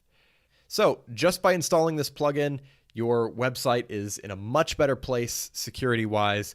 And this combined with your good security habits is going to go a long way to protecting you from all the various threats that are out there. Now, there are a bunch of options that you can customize if you would like to, but the default settings are going to be just fine for most sites. In addition to a security scanning plugin, I would strongly encourage you to have a reliable backup solution in place as well. If anything ever happens to your website, whether it's malware or something going wrong with your web host, or even just human error on your part, you're going to want to have backups that you can easily revert to so you don't end up losing data or even losing your entire website. This is the solution I recommend for most sites. It's a free plugin called Updraft Plus, and it makes it super easy to schedule automatic off-site backups that you can restore with a single click. So let's take a look at the setup process. So we'll go to Plugins, Add New, and we're going to search for Updraft Plus. It's all one word. And it's going to be this first one, Updraft Plus WordPress Backup Plugin. Install now. And activate. Now it should prompt you to go ahead and set it up. So we'll click press here to start. And if you want to, you can go ahead and start your first backup now. But first, I'd recommend you go over here and configure some settings. So at the top of this page, you can configure an automatic backup schedule for both your files and your database. Now, right now it's set to manual, so it's only going to back up your site when you go to that main page and click backup. But we can set this to any frequency that we want, from 2 hours up to monthly. So this totally depends on how often you're updating your website. If you're running a business website that's not updated that often, just kind of has your business information on it, your contact info, all that kind of stuff, you're probably fine to go with a less frequent schedule. But if you're constantly updating your website, you're adding new content, blog posts, things like that, I would go a little more frequent. And if there's constantly new content coming in, say if you're running a membership site and there's like a community going on, you'll probably want to go as frequent as every 2 hours. Now for me, I typically go daily with my websites, so I'm going to choose that for both files and database. And then you can choose how many backups you'd like to retain. So again, this is up to you. I personally would like to have more than 2, so I'm going to go up to maybe 5 on both of these. But again, it depends on your preference and also the amount of data storage that you have at your disposal. Now, speaking of which, by default, these backups are going to be saved to your web server where your website is stored, like right there on the same web hosting account. And that is better than nothing, but it comes with a huge risk. If anything happens to your web server or your web hosting account, you're going to lose your backups right along with your website. So I highly recommend choosing one of these remote storage options so that you have an off-site backup as well. So there's a lot of different options here. There's Updraft Plus Vault, which is their premium backup hosting service. If you want a really seamless, easy solution, you could go with that and subscribe to one of these plans here. Or you can pick any of these other cloud storage services. So we've got like Microsoft OneDrive, Dropbox, Google Drive. You can pick any of these and your backups will be automatically stored at that location on your account. So if we choose Google Drive, for example, we can scroll down and you'll see it says after you've saved your changes by clicking Save Changes below, then come back here and follow this link to complete authentication with Google Drive. So make sure you save your changes first and then come back and sign in. So down here, you can configure what files are going to be included in the backup. I recommend leaving everything. And then we'll go down and click Save Changes. So now it says you've selected a remote storage option, which has an authorization step to complete. So at this point, you'll click sign in with Google, sign in with your Google account, and then the plugin will have access to your Google Drive account and it can save your backups there. Same goes with all these other options here. Save your changes, authenticate the account, and then you're good to go. And then in the future, if you want to create a manual backup, you can do that here. And you'll be able to see your existing backups down here and restore any of them with a single click. Okay, we have covered a lot of ground in this course. And at this point, you should feel pretty comfortable with the process of building websites with WordPress. But I do want to give you a concrete example where I bring everything together and show you the process from start to finish in a very practical way. So in this section, I'm going to be building a brand new website right in front of you and essentially following the process from the course as quickly as possible. And what I've decided to build is a tech blog. You can follow along with this if you want to create a local site and just sort of copy what I'm doing, or you can just sit back and watch and use it to draw inspiration for your own projects.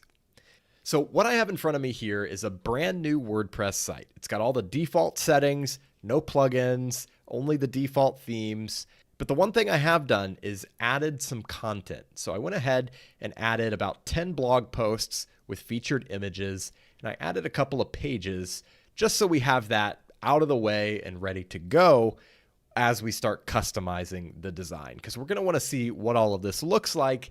And it's much easier to get a feel for the design of a website when you have some actual content to display. So we've got these blog posts with just a bunch of dummy text and some featured images, and that should be good enough for this tutorial.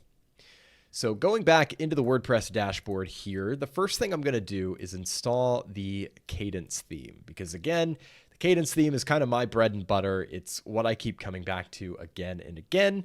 Astra is up there too, but Cadence is just my preference because I like the consistency of being able to use the same theme on every site and having the same interface on every site. So I can very quickly move from one site to another, and I know where everything is. I know where all the options are and all that stuff. So that's why I use Cadence. It's not that Cadence is better than Astra. And there are other themes out there as well that are comparable to these two. I don't want you to think that these are the only themes in existence, but these are what I keep coming back to because they do allow you to create something very unique. They don't lock you into one specific design. They give you the ability to create a lot of different designs while also optimizing your performance. So that's really important to me. So I'm going to install Cadence and I'm going to activate it as soon as it's installed. Activate. All right, Cadence is ready to go. It's going to prompt me to install a starter template. I'm actually not going to do that this time because we are building this from scratch. So we've got Cadence. The other thing I want to add is the Cadence Blocks plugin. So we'll search for Cadence Blocks, install it, and activate it. We'll use that to build the home page a little later. So that's a good place to stop this video. As we move forward, we're going to go ahead and get into the theme settings, configure the appearance of the site, and then we're going to start building out a home page and all that good stuff. So I do hope you enjoy this example. I hope it's valuable. And once again, if you want to install a local site and follow along with me, you absolutely can. Otherwise, just sit back, relax, and hopefully take some inspiration from watching me follow the actual process that I follow every time I build a new site. In this video, I'm going to configure the color palette and fonts for this website. So I'm going to go to the theme customizer by clicking Customize under the Appearance menu. And from here, I'm going to go to Colors and Fonts. So we're going to start with colors. And I'm going to customize this global palette. Now, if you recall, the global palette defines certain colors that are reused across the theme customizer, as well as the post and page editor. So these are used across the theme, And here where it says site background, it's set to this color. And obviously we can set a specific color for the site background, but right now it's set to the lighter background preset, which means if we change lighter background to something else in this global palette, that will also change the site background because the site background is set to reflect whatever that color is. So I'm going to go ahead and configure this palette. Now, normally I would sit here and mess with this for a long time to, find a palette that works.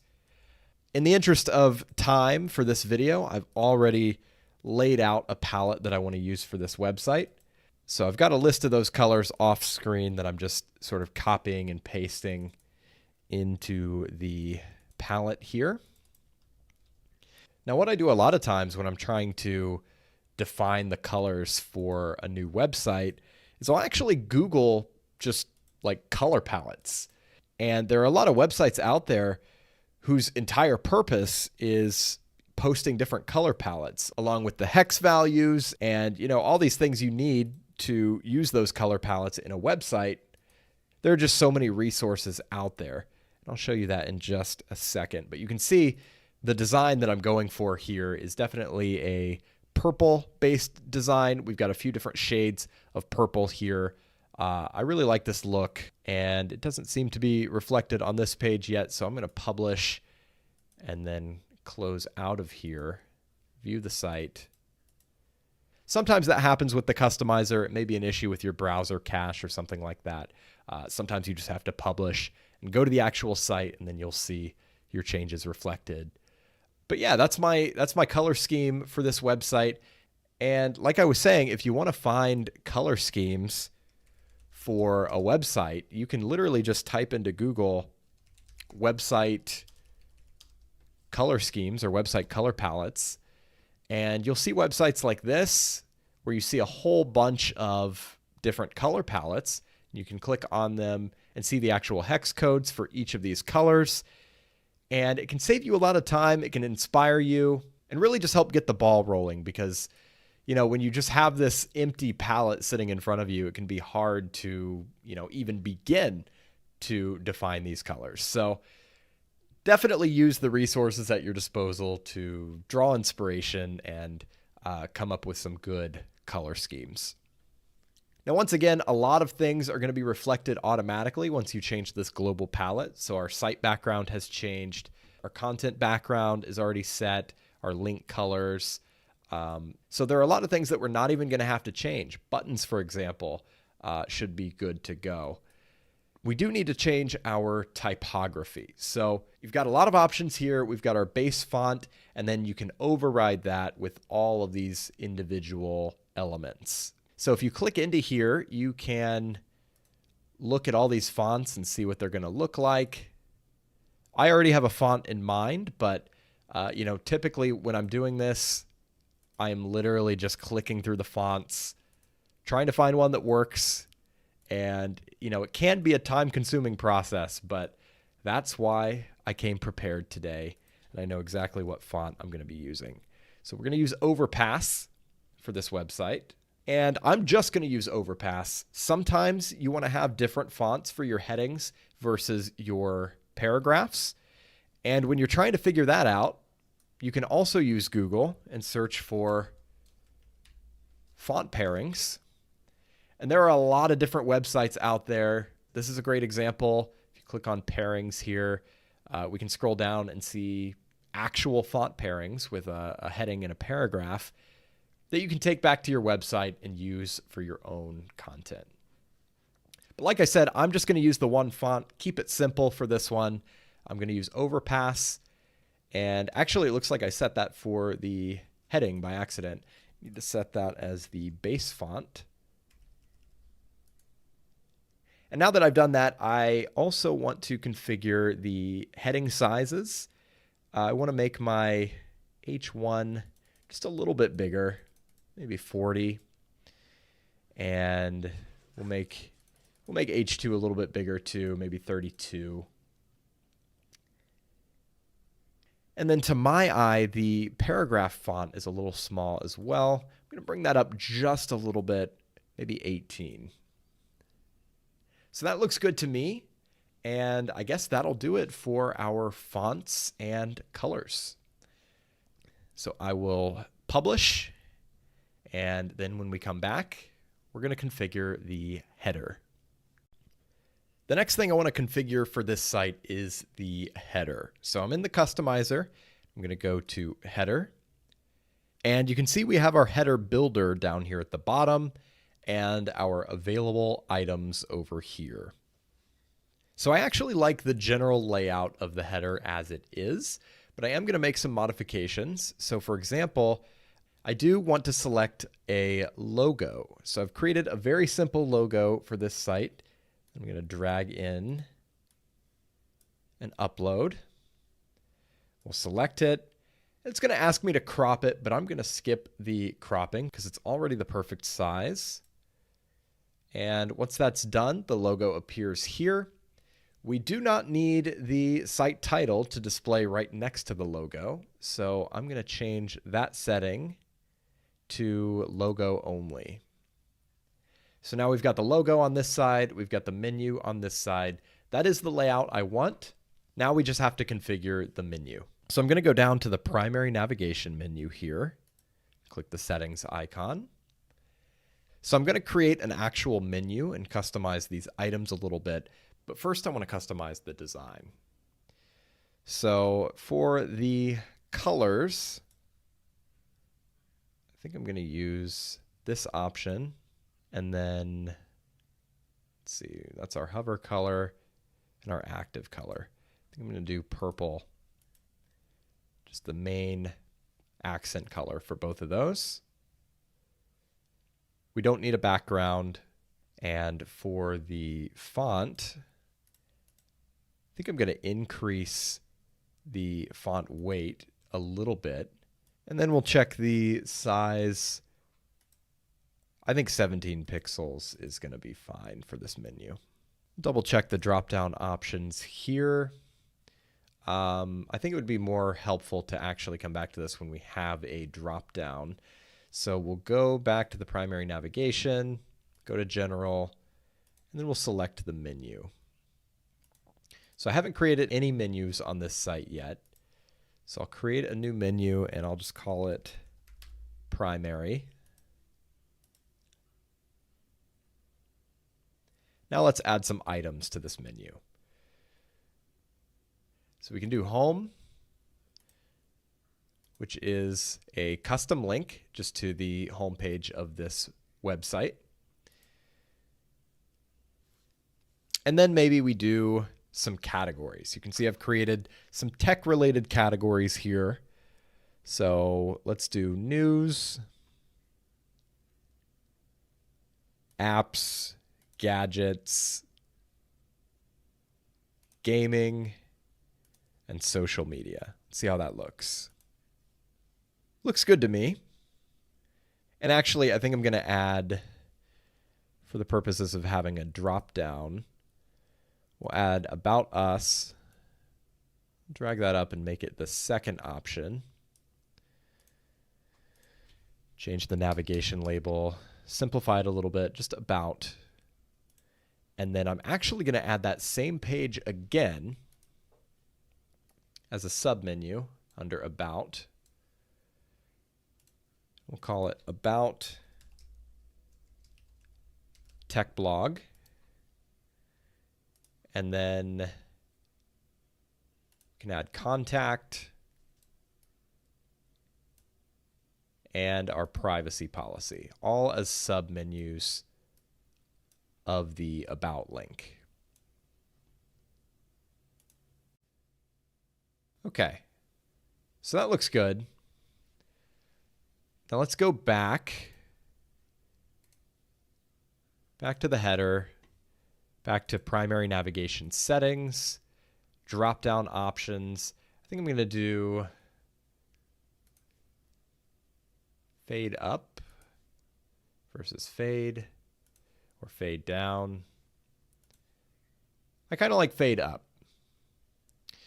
So that works for me. And for the design, that color is fine there, but I want to add some purple. So we're going to use that first accent color for both the hover background and the active background. So that's what that's going to look like.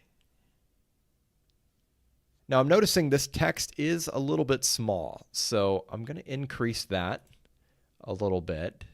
Let's try maybe 16.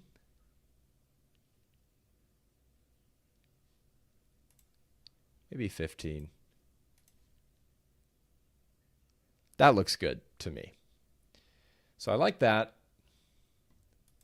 Happy with the drop down. And just to make things interesting, we're going to say that this tech blog has some sort of membership component to it. Like maybe there's a premium version of it for, more in-depth content or something like that. So we're going to put a sign-in button over here on the other side of the primary navigation. So we'll configure this. We'll call it sign in. And for now, I'm not going to worry about sending it to a login page or anything. I'm just going to put a placeholder in the URL. But just for the sake of design, I want to have that there. Now that button is fine, but we could make it a little more interesting. And I think to do that, I'm actually going to go over to the global button settings.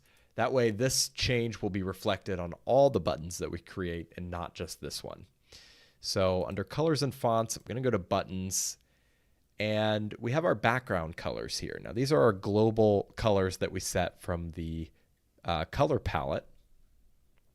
But I want to make this a little more interesting. I'm going to do a gradient similar to the gradient in the logo here. So I've got these colors saved off screen, and I'm just going to insert these. So for this first color, I'm going to use the purple from our theme, and we're going to fade that into sort of orange color. And you can see this creates a whole different design that is a lot more visually interesting. So for our angle here, let's see. Let's do something like that for the angle on the initial color. And then on our hover color, we're going to do something similar.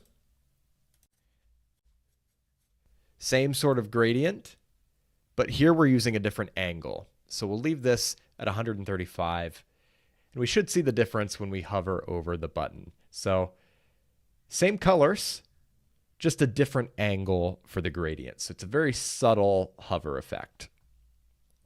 Now I also want to change the shape of this button. I'm not loving the rectangular square corners.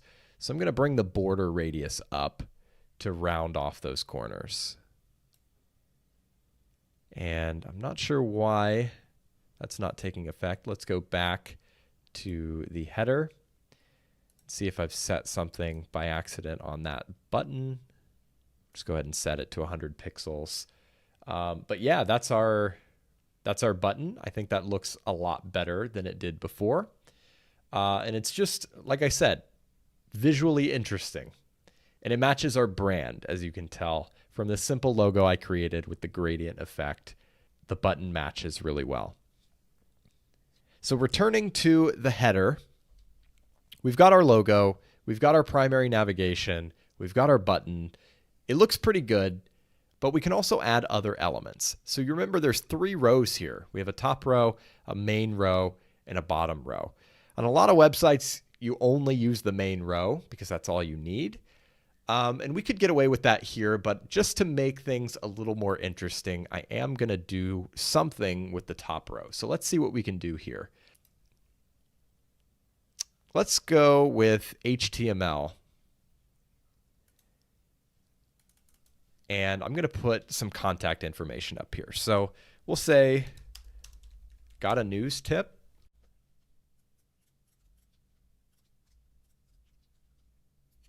And then we'll add an email address. So techblog@email.com. Now, if we have this over here, of course, we're going to need something on the other side to make it symmetrical. So I am going to add social media buttons and search. So we've got our social media buttons and our search icon there. And what I want you to notice here is very rarely do these things look perfect when you first add them. So the icons here look a little awkward. The top bar being the same color as the main header bar looks a little awkward. But as we start to configure all of this, it's going to look a lot better. So what I'd like to do first is configure this top row. So I can click this little settings icon next to the top row itself, and we'll go to design. Now here I want to change the background. We'll change the background to, I believe this is what we're using for the page background color. Yeah, so that looks good. Instantly looks a lot better. We still have a couple of modifications we could make here. I think this text is too big and these icons need to be changed. But before we do that, I also want to add some padding. So we're going to add padding to the top and bottom to give these elements a little bit of breathing room because they're kind of right up against the top and bottom of this bar. So if we add maybe, we'll start with 5 pixels on the top. So the first box here is for the top. The third box is going to be for the bottom. So we'll add 5 pixels there as well. And I think that's sufficient. So that looks good in terms of the layout of the top bar. And now we can go and customize these individual elements. So we'll go to the HTML. And what I want to do here is change the text size. So we'll reduce it to maybe 15. I think 15 is good. And then we'll go over to the social media. And here I want to change the style of these icons. So we're going to switch from filled to outline. Once again, major improvement. Looks a lot better. The other thing I want to edit here is the colors. So we'll set the initial color to this darker color here. And then I think I'm going to go with purple for the hover color, just to sort of match the menu and everything else here. You can see that looks very nice. Now I want to do the same thing for my search icon. So I'm going to edit that. And you can choose which icon you want. It's a very subtle difference, but I'm going to go with this one. And then for the design, for the initial color, I'm going to go with the darker color so it matches the social icons. And then we've already got the correct hover color there. So that's our top row for the header. Looks very good. We've got our main row configured as well. And after just a few minutes, the site is really coming together, and you can start to envision what the final product is going to look like. So I think that does it for the desktop header, but I do want to make sure that the tablet and mobile header looks okay. So here it's a lot simpler. We've got our logo over here and our trigger icon on this side. So let's go ahead and edit the trigger. See what that looks like. I like the more bold icon myself, so I'm going to go with that. We'll go to design and make sure this color matches the brand identity. We can go with default or bordered. I prefer the default look. And then we can edit our mobile navigation. So that is going to be this. Same thing here. I just want to make sure that it matches the overall brand identity. So I'm happy with the colors here. I think I might do the same thing with the font here, make it a little more bold, and then bring up the font size a little bit.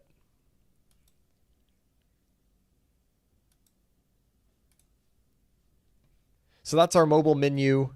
We can go over to General and make sure the proper menu is selected. So I'm just going to reuse the same menu on mobile.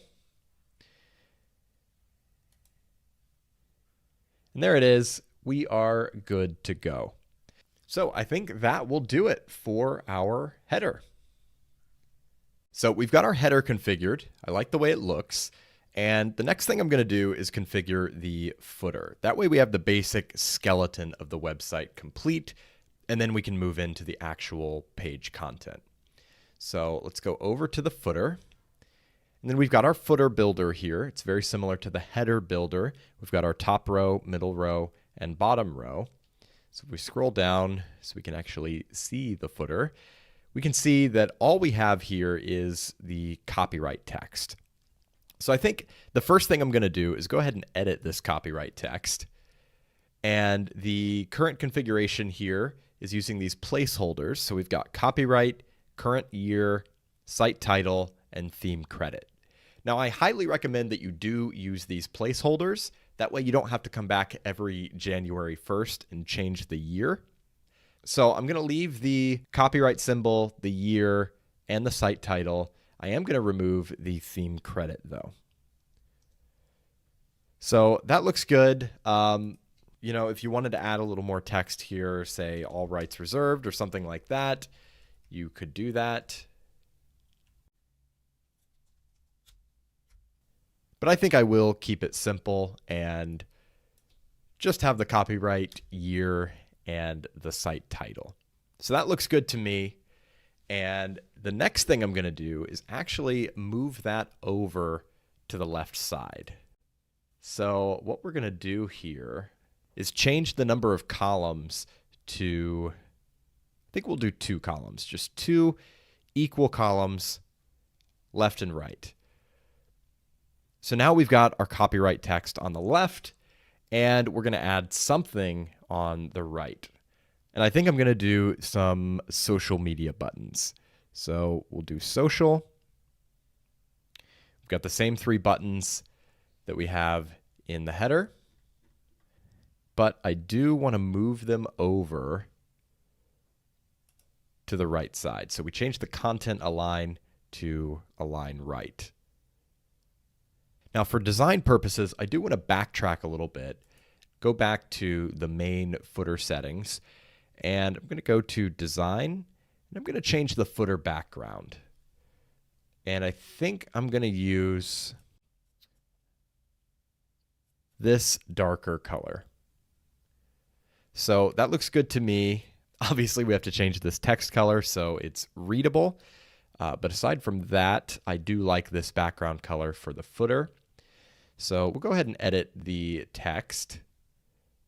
Change the font color to white. Then we're going to edit the social media buttons. And just like we did for the header, I'm going to change it to outline.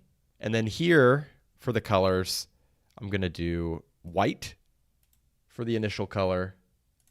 And we'll do our main purple accent color for the hover. Let's see how that looks. Looks good to me.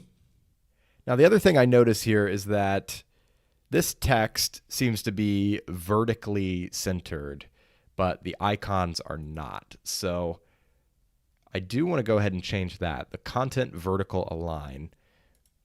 I want to align that to the middle. I'm just going to make sure that's set here as well. So content vertical align, middle, looks good. So these look a lot more symmetrical now.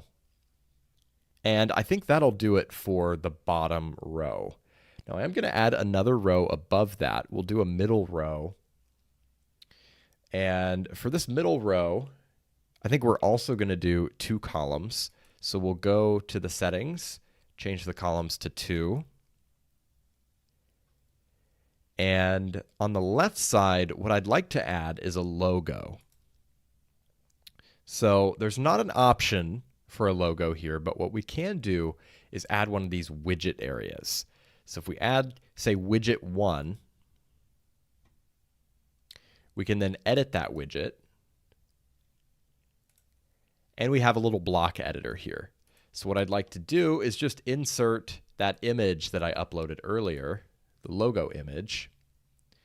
We'll select it. And then we've got our logo in the footer. Now this is too big. I definitely want to resize this. So we'll go to this block and we'll click Show More Settings. So here I'm going to choose the image size. We can size down to medium. Of course, we can choose these specific proportions as well, but I'm just going to see if medium works first. Medium still feels a little bit big. So let's try these proportions, maybe 50%, 75%. I think 75% is fine. It's 225 pixels wide. Let's try maybe 200 and just see how that looks. A little bit smaller. Yeah, I think that's sufficient. So we'll stick with 200 by 64. And then on the other side, I'm going to add a navigation menu.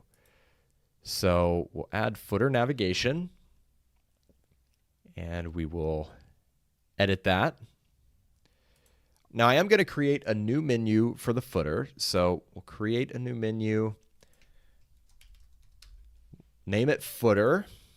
Click next. And I'm going to add some items to this menu. So I think for the footer, I actually want to add all of our pages here. So we'll do home, about us, contact, and privacy policy. Just sort of the typical things you'd expect to find in a website footer. So I think that'll do it for the menu.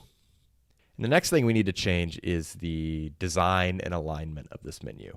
Because you can see our social media icons are way over here, but our menu is weirdly off to the left. So we're going to align it to the right, and we're also going to do a middle align. So that looks better, and now we're going to go into the design for this menu. So I'm going to change the initial color to white, and I think the hover color is good. It's our main accent color. And then the active color, I think I'm actually going to just change that to white as well, because I don't necessarily want it to be permanently purple when we're on the About Us page. So white is fine for active, and then we've got our purple accent color for the hover color. Now, just like our navigation menu at the top, I'm going to increase the font weight a little bit. And actually, I think since we have a sign-in button at the top, we might want to add a sign-in link to this menu as well. I don't think I'm going to do a button. I think we'll just do a link in this menu. So I'll go back to the menu itself and edit the menu. We'll add a new link. And again, I'm just going to do a placeholder and call it sign in. Okay, so that's good. Now, I noticed that both of these menus are sort of awkwardly tall. So let's go to edit the footer again. We'll edit the middle row. And I think what we need to change here is the top and bottom spacing. So we've got 30 pixels on the top and the bottom. That's a bit much. Let's reduce this to, I think we could do, let's start with 20 pixels and just see how that looks. And then I want to do the same thing for the bottom row. Although the bottom row, I think we could make a little bit smaller because there's less content here. So let's do maybe 10 pixels on the top and 10 pixels on the bottom. Actually, I think we could go lower than that. Let's do 5. Okay, I think that's a better proportion. Now, what I'd like to do is add a little bit of separation between these two rows. So let's go to the middle row, and we'll go to Design. See if we can add a bottom border to this row.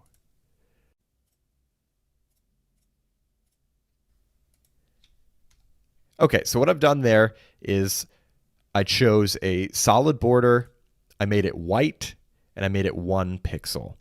Now the white is like very high contrast here. So I think what I'll do instead is take this color that we're currently using and just make it a little bit lighter. So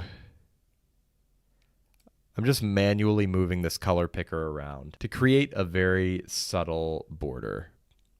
So I think that will work for me. It's a very subtle 1 pixel border, just a slightly different color from the background of the footer itself, just to separate and distinguish these 2 rows. So now if we come out of here, hide the footer builder, hide the controls, this is what our footer looks like.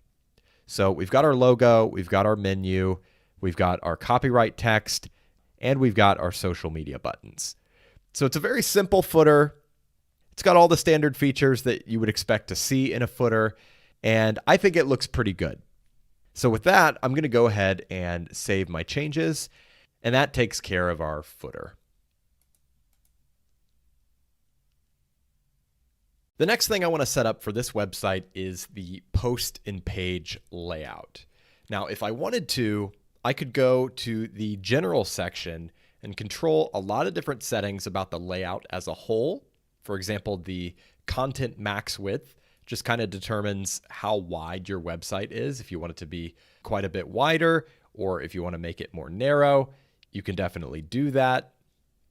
I'm going to leave everything on this page at the default settings, but the options are here if anything jumps out at me at any point where I'm like, yeah, that does need to be specifically configured for this website. Otherwise, I tend to leave all of this as is. So for this video, we are going to go down to the posts and pages layout, and we'll start with the page layout. So to see our changes, we're going to need to go to a page. So I'll go to my About page. And the first thing we need to choose is whether we want the title to appear above the content or in the content area. So this is above the content. And if we choose in content, it's just going to be down here in the content container. Now, I think for pages, it looks a little better if I have it in the content. So I'm going to go with that. Then you could choose your page title alignment if you want to center it or anything like that. I'm going to leave it as is. We can configure these title elements. So we've got the title. We can add breadcrumbs if we want. And if we want to show the post metadata, we can also do that. It just shows the author and the date. I'm just going to show the title. And now we have to choose the default page layout. So this is just sort of the standard layout. It stretches pretty wide, and there's no sidebar or anything like that. If we want it to be a little more narrow, we can choose the narrow layout. And I find that this works pretty well for pages when you don't have a sidebar, because the normal layout, it is pretty wide, and it feels like you're almost turning your head to read the full line of content here. So I usually go narrow, and then if you want to customize the specific width of the narrow layout, you can go back to that general page, click on layout, and customize the narrow layout content max width. So it's 842 right now. We can make it smaller. We can make it bigger. I'm going to leave it at the default.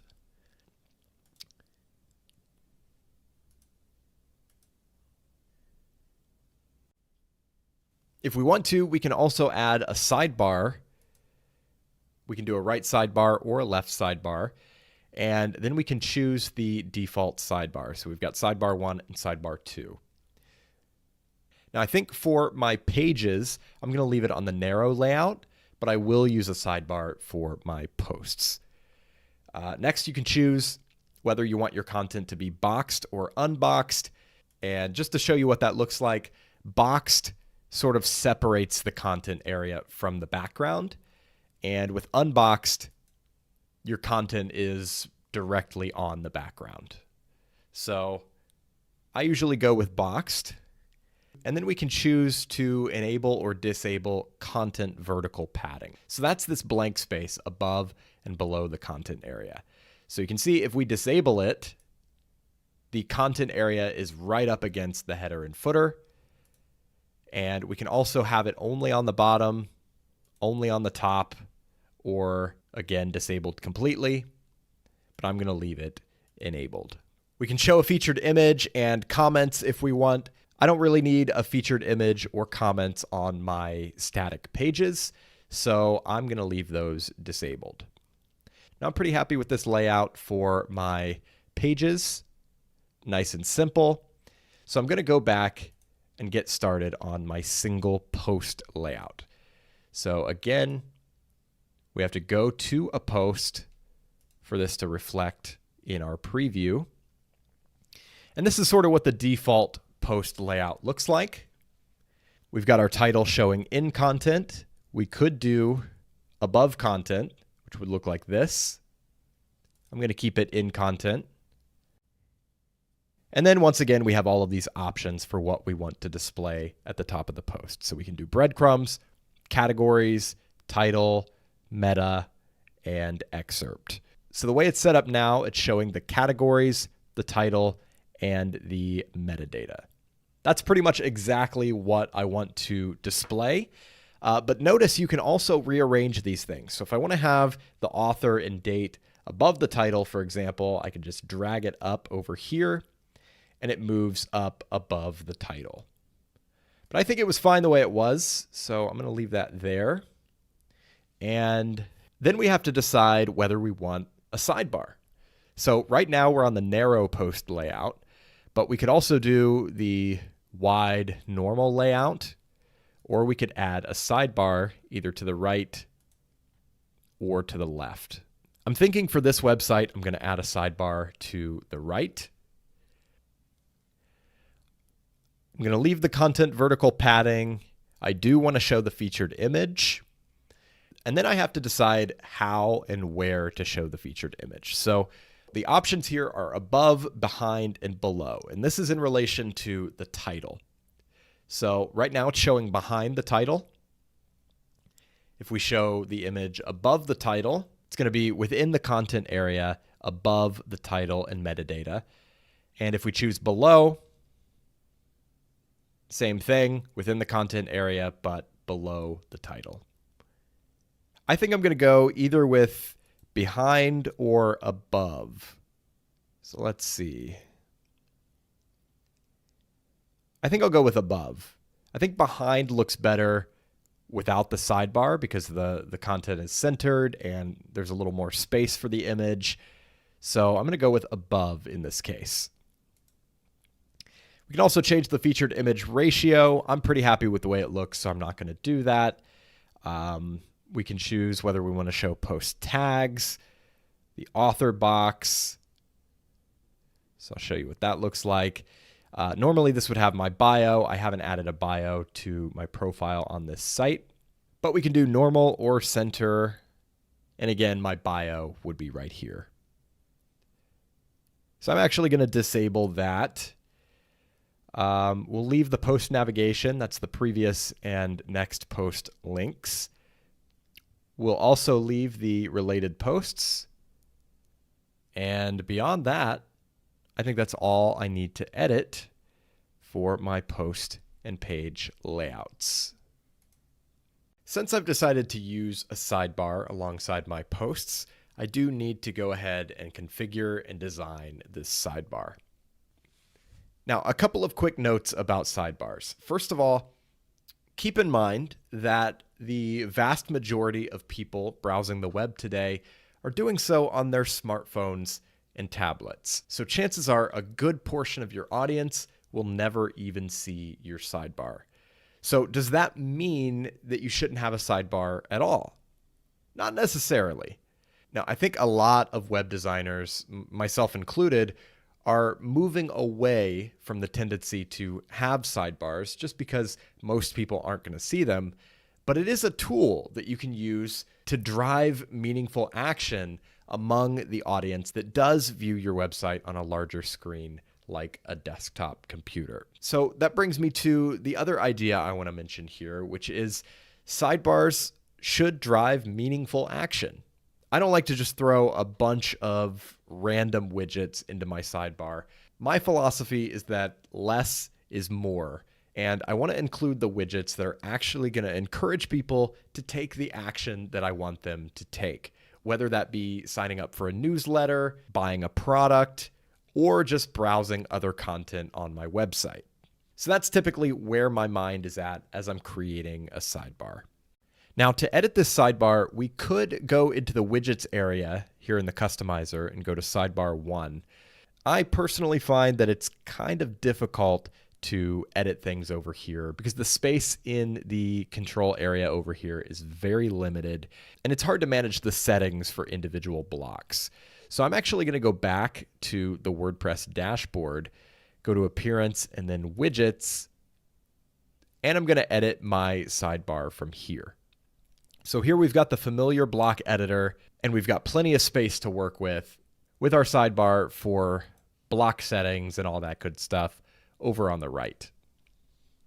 So what I'm going to do is just go ahead and delete everything in this sidebar. So I'm going to remove all of these blocks. Actually, we'll go to the list view, and we'll just delete both of these groups right away. So we've got a blank sidebar now. And the first thing I want to add is a newsletter subscription form. So to make styling easier, I'm going to use a row layout. And I'm just going to do a single column, straight across row. So we've got our row layout. And then we've got a section within that row layout. So I want to add a form to this section. So this is the cadence form block. You can see by default it is a contact form, which is not what we want, but we can customize it. So I'm going to remove the name field. I'm going to remove the message field. And then we've just got the email. Now over here on the right, actions after submit is where we would configure what is going to happen with the form submission here. So if you're using MailChimp, for example, you could check that, and that would add the user to a MailChimp list. Now that does require the pro version of cadence blocks. But for this example, I'm going to skip configuring this. I'm just going to leave it as is for styling purposes. You could also use any other form plugin for this purpose. You could use WP Forms. I think MailChimp has its own WordPress plugin if you wanted to use that if you're using MailChimp. But again, this is just for aesthetic purposes for getting this theme configured. So I'm just going to leave this as is. Now, the next thing I want to do is clean this form up a little bit. So for example, I don't want to show that asterisk there that shows that the email field is required. So I'm going to turn that off. And then I want to edit this field where it says email settings here. And I want to remove the label. Once I've done that, I'm going to enter a placeholder. So we'll say, enter your email. And I think that looks better. Next, I want to edit the button. So we'll go to Submit Styles. We could choose the button size, the button width, all that stuff. I think we're going to do full width on the button. And we'll say subscribe as the text. So we've got our email field, we've got our subscribe button, but we do need to add some text to tell people what they're actually subscribing to, right? So if we go back to the row layout, we'll add another block. We can add a block here. We'll make it a heading. Actually, I want to make sure this is within the row layout and above the form. So we'll say, get the newsletter, and then we'll say join more than 500,000 subscribers of the free tech blog newsletter. Now, to bring this all together, I want to add some styling to this row layout itself. So I think we're going to do a background gradient. So let's see what we can do here. I think that's going to be under background overlay. Yep, background overlay settings. So we'll go to gradient. And for our first color, I'm going to do this dark purple color. And I'm going to fade that into the first accent color. Now I want to change the overlay opacity to 100%. So we get the full effect of those colors. And then, of course, I am going to have to go back and change that text color. But first, I notice that because of the gradient we have on our button, the purple is sort of blending in here. So I think I want to change the gradient angle just to separate that a little bit.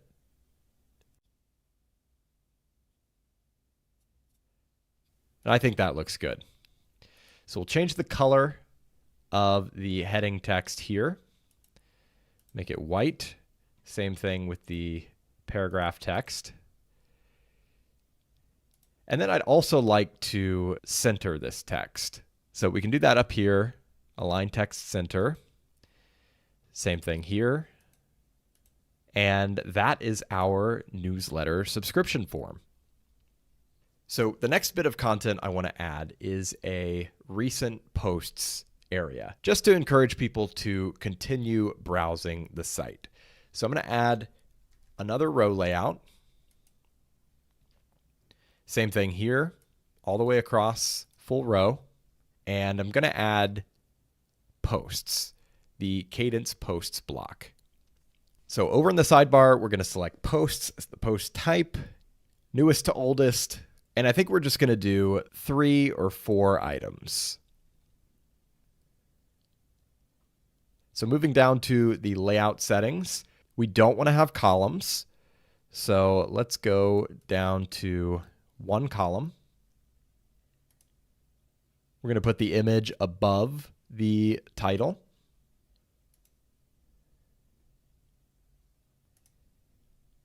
We're not going to show categories here. And I do want to bring the font size down quite a bit for the title. So let's bring it down to maybe 18, maybe 20. And then I also want to remove the meta info and the excerpt. We can keep the read more link, but I think I'm going to change it to read post. And then if we want to get a look at what this is actually going to look like on the site, we can update the widgets, hop over to the front end of the site, click on a blog post, and our newsletter widget is here. It looks really good.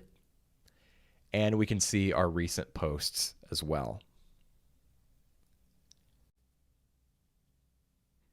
We could also add one more section to this sidebar. Remember, we want our sidebar to drive meaningful action. So we're going to add an option to subscribe to the premium subscription of this blog.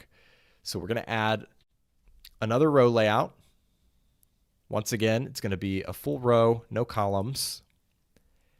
And here we're going to add a heading, and we'll say premium content from Tech Blog Plus. For this one, we'll keep it very simple. We'll just add a button, and we'll say learn more. Now I do want both of these to be centered.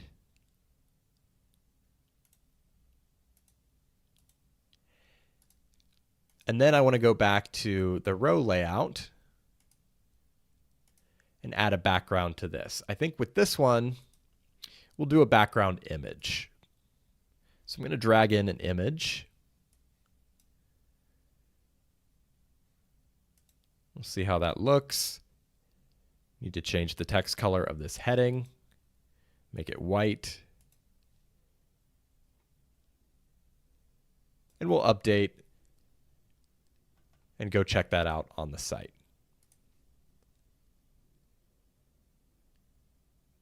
So that heading is a little bit big. I think I'm going to reduce that a little bit.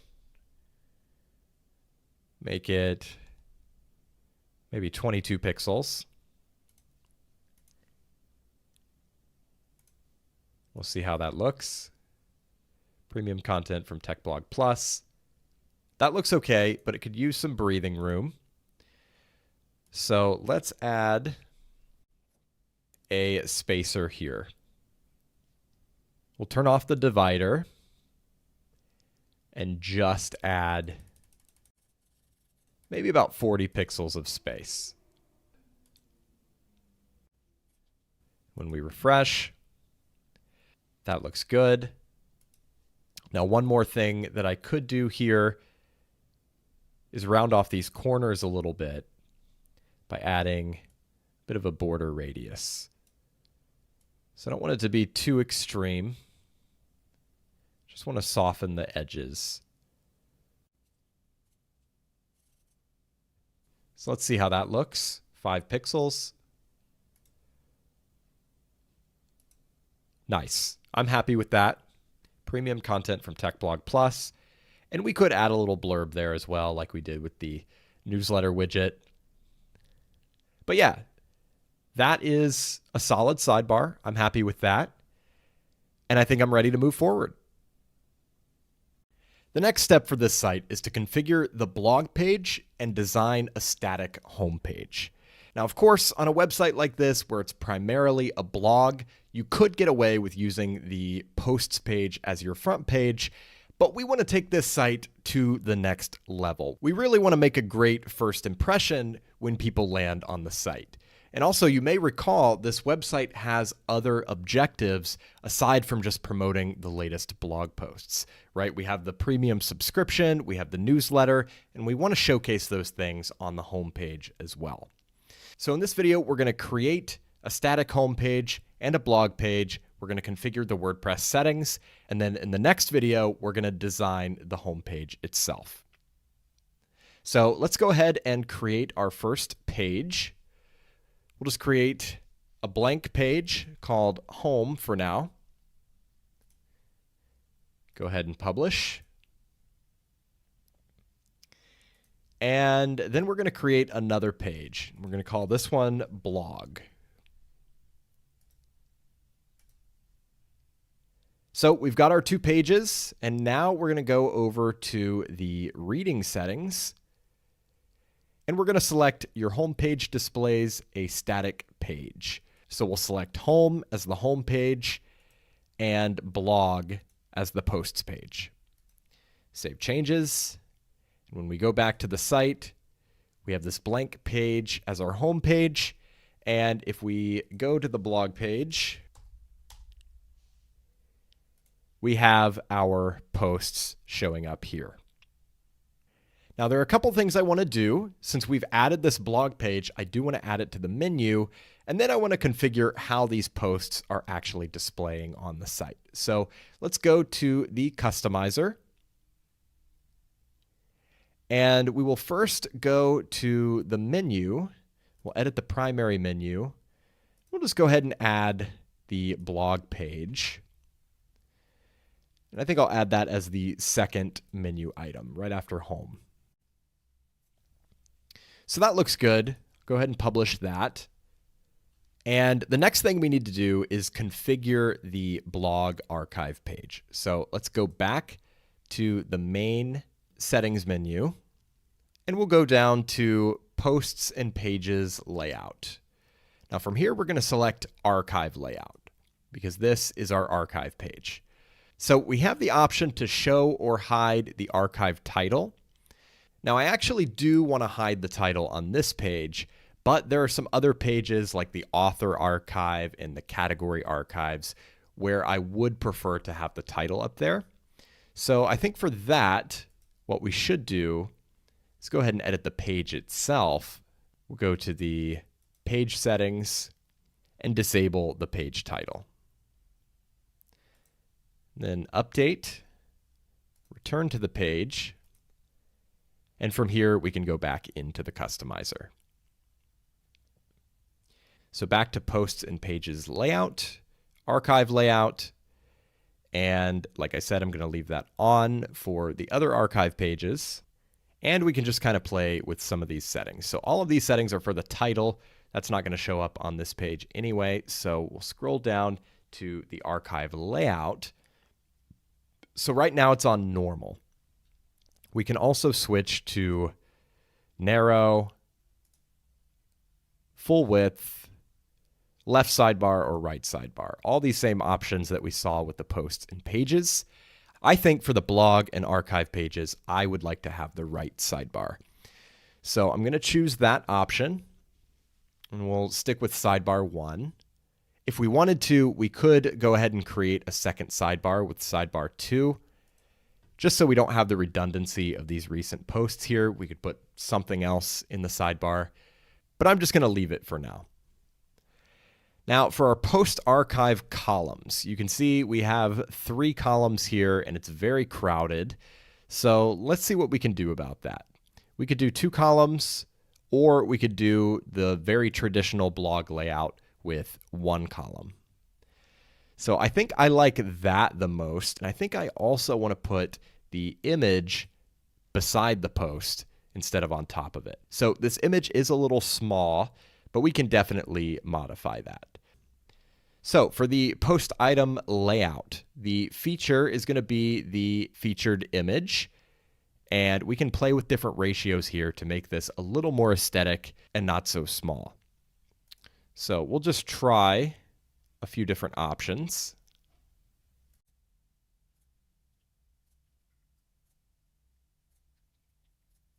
So I think a 2:3 ratio is what I'm going to go with.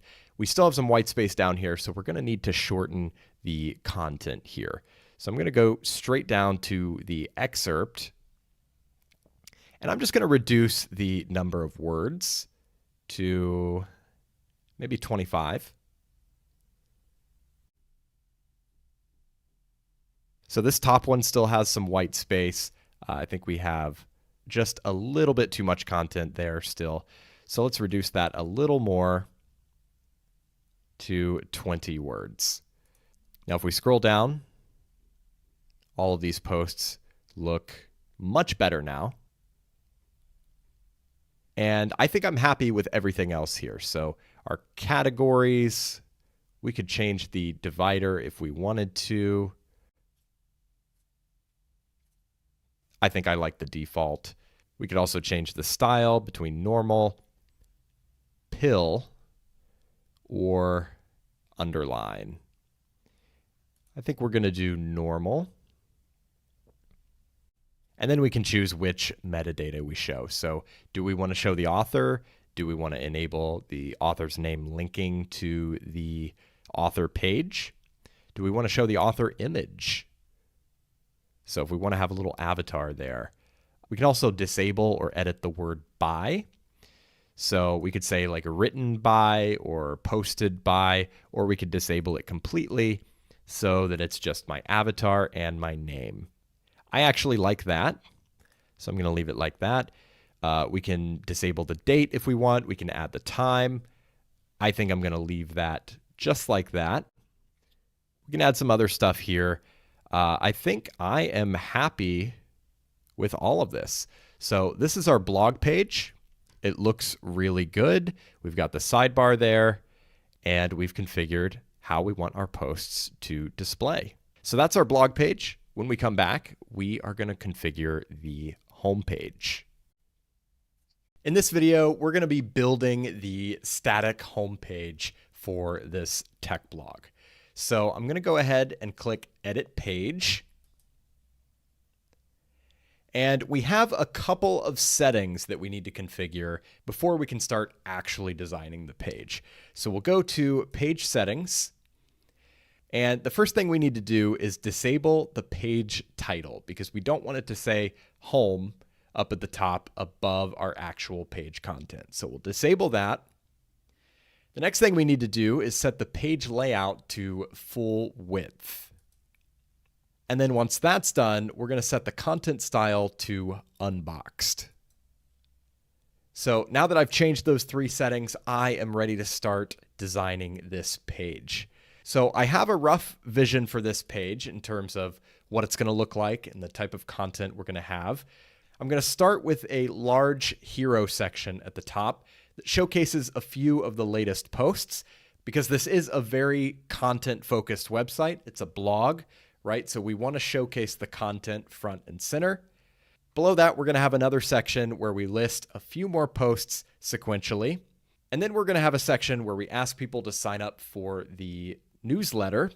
And finally, at the bottom, we're going to promote our premium offering, Tech Blog Plus. So with all of that in mind, let's go ahead and get started. So I'm going to start with a row layout. And we're going to select the single column layout. And right away, I'm going to go ahead and apply some styles to this row layout. So for the background, I'm going to borrow the gradient scheme that we used for the newsletter subscription widget we created earlier. So I'm going to go to Background Overlay Settings. I'm going to go to Gradient. And for our first color, I'm going to use this dark purple color. And for the second color, I'm going to use the first accent color. Then we need to set the overlay opacity to 100%. And this background is going to be the basis for our big hero section. Now within the hero section, I'm going to add another row layout. This row layout is going to have two columns, an equal 50-50 split. And here we're going to add a posts block to the left side. And this posts block is going to have one post. So number of items is going to be 1. And then I also want to go down to the layout settings and set the number of columns to 1. So we're good there. Now I want to align the image to the top instead of to the left. And I'm going to remove the categories and all of the metadata. So we just have a title, an excerpt, and a read more link. On the right side, I'm going to add another posts block. Here we're going to do 4 items. And we're going to set the offset starting post to 1. And the reason I'm doing that is because we've already listed a post here. So for this block, we want to start with post number 2. That way we're not showing the same post in both blocks. So once that's set, I'm going to go down to Layout and set the columns to 2. Now in this block, I'm also going to disable the categories. I'm going to set the title size to probably H5. And then we're also going to disable the metadata and the excerpt. So this is roughly what this section is going to look like, but it is pretty wide. So to fix that, I'm going to go back. I'm going to use the list view to go back to this top level row layout. And I'm going to go to the structure settings and turn on this setting that says Content Max Width Inherit from Theme. That's going to limit the width of all of this content to the max width from your theme itself. So now, if we update this and then view the page on our site, we've got a nice hero section here showcasing some of our latest posts. So going back, click out of everything here. I want to add another row layout. This one's going to be a single column. And I want to set a background color using my color palette. So I'm going to go to Background Settings, Background Color, and I think I'm going to use this color. So here I'm going to add another posts block.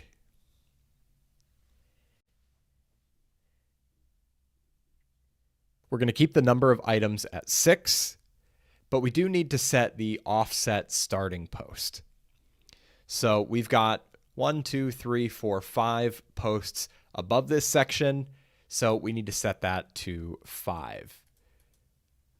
That just prevents us from having any duplicate posts. So in this section, I'm going to keep a little more metadata visible, and I think I'm just going to change the category option to pill. And I'm fine to leave all of this metadata here, the author, the date, the excerpt, all of that stuff. I might actually do what I did on the blog page and enable the author image and remove the by label. So that's not showing up in the preview here, but I think if we view this on the front end of the site, we will be able to see the avatars. Yep, that looks good. And we do need to limit the max width of this section as well, just like we did up here. So if we go to this second row layout, go back to the structure settings, and enable content max width, inherit from theme. Once again, a much more reasonable width. Now, I think I do want to reduce the size of these titles a little bit. So we'll click into this block, and we can go to title size. Let's reduce it to H3. So we'll update, go back to the page, and that looks pretty good. Actually, though, the categories, to me, are making this feel a little bit cluttered. So I think I'm going to remove the categories from that section. Just see how that looks. Yeah, I definitely prefer that. Now let me see if I want to add the author to the posts at the top as well. Now I'm the only author on this site, but if you use your imagination, a large tech blog like this would have multiple authors, so it could be a useful piece of information. So we'll go to this posts block and enable meta info. And we'll keep all of it for now. We'll get rid of the author label, but enable the author image. Same thing in this block. Go down to the meta settings, enable, disable the label, enable the author image. And I just want to see if I like that. So actually, to be honest, this also feels just a little bit cluttered, at least in the smaller posts. So maybe we leave it on the most recent post, but disable it on these posts. So we'll go back, click into here, and just disable all the meta info. We'll try it again. That looks good to me. So we've got our first two sections pretty much done.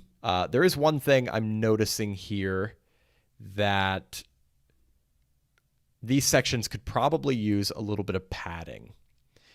So let's go back to the row layout. And we'll go to padding and margin. And let's just increase the top and bottom padding a little bit. So maybe 50 pixels. And we'll just see what that looks like.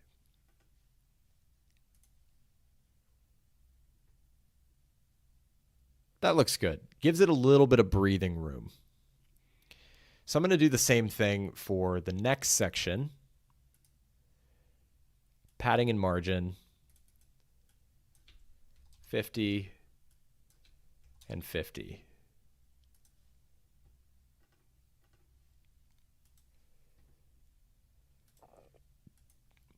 Okay, so on to the next section. We want to encourage people to opt in to our email list, right? So I think what we're going to do here is use a wireframe from the design library. So let's go to, let me make sure I'm clicked out of everything. Go to the design library, go to wireframe, and join the mailing list if you need to, accept the privacy policy, subscribe for access, and I'm going to look for a good form layout. I think this first one would work perfectly, so we'll add that. Now it says this block contains unexpected or invalid content. I'm just gonna, we'll convert it to HTML and then we'll delete it because I can just recreate that pretty easily. So we'll go ahead and choose a new block here. We'll add a form, very similar to what we did before. I'm gonna remove the name, remove the message, and then we've got the email and the submit button. So we'll go to label styles, remove the asterisk, and then we're going to go to the settings for this particular field. We're going to hide the label, add a placeholder, enter your email, and then we can configure the submit button, wherever that is. Submit styles. We'll do a full width button, and we'll change the text to subscribe. And as I mentioned before, you'd have to configure the actions after submit section to make this form actually function. But for the purposes of this site, I am going to skip that for now. So I'm going to edit this heading, get the tech blog newsletter. And then we can just add some promotional text here. Join more than 500,000 subscribers and get the latest technology news and analysis in your inbox daily. Now the last thing we have to do is add an image here. We don't need this text.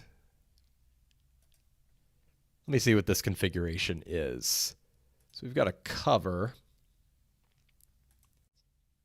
I think we could actually just remove this cover and add a regular image. So I'm going to upload an image here.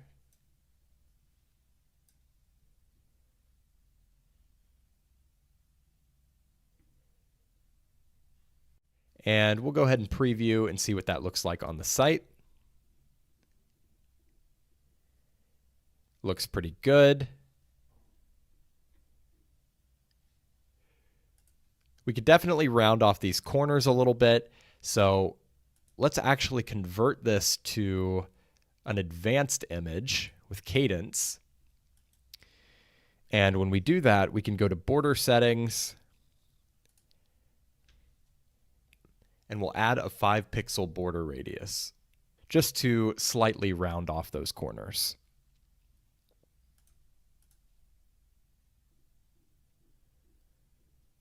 So that looks quite a bit better.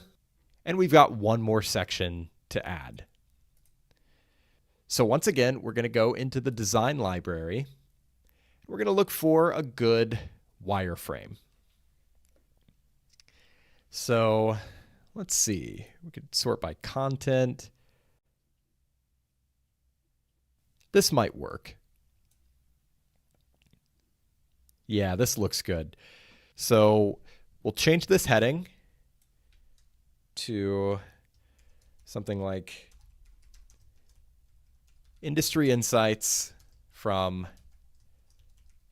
Tech Blog Plus. We'll say, get exclusive premium content from the tech industry's leading experts. Then we've got two buttons here. This is actually an advanced button block from Cadence. It has dual buttons, so you've got settings for button 1 and settings for button 2. To keep things simple, I'm just going to replace this with a standard button block.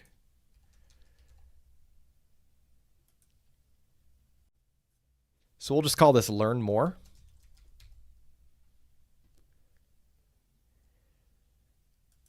We'll make it full width.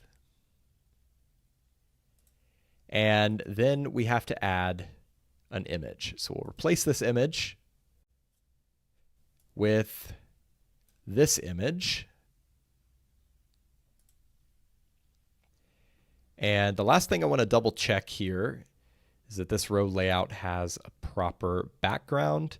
I think it selected this from our color palette, but I'm not sure. So I want to go to background settings, and yep, this did come from our color palette, but I actually think I want to go with this one instead. Yeah, so we'll go with this one. And let's go ahead and preview this page.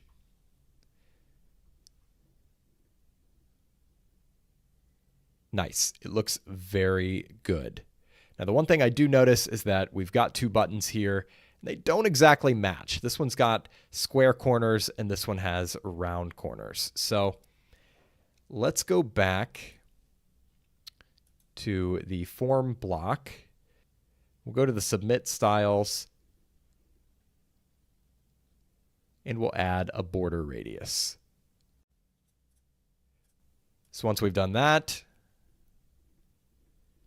the buttons should match perfectly. So we've got our large hero section here. We've got our post section. We've got a newsletter subscription section. And we've got this section prompting people to sign up for our exclusive content offer. So now we've got our homepage in the bag. So I think I've made a lot of progress with this website, and I want to take a moment to just really appreciate what it's evolved into. So we started with a completely blank slate. We started with the default theme, all the default settings. We installed cadence and cadence blocks, and then we configured the color scheme, built out this nice header up here, built out the footer, and then we configured the blog page.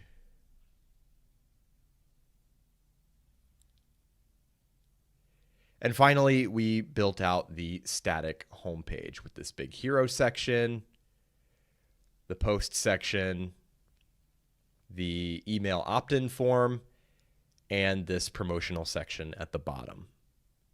So design-wise, we've come a long way. Now, of course, the work is never done. You're always going to find things that you want to modify, things that you missed during the initial setup process, and generally just improvements that could be made. And beyond that, we would also want to add some functionality to this website. So we covered some of my go-to plugins. I would definitely install Anti-Spam B on this site because we do have comments. I would install Yoast SEO so we can optimize our titles, meta descriptions, create some sitemaps, all of that stuff. I would install SiteKit by Google so we can get Google Analytics on this site and monitor our traffic stats. And I would need to find a good membership plugin to support our premium TechBlog Plus offering. But as far as design goes, this website is pretty much complete for now. And I hope this gives you an idea of just how powerful WordPress can be. And I really hope you take some inspiration from this that you can apply to your own projects. WordPress is a pretty reliable platform for building websites, but over time, you may occasionally run into issues. There may be a plugin issue, maybe two plugins are conflicting with each other. There may be some kind of web hosting configuration that's just messing up your site in one way or another, things of that nature. Or you may just have questions about WordPress that weren't covered in this course because they're a little more specific to you and your individual situation. Luckily, there is a wealth of free knowledge out there on the web, and if you have a specific question, it's really as easy as Googling it. And this is a surprisingly big part of what I do when I'm building out websites, because I run into issues sometimes. I am looking for solutions. I'm looking for plugins that do specific things. So I'm always Googling. So say you're looking for a membership plugin. You could search for membership plugin WordPress. And right away, you're going to get a lot of different articles, a lot of different options showing you some of the best membership plugins for WordPress. If you have a question, you're running into an issue, say your animated GIFs are not working in WordPress, you search for that. Right here, there's an article on how to fix it. Funny enough, the article is written by me. And yeah, you're going to find all kinds of solutions like this on all kinds of different websites for just about any question you could come up with about WordPress. So like I've said many times before, one of the best parts about WordPress is the community. There are a lot of people out there sharing their knowledge for free. And if you have a more specific question that's not answered in some article on Google, you can get input from the WordPress community by just going to wordpress.org and going to the support forums. You can search these forums, you can browse through all these different categories, and if you don't find what you're looking for, you can create a thread here, and one of the many volunteers here on the support forums will more than likely be able to help you out. Because if you're having an issue with WordPress, chances are you're not the first one to experience that, and there is a solution, whether it's already documented in an article on Google, or it's just in somebody's brain and they can help you here on the support forums. So once again, WordPress is very reliable, but the nature of technology is that you're going to run into problems eventually. So it's good to know where to turn when that happens. Congratulations! You've now completed the main course material and you're ready to start building some amazing WordPress sites. If anything is unclear or if you have any questions, please feel free to let me know and I'll be glad to help you out. In the meantime, I want to thank you again for spending some time with me in this course. I do hope it's been valuable and I wish you nothing but success as you put your new skills to use. If you made it this far, I want to thank you again for spending all this time with me. I really hope it's been valuable. If it has, it would mean the world to me if you could just drop a like on this video, share it with people who may find it valuable, and subscribe for more WordPress content. We've got a lot more stuff coming in the future, and I'd love for you to be a part of it.